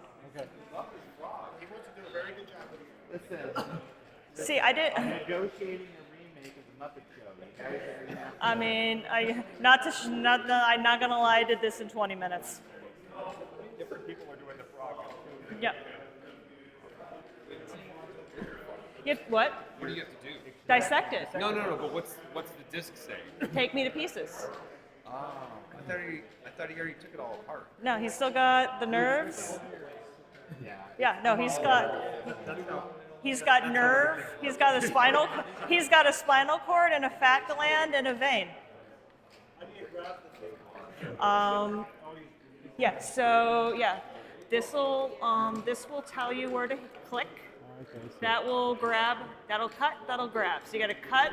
So if this will tell you where to. This will tell you the pixel to cut on. You should just be able to hit the button.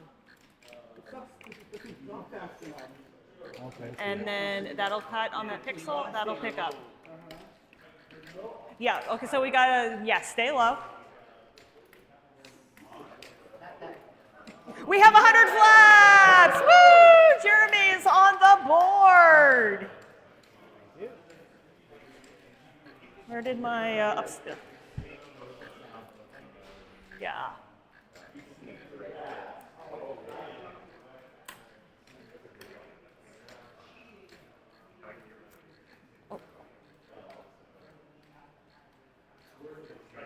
All right, you gotta go on a date. I think by now you probably know what that means.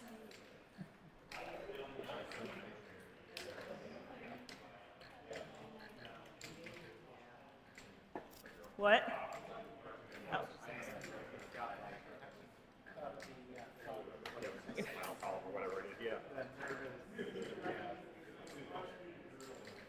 Skipping the frog. Hard.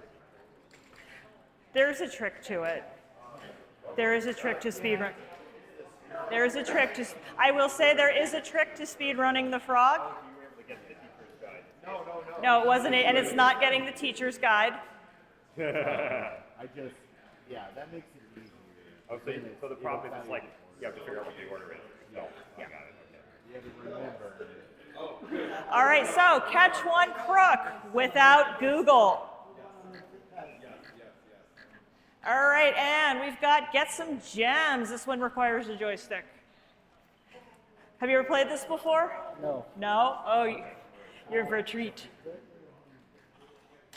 All right, we got some Carmen Sandiego. Where in the world? Before the fall of the Berlin Wall. So good luck. Yeah. Spin Dizzy takes a bit to load. It's literally loading the whole game into RAM. Woo! We got the frog! Ron! All right, Ron is done taking a frog to bits. And keep on keeping on. You can do them in whatever order you want. You know that. Yes. You can flip it all over and look at them all. Yeah, you can flip them all over and look at them all. Level 1. Okay. This is going to be Dark Souls, right? Nope. I mean, if I remember correctly, because... Wait, Kat, you don't remember what these are? No, of course not. I did this last year. You can take notes on Carmen, but you can't use Google. So... Can you sing a cappella, you know? Well, where in the world? I don't want to get us demonetized. I would sing rockapella, but I do not want to get us demonetized because they actually will demonetize you. No, that's called Spin Dizzy. It's like a precursor to Marble Madness. You went on a date, Ron went on. We got Jeremy went on his date. Woo!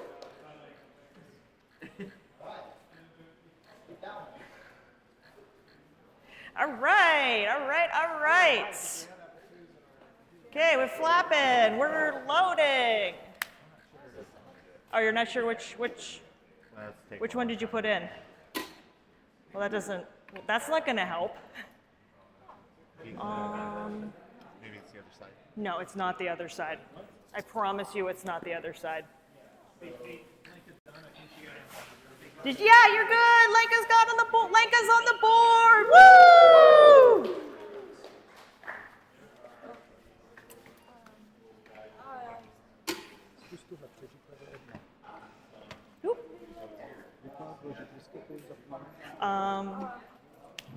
This one's pretty easy. Go on a date is pretty easy. All right, we got the inside story. We've got some Carmen, and you cannot use Google. You got to rely on your memory of fall of the Soviet Union. You got to remember your pre-1991. This is world. This is world, and this is before the fall of the Iron Curtain.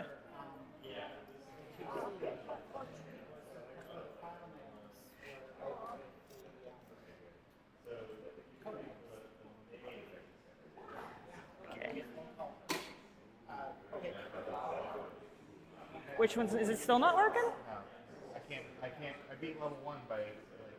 No, I don't know what... Okay, this...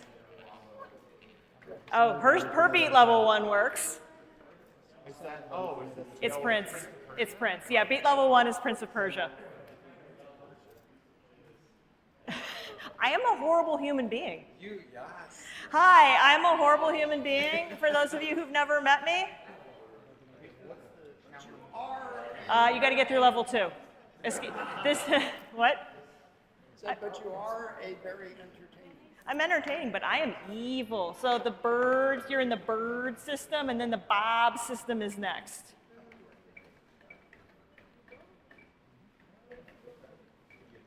That's some Prince of Persia.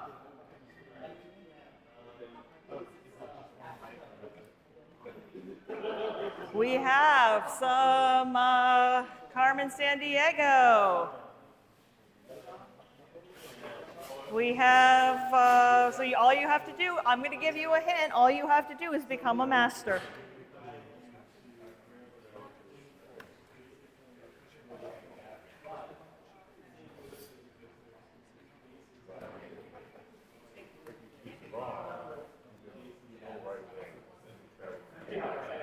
Oh, I know where you need to go. I know where you need to go. I was going to stand here and heckle you. Is there any way to get a different challenge in terms of the game? I mean, you can reset and try again and see if it gives you a different case. I believe it's, I don't remember if Carmen is, I don't remember how it's generated. Yeah, you don't get the same crook every time, and you don't get the same, the only thing I think that's set on Carmen Sandiego is the number of hops you have to make. But it randomizes where you go and how many clues it gives you to get the warrant and all that good stuff. Red, yellow, and black, yeah?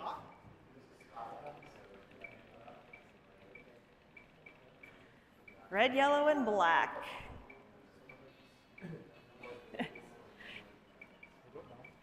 I do, but I can't tell you. I know. I was like, I know where you need to go. I remember all. What's sad is it's how much I actually remember because I played this game. Played Carmen so much. It tells you at the beginning. This is the bird system, and then the level 2 is the bob system. Yes, basically it's beat level 2, but I was being cutesy about it. No, these are the bird system.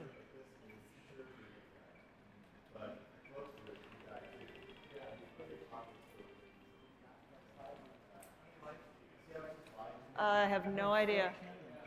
Yep, spare change. Who's got spare change? You got to rack up 5 money bags. I love spare change.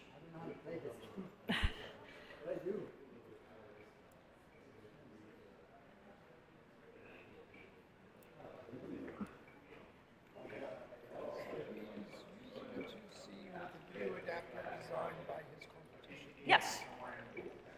Welcome to KansasFest. You are friend one day and foe the next. We have an observation from the audience that he is using one of the new adapters built by one of his competitors. Here at KFest, you can be friends one day and foes the next. I did it. Did you get it? Did you beat? It's not giving any more enemies, so I'm assuming I beat the entire game. Is it not loading the Bob system? Okay, so for, I guess, there's contestants. For Alien Downpour, you only have to beat the first level because it's not loading the second level. I might have got grabbed a demo version or something. It's really hard to. I went on Internet Archive and downloaded disk images. 4 a.m. cracks all the way. Yeah, Ron, you got a point. Ron, you're good. Ron, you're good. No, you don't have to play this game anymore. I think I got a demo version. So you only have to beat the first level of Alien Downpour. Ron has another point.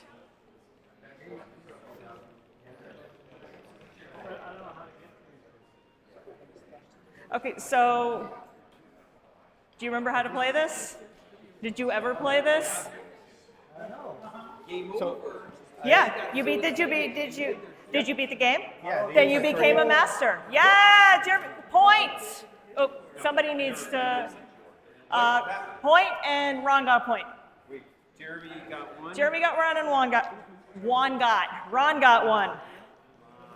Yeah, Ron, oh, excuse me? Okay, so what's the spare change?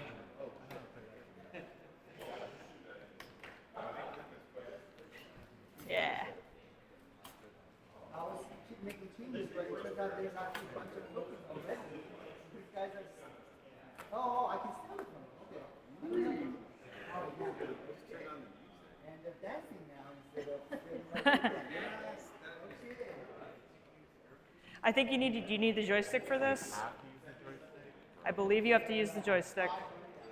I streamed Prince of Persia, but that was a while back. I mean, we had Jordan Mechner talking. I had to have a Jordan Mechner game, and they used Karateka last year. So as soon as I knew we had Jordan Mechner lined up, I'm like, well, there's got to be one of his games in here. And unfortunately, Jason used Karateka in 2019, so.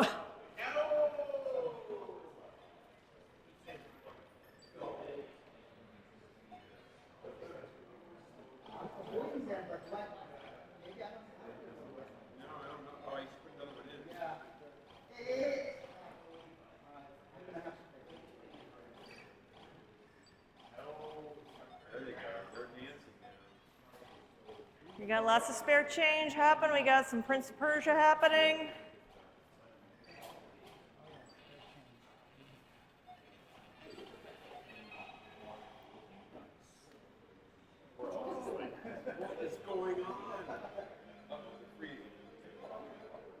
Okay, we got one money bag. 2 money bags? Is that the what you have to do? 5. 5 money bags. I think that's what I put.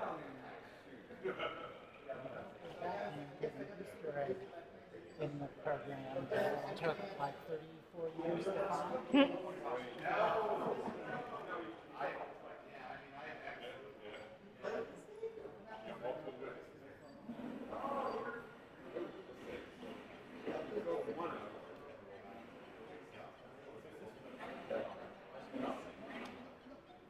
Every time you fill one, you get a money. We get a money bag. So this is kind of, the name of the game with spare change is risk versus reward. The name of the game is risk versus reward. Folks at home, here are the standings. I don't know if it'll focus. Rob has 2, Jeremy has 3, Chris has 2, Lenka has 1, Ron has 2. And we are roughly half an hour into this thing. You think my wonderful partners at whatever my payment service is that do that. So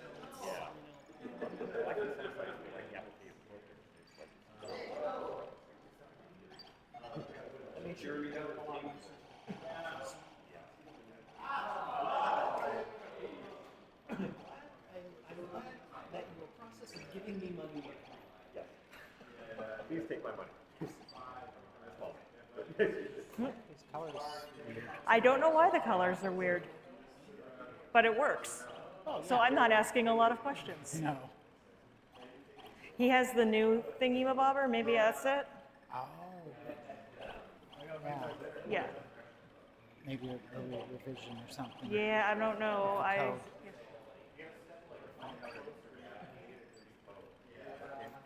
Which one? This one? Yeah. Spare change. Okay.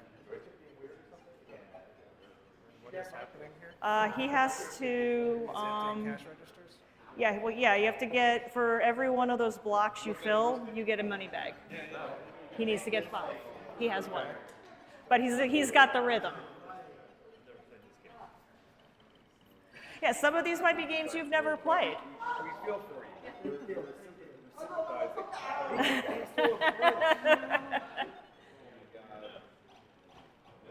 They're teasing me. really are. Look at that. I know. Ah, we got there! Yo! We got another point. 5 money bags. Wow. Chris and Jeremy, neck and neck at 3 games each.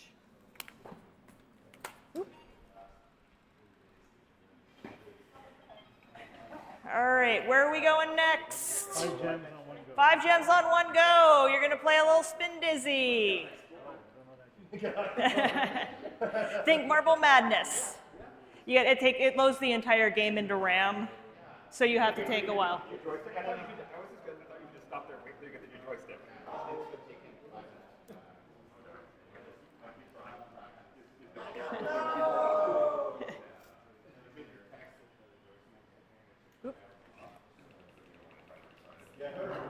Some spare change. You did spare change. What? Spare change is a fun game. It's a good game. The music's good. Yeah. I hate this game.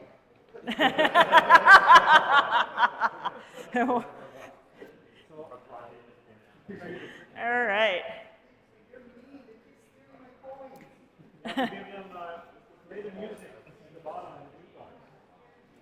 All right, so you need to use the joystick to pick up 5 gems.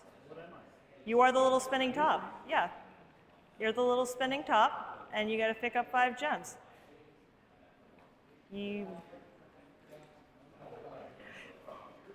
And it's isometric. It's isometric on the Apple II.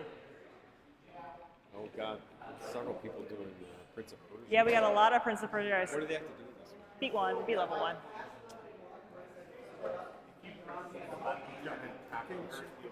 This is called Spin Dizzy. Think Marble Madness. Marble Madness. Yeah. I was just gonna say. Yeah, it's kind of a precursor to Marble Madness. All you have to do is run over the gem to touch the gem to collect it. When it comes to Carmen Sandiego games that are blocked in the past, we're in Europe. Oh, where in Europe is fabulous because that is all kinds of messed up. Yep. Because it's like East Berlin. Well, I couldn't figure out how to get there. I had the warrant, but you have to know how to get to the city. Yeah, there's a way there is a way in the game to figure out which city you need to go to. Right. And then you have to figure out how to get to there. It should always be a direct flight. You shouldn't have to do hops. You're always going to have a direct flight. You're always going to have a direct flight from where you are to where you need to be. Yeah, you only have to do level 1 for that one because the game, I did not know what version I had. And he's like, nope, not Prince of Persia, nope. We just noped right on out of that. Right. But then these guys Then they steal them, so yeah. that's why you have to go to the safe. Okay, got it. Yeah. And then once you run out of tokens, Yeah, he's put. Yeah, go on a date's a lot easier. Try that. Level 1. Level 1, Ron has completed level 1 in Prince of Persia. Here. Why are there two discs there? Oh, here. Pull out the one that was bad. That's the one that's bad or the one that's good? That's bad. Okay, we'll put the bad one somewhere where I won't hand it to someone. Leave it. Yeah, like that. Give me the good one. Thank you. Yeah. All you have to do is, who needs a Prince of Persia disc? Who needs a Prince of Persia disc? What's it called? Beat level 1. Do you need it? Here. Well, you can borrow it. You need No. to borrow it? I have an extra one if somebody's isn't working. I made them all before I left, and I wrapped them all, and I kept them away from magnets, but it's... So you want to use the joystick for this. It's Pac-Man. Oh. Yeah, just hit spacebar to start. Oh, I see. Yep. There you go. Got some Pac-Man. Got to beat 2 levels. Which one did we just... Become a master. Okay. Become a master? Yeah. Oh, did you get my... It's really finicky. Okay, it might need... So there's that one jump that, Yeah. near impossible. Okay. Here. Hang on.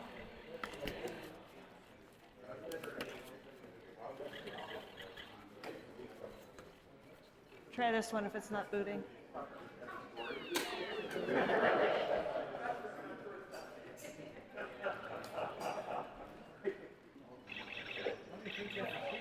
You only have to beat this level, but you have to beat this level. All of these. Everything that comes up. I can't remember if it's a Galaxian thing. There's like hundreds of them. But Ron did. No, they stole it from the purple. So they can do that too? I think you can shoot the missiles too. Gotta make him dance again.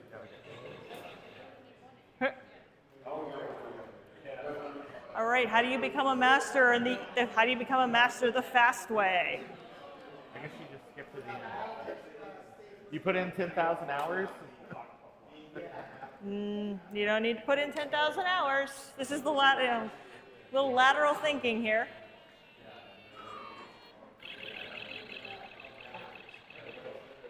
All right. You're So, gonna. Joe, I quit the game. Was it Germany? Yeah, but there was no flights to Germany.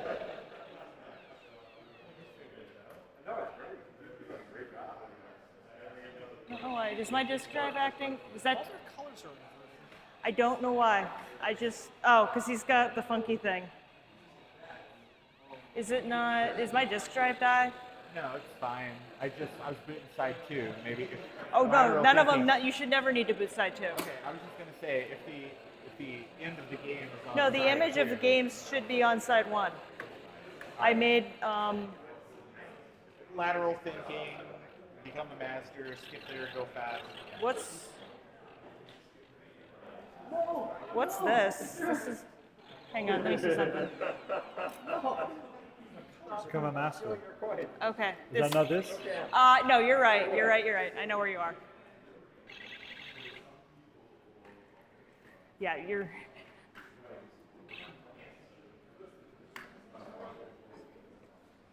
Okay, that's weird.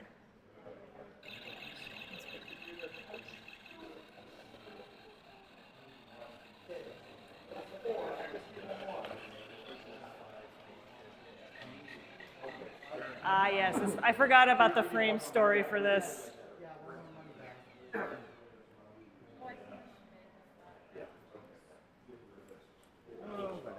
Okay.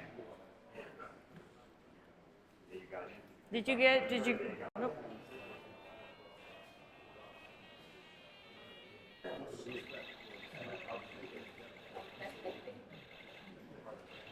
Fair change.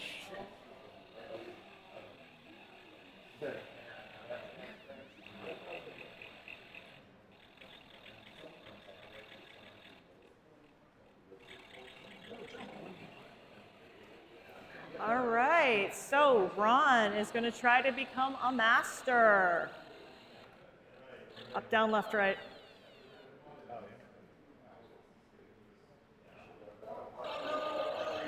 I don't know, Ron, how far is it to Tipperary?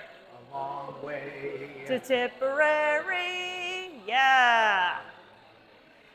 Chomping, chomping, chomping, chomping, chomping. What?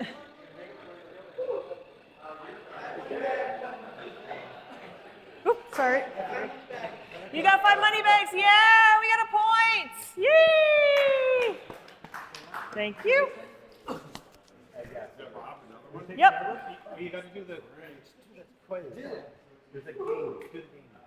Which one is beat the first level? Do you have another copy of this? This is What? bad. This is bad. Oh, I can give you another one. It's amazing kind of controlled chaos. It is. Here, this one's bad.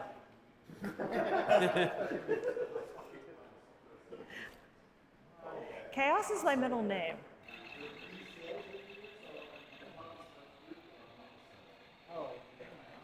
Oh, you only have to beat level 1 in that one too. You only have to beat level 1 in this one. Because I accidentally downloaded the demo version. Yeah, it's 1 level. Which way do you want to go? Down, left, right? No, you have to pick an arrow key. Just hit an arrow key. I think it's just left and right. Keep hitting arrow keys. So what? So now you answer questions. Yeah.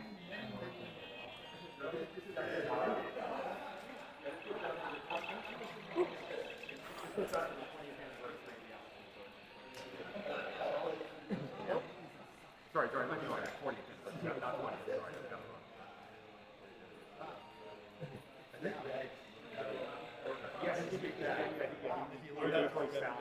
Yeah. From that, Yeah. I wanted to put a little bit of the new stuff with the old stuff. That's why we had the Flapple Bird and we had the Alien Downpour. Yeah, it was Michael Packard. No. All right, we got couple people trying to become masters. We got a prince trying to save his princess, and we're trying to kill a plain Galaxian.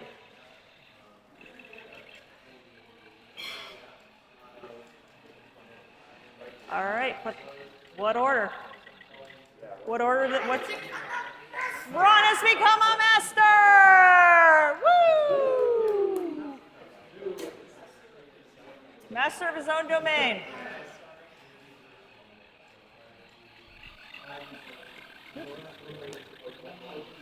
All right, you did it. Did you get the expression right? Yeah. You became a master. You're done. Yay! We got another master here. We got Chris and we got Ron out in front. So what is he doing? Spare change. That is, we only have to beat the first level because the Bob system, this is the Alien Downpour. Beat the first level because the Bob system doesn't exist. The Spin Dizzy, beat 5 gems in one go. Catch one cook without Google, or Dissect a Frog. Are these all the ones, or you got Prince of Persia? You've done all the easy ones, now you have to pick a hard one. What? Yeah, that's Prince of Persia.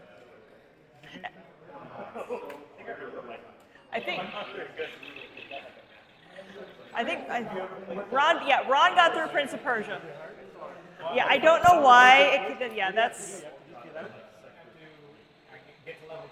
So I don't know where that is.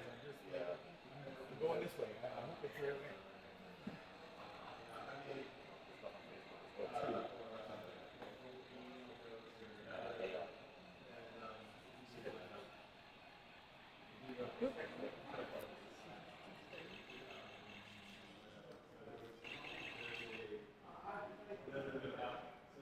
What we got going?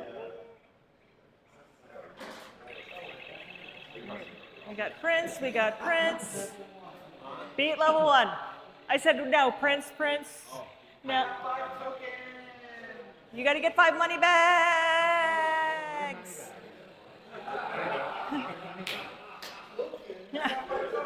Yay, you gotta get 5 money bags.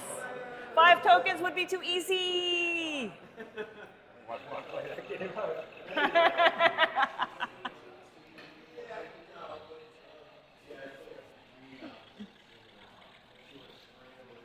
Okay.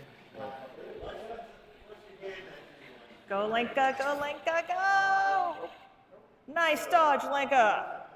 Nice dodge, Lenka. Go, go, go, go. Up, up, up, up. Yes! Lenka's got a point! Woo!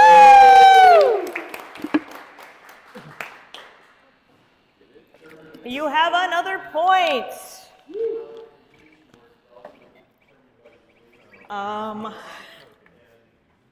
So, yep, you're done. You're done. You're done. I'm not sure. At this point, we know what they all are.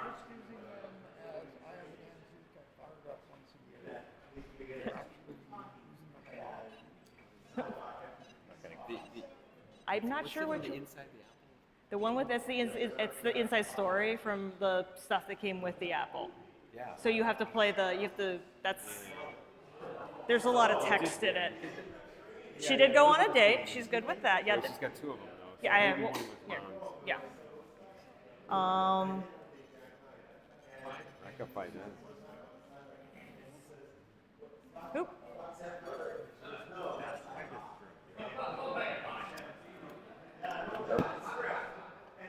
Which one did you just do? I didn't. You didn't finish yet? Okay. So some of these have a lot of text. So if she needs to use like try Google Translate on the screen, that's. Can you? Yeah, there's a lot of text in some of these. She's maybe better than me. Okay. I just don't want it to be like. Yeah.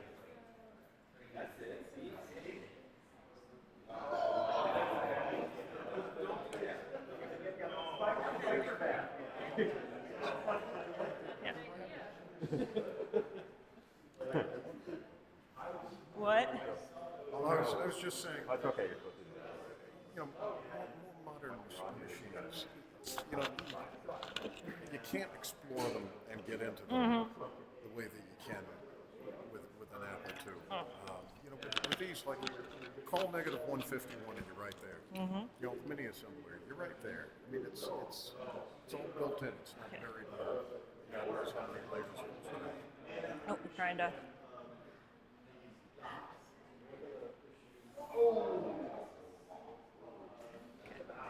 It loads the entire freaking game into RAM. It takes forever. And there's a reason why it loads the entire game into RAM.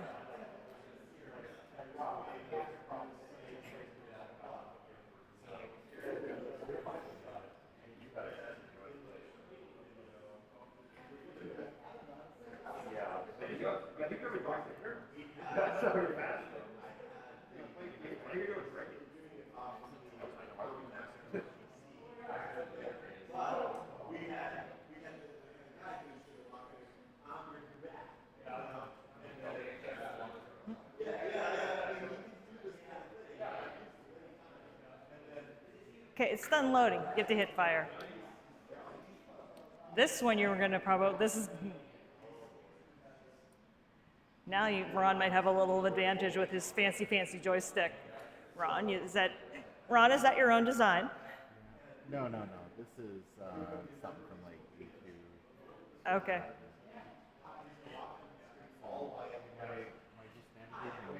You are the little top, and you have to collect 5 gems.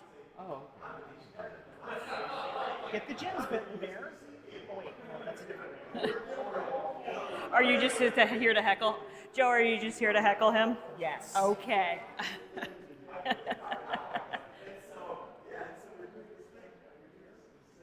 Yeah, no, well, we did it in, what, 2019? 2019. And then we were going to try and do it last year, and then just didn't have time. Stuff happened. Yeah. Things happened. Yeah. Yeah, I did not run it in 2019. I was one of these people in 2019. My disk drive went kablooey in the middle of it. Yeah, that's right. Yes. You had to have a pit crew. I had a pit crew. Yes. I mean, Chris is our reigning champion, so he's being modest over here, but Chris is our reigning champion. Yeah, I didn't want to wear my big gold medal, you know, it's pretty heavy. If we do, oh, I just had a. What is this?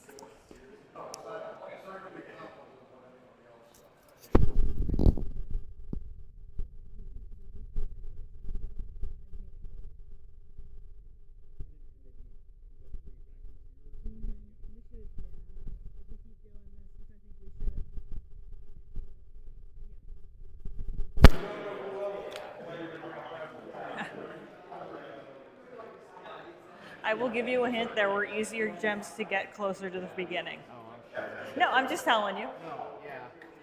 Yeah, I'm gonna. Monkey faces are the gems? Yeah, the little monkey faces are the gems.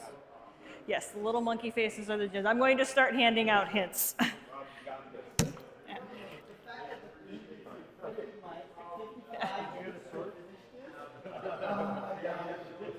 We only think it's level Maybe it's 1. get the sword.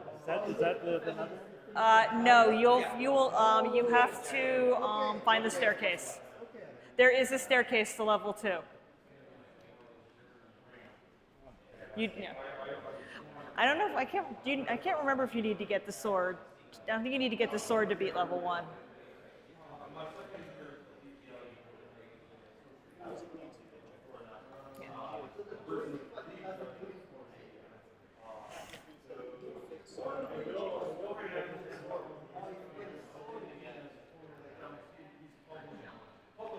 All right.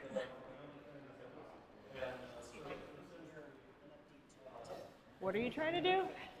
Oh. All right, think about.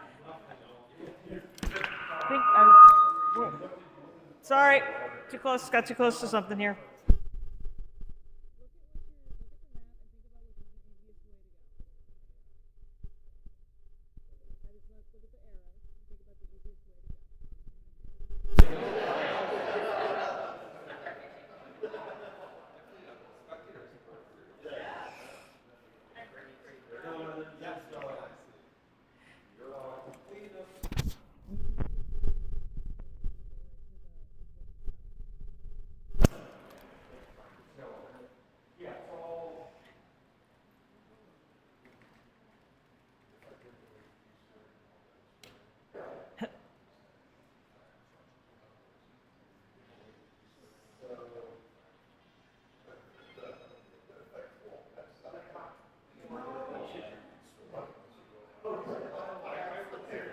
Got some prints.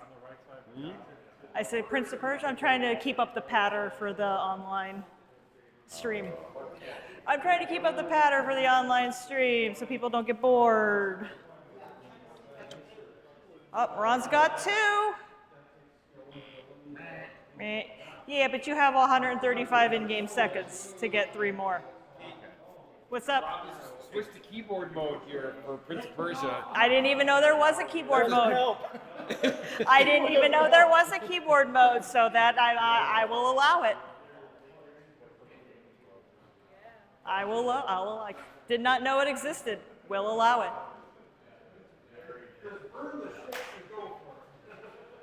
Ron has 3.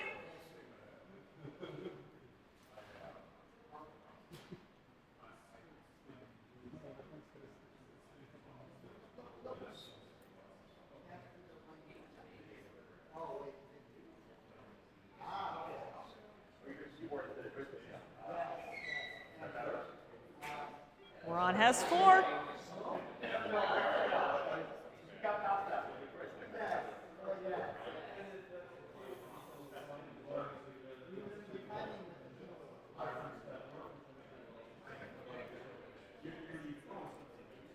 Lenka is learning all about the disk drive.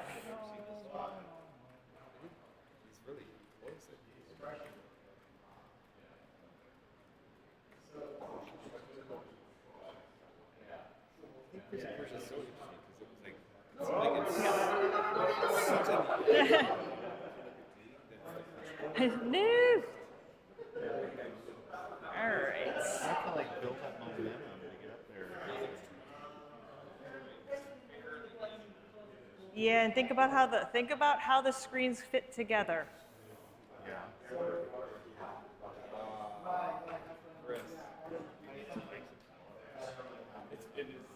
It's like an insult, right? Yeah.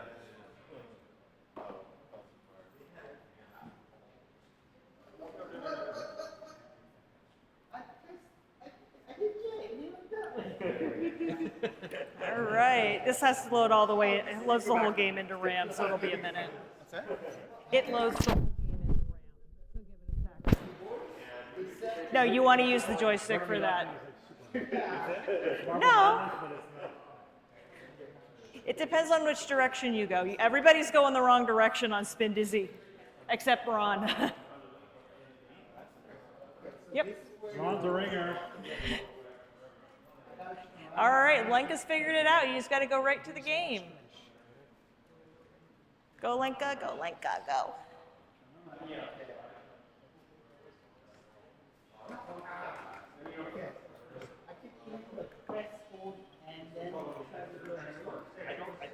Fire starts. You have to hit the fire button to start. Oh, Jeremy is reading the help file. Wow, Jeremy reading the help file before he starts. Excellent. Bonus points. So yeah, the little monkey faces are the gems. You have to touch 5 of them. You have to touch 5 of them to pick. When you touch them, you pick them up.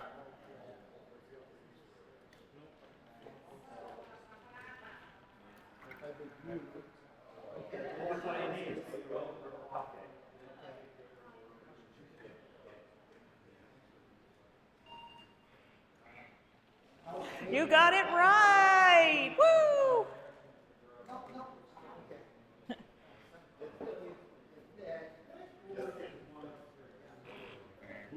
Ooh, you're so close. You're so close. You can't make that. I'm going to give you a hint. You can't make that jump. No, you cannot make that jump. Not with that attitude. I spent way too much time. I spent way too much time with this playing this game as a child. Like this. Oh, so you decided to punish everybody else with your Yeah. God. Yeah, absolutely. I told you. Yes, horrible person. You know. 5. Ron got 5 gems. Woo! Ron is rocking his way through.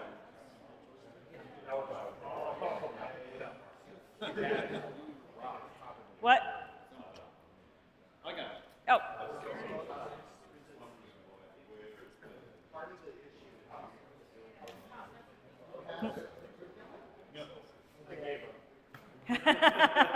Oh, you made it.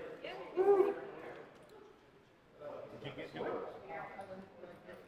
But I found the sword. Yeah. But I can't get back.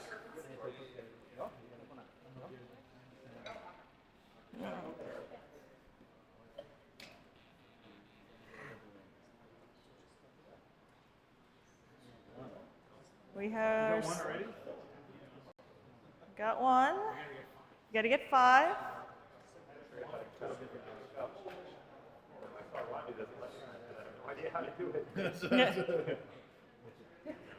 Think about which way the arrows are telling you which way to go. Which way is the easiest to start with? Oh, I just changed it from press the button and now it's posted. Oh, cool. So now you can go down? No? Yeah, like that. Yes, but you don't need to get the sword. All right, yeah.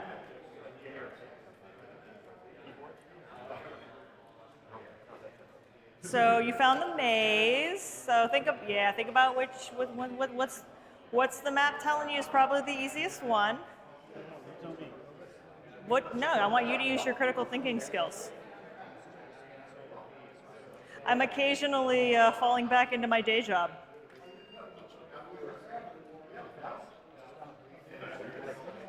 All right, Ron is trying to catch a crook without Google.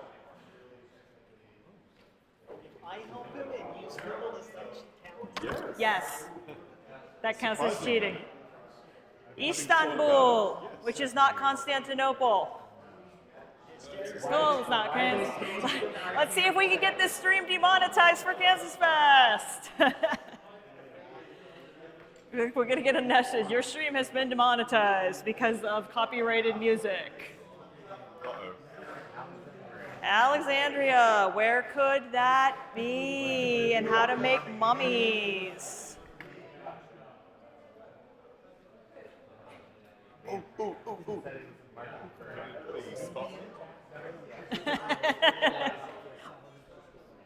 We got 3 gems. We got 3 gems.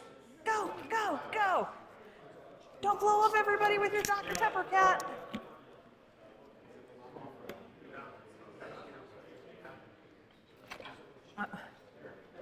Rob is just like bound and determined to finish this.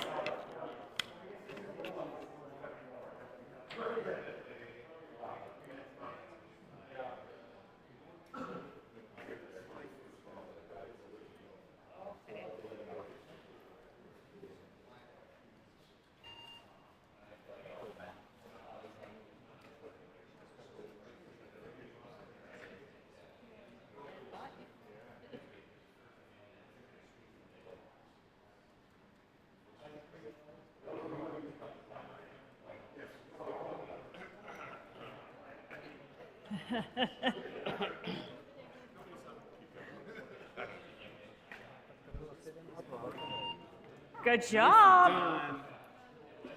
All right, where is Swahili spoken?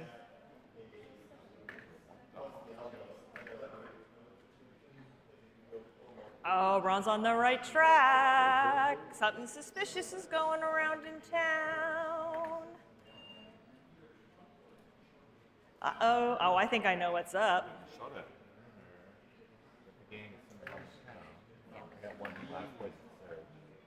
You got that? Did you get the warrant? Is that There goes the suspect. Do you have a warrant? To arrest the, you need a warrant to arrest the suspect. No. Yes, it is. This is American police work. No, this is we just go where we want and kill anyone. No, this is Interpol. This is Interpol. He's a little sad. He has a sad. Caught up with Nick Brunch. I don't care about making a legal arrest. Oh, call in the drone. This was like 1985. We didn't have drones. It's probably a box. Nick, I forgot we have to go to Interpol. Next year's games are all going to be in Czech. I would.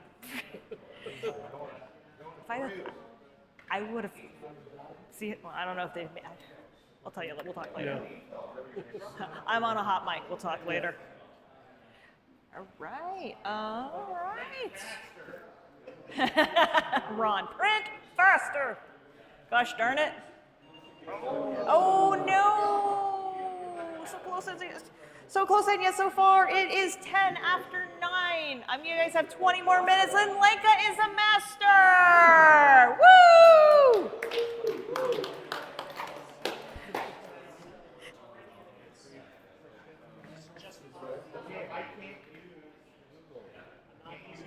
Oh, we can't talk. We should shut up. No clues. I used to not use Google.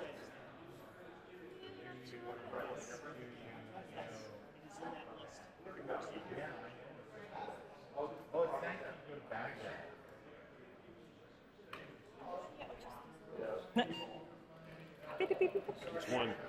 What? Green scene. Green scene? Green side. Oh. Use the keyboard. I mean, when it asks.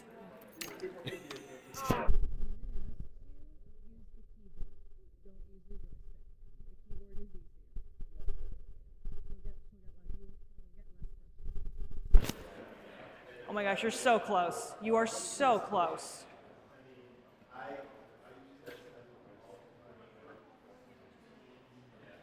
Lenka's going to take a frog to bits. I want to get kicked off the game.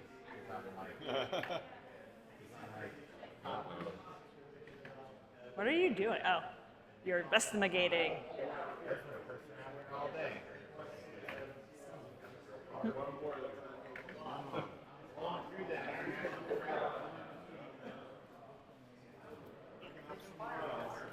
think it was his choice if it's one dessert.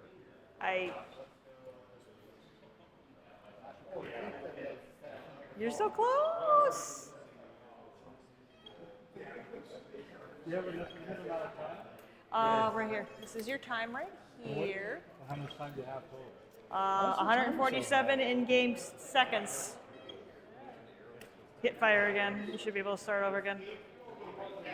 Yep.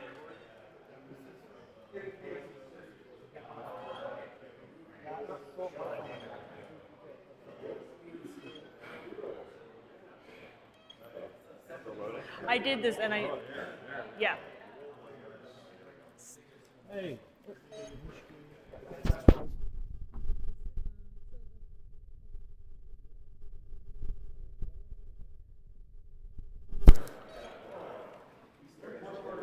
That's 2.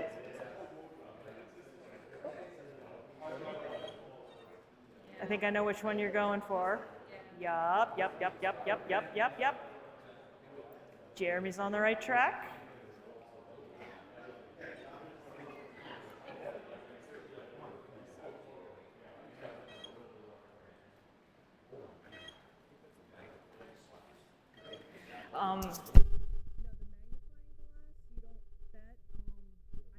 No, you don't need the magnifying glass.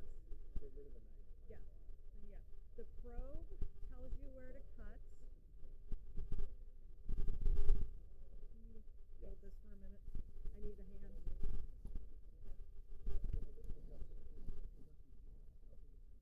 This tells you where to cut.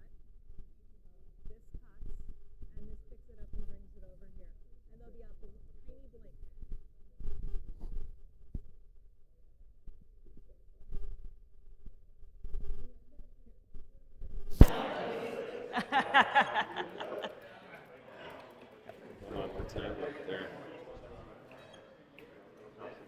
He's so close.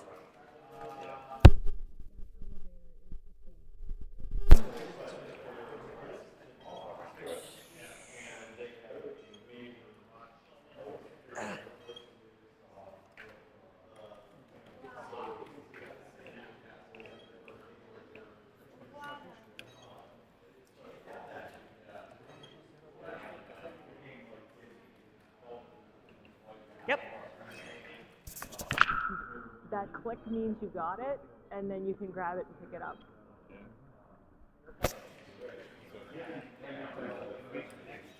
What? Smart, yeah. Yeah, Ron did it first. Yeah. Maybe there's another game. Alien Teleport? That was So hard. no. Too hard? I didn't. No.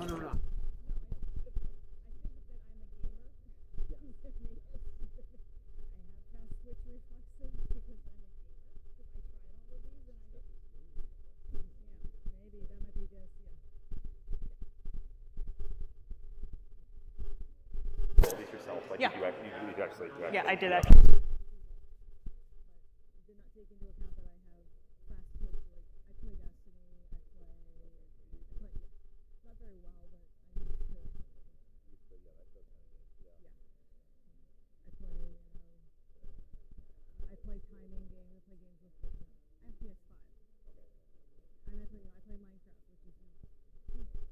actually. You do need reflexes to play Minecraft. Because when you've got a skellies coming at you, you better know what you're doing or you're about to get impaled. No. I play a lot of survival, skyblock line packs, so Minecraft you have to have really good reflexes so you don't fall off what little world you have. Are you starting over? Yeah, I did. All right, you got whoop. Oh yeah, you can change that's legal. That's part of the game. Change the view. We've just discovered how to change the view. So you can see, yeah, there you go. Yeah. You can change the view. We're learning. Yep.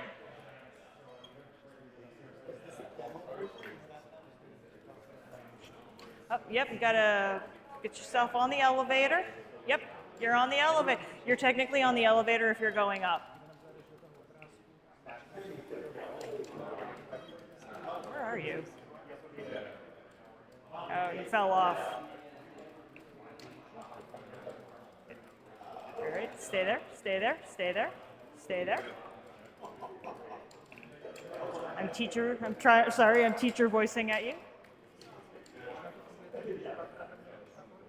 Oh no, you're so close! You're so close!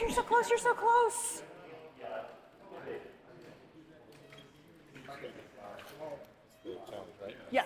Yep, he's so close. Jeremy's cribbing off his neighbor. Good. We like that. Rob's trying to kill all of the burbs.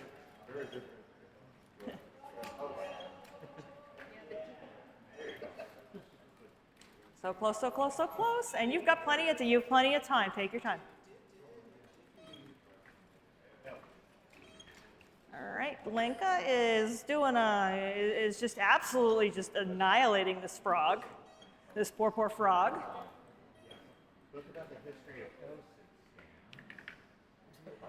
Rob is hanging out in New Delhi. Ron is hanging out in New Delhi.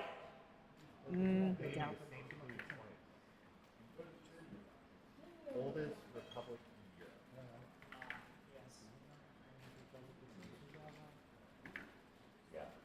Europe. Yeah, that's the trick sometimes is getting the warrant. Because yes, unfortunately, you have to play by Interpol's rules. You got 5! Woo! You got it! I told you. Deep breath, take your time. Right on. We have another point for Chris. Chris at 5. We got with about 15 minutes left to go before we move to the final round. We have Rob with 3, Jeremy with 3, Chris with 5, Lenka with 3, and Ron with 5.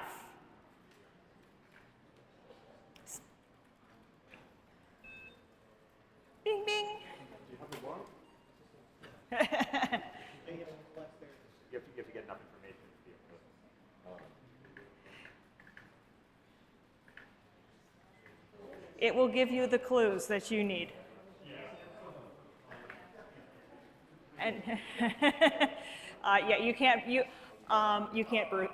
You can't brute force it. Well, I didn't remember Okay. that I was supposed to remember any of them. Then, like, Can you write it? I usually write it. I'm sure I-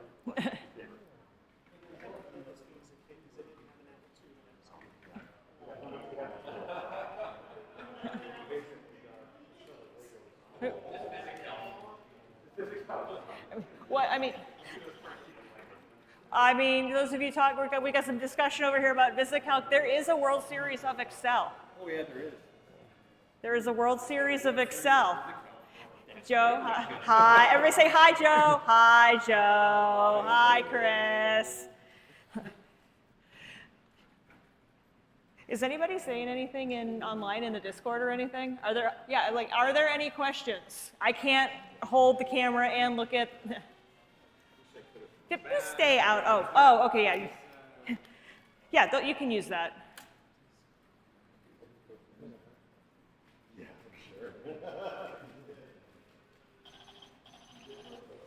Any words of love for any of our contestants online? Two guys says, I have laundry detergent.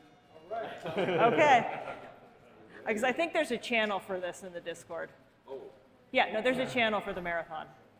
Oh, yes, there is. Yeah, we were at least that smart. You could write on the disc envelopes. I legitimately don't care. Okay. I just want to make sure if anybody was sending, love to our contestants, I wanted to make sure it got through. As a streamer, the importance of the chat is very, we want to make sure we're interacting with our chat. Go, go, go, go. You got one more. Or does it make you start at the beginning again?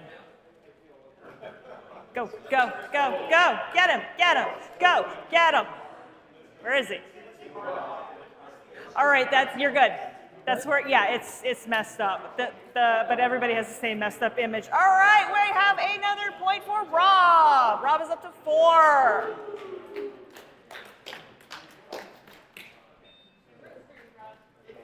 Rob. No, I don't have a horse in this race.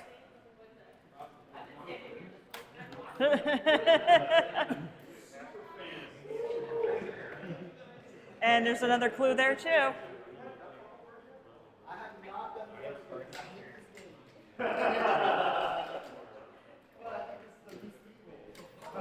The least evil.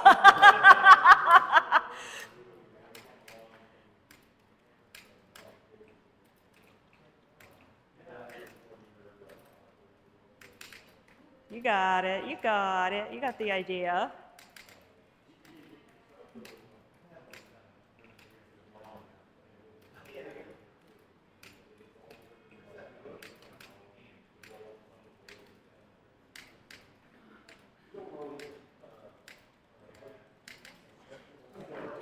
Oh, you flapped when you should have. You flapped when you should have flopped. You flapped when you should have flopped.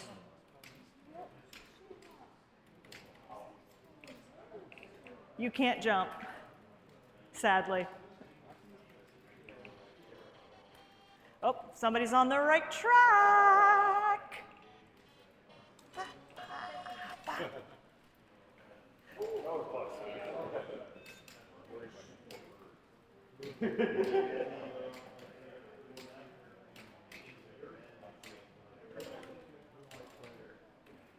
Oh. Fail exactly the same place. Did she fail in exactly the same place twice? Aw. Yeah. Never go down. Nobody flap, flap, flap. Mount Salem. Oop.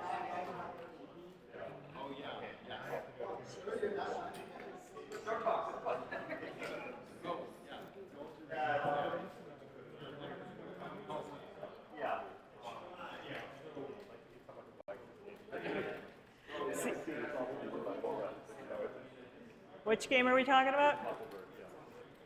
It's a cute little thing. It's cute. It's weird looking at it in this color scheme. Yeah.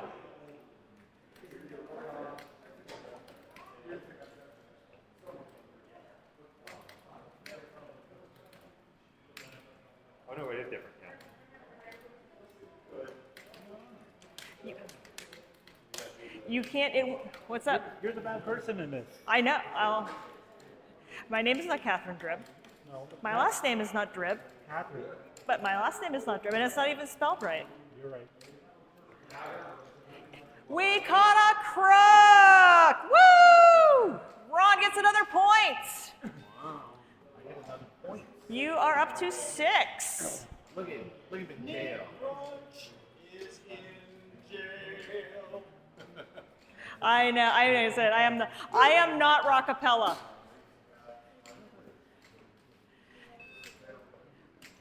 I am not Rockapella. Also, I don't want KansasFest's channel to get demonetized, or at least this video to get demonetized, because you would be, coming from the streamer world, you would be shocked what actually gets pinged on YouTube. Flapple, flapple, flapple bird. Tap to flap. Woo! We got 100 flaps! And we got more, we got flaps. We got, are we catching a crook? Are we catching a crook? Do you have a warrant? Do you have the, we have a crook! Yeah! I probably should be this loud into the microphone, but I'm very excited. I'm used to OBS that has noise gating. My OBS has noise gating. Ron is tapping to flap. Liver up, liver up. You got, it is 9:23 contestants. At 9:30, I am going to call keyboards down, and the leading 2 will face off. Because I desperately want to make sure we do I desperately want to make sure we do the finals, because I picked the game for the finals very specifically. They're all like, oh my gosh, what did she pick? Oh my gosh, what did she pick? You played this before? Oh, it's so easy. Yeah. As he gets, wow, Chris. Wow. Wow. All right, we got 2. Jules.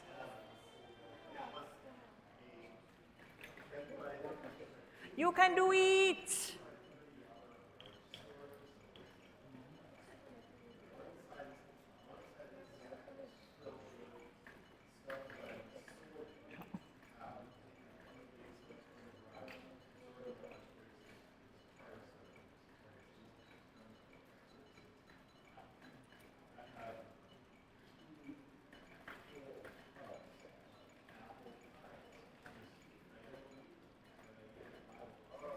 Oh, drat those hitboxes. Drat those hitboxes. Drat those hitboxes. The national treasure has been stolen from Bamako, the throne of Timbuktu.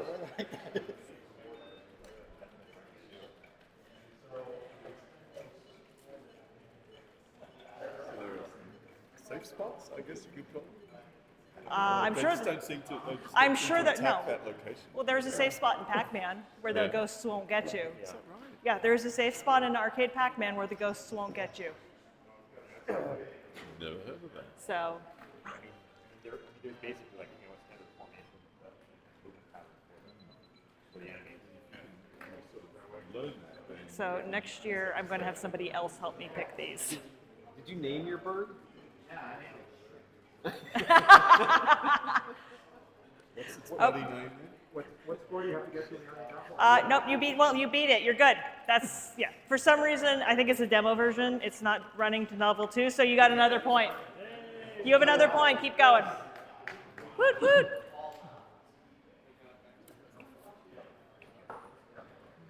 Yep. I mean, like, I know this isn't going to go to 8, but I'm going to call it in what?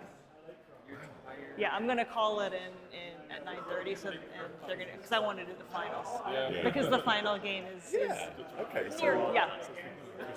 Yeah, it is going to be. All right, you have about 4 minutes.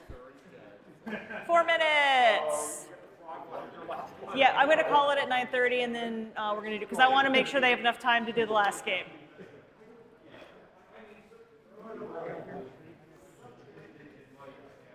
Oh, I was trying to set that down and I missed.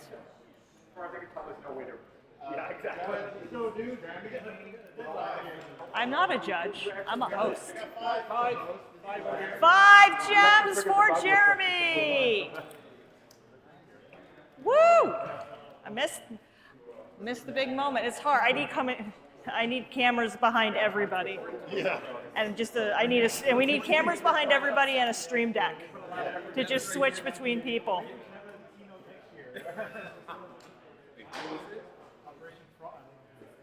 Scholastic made that. That's a very early game.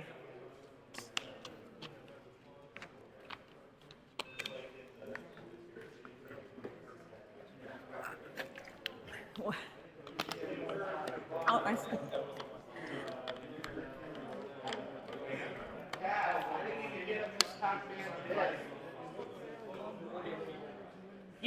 Didn't you go on a date? No, I never got a Miss Pac-Man. Oh, I can get you a Miss Pac-Man disc. Yeah. Did you also go on a date?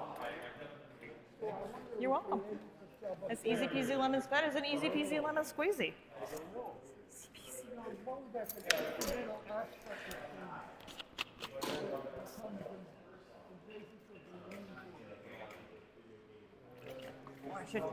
Next year, next year we also need like a digital clock with a timer running on it so people can see it.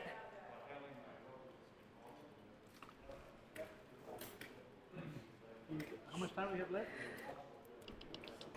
Watch, please. Can you detect the frog in whatever time? You are not gonna. You have about 2 minutes. Can you detect the frog in 2 minutes? I don't think so. Is it not? Whatever. Which one is it not? Which one is not working? It seems to quit when after I fail. Oh, okay. Yes, I think this. I might have accidentally grabbed a demo. Because sometimes you can. I didn't play it. I have this loaded on my this is on my CFFA. How about next year we play every single game in Total Replay? Okay, but I'll take off the joystick and take off. Make sure you're on like an Apple II, yeah. Is this game like football, it ends at a certain time, or is it like baseball? It's going to end in about 1 minute. I have never played that game with the keyboard. You had to tell it at the beginning if you wanted to use the joystick. Now you tell me. Did you read the instructions then when they came up? Why? Well, then that's. You all need. Okay. Yeah. All right. 30 seconds. 29. 28. 27. 26. 25. 24. 23. 22. 21. 20. 19. 18. 17. 16. 15. 14. 13. 12. 11. 10. 9. 8. 7. 6. 5. 4. 3. 2. 1. Keyboards down. All right. If somebody could come and hold, Chris, can you hold the camera for a minute? Thank you, because I need hands. I need about 5 hands to do this. All right, so it looks like Chris and Ron are going to be competing in the finals. All right, so Gentlemen, oh, I will, Ron, you're done. Playing Miss Pac-Man. I win this on a technicality because I'm dating one of the ghosts. What? How inclusive of you. I know. Right? All right, so go ahead and you may, if you want to, I'd say let's go ahead and turn our computers off. Yeah, I'm gonna. So we have a mystery game. yeah. You have one more mystery task. Okay.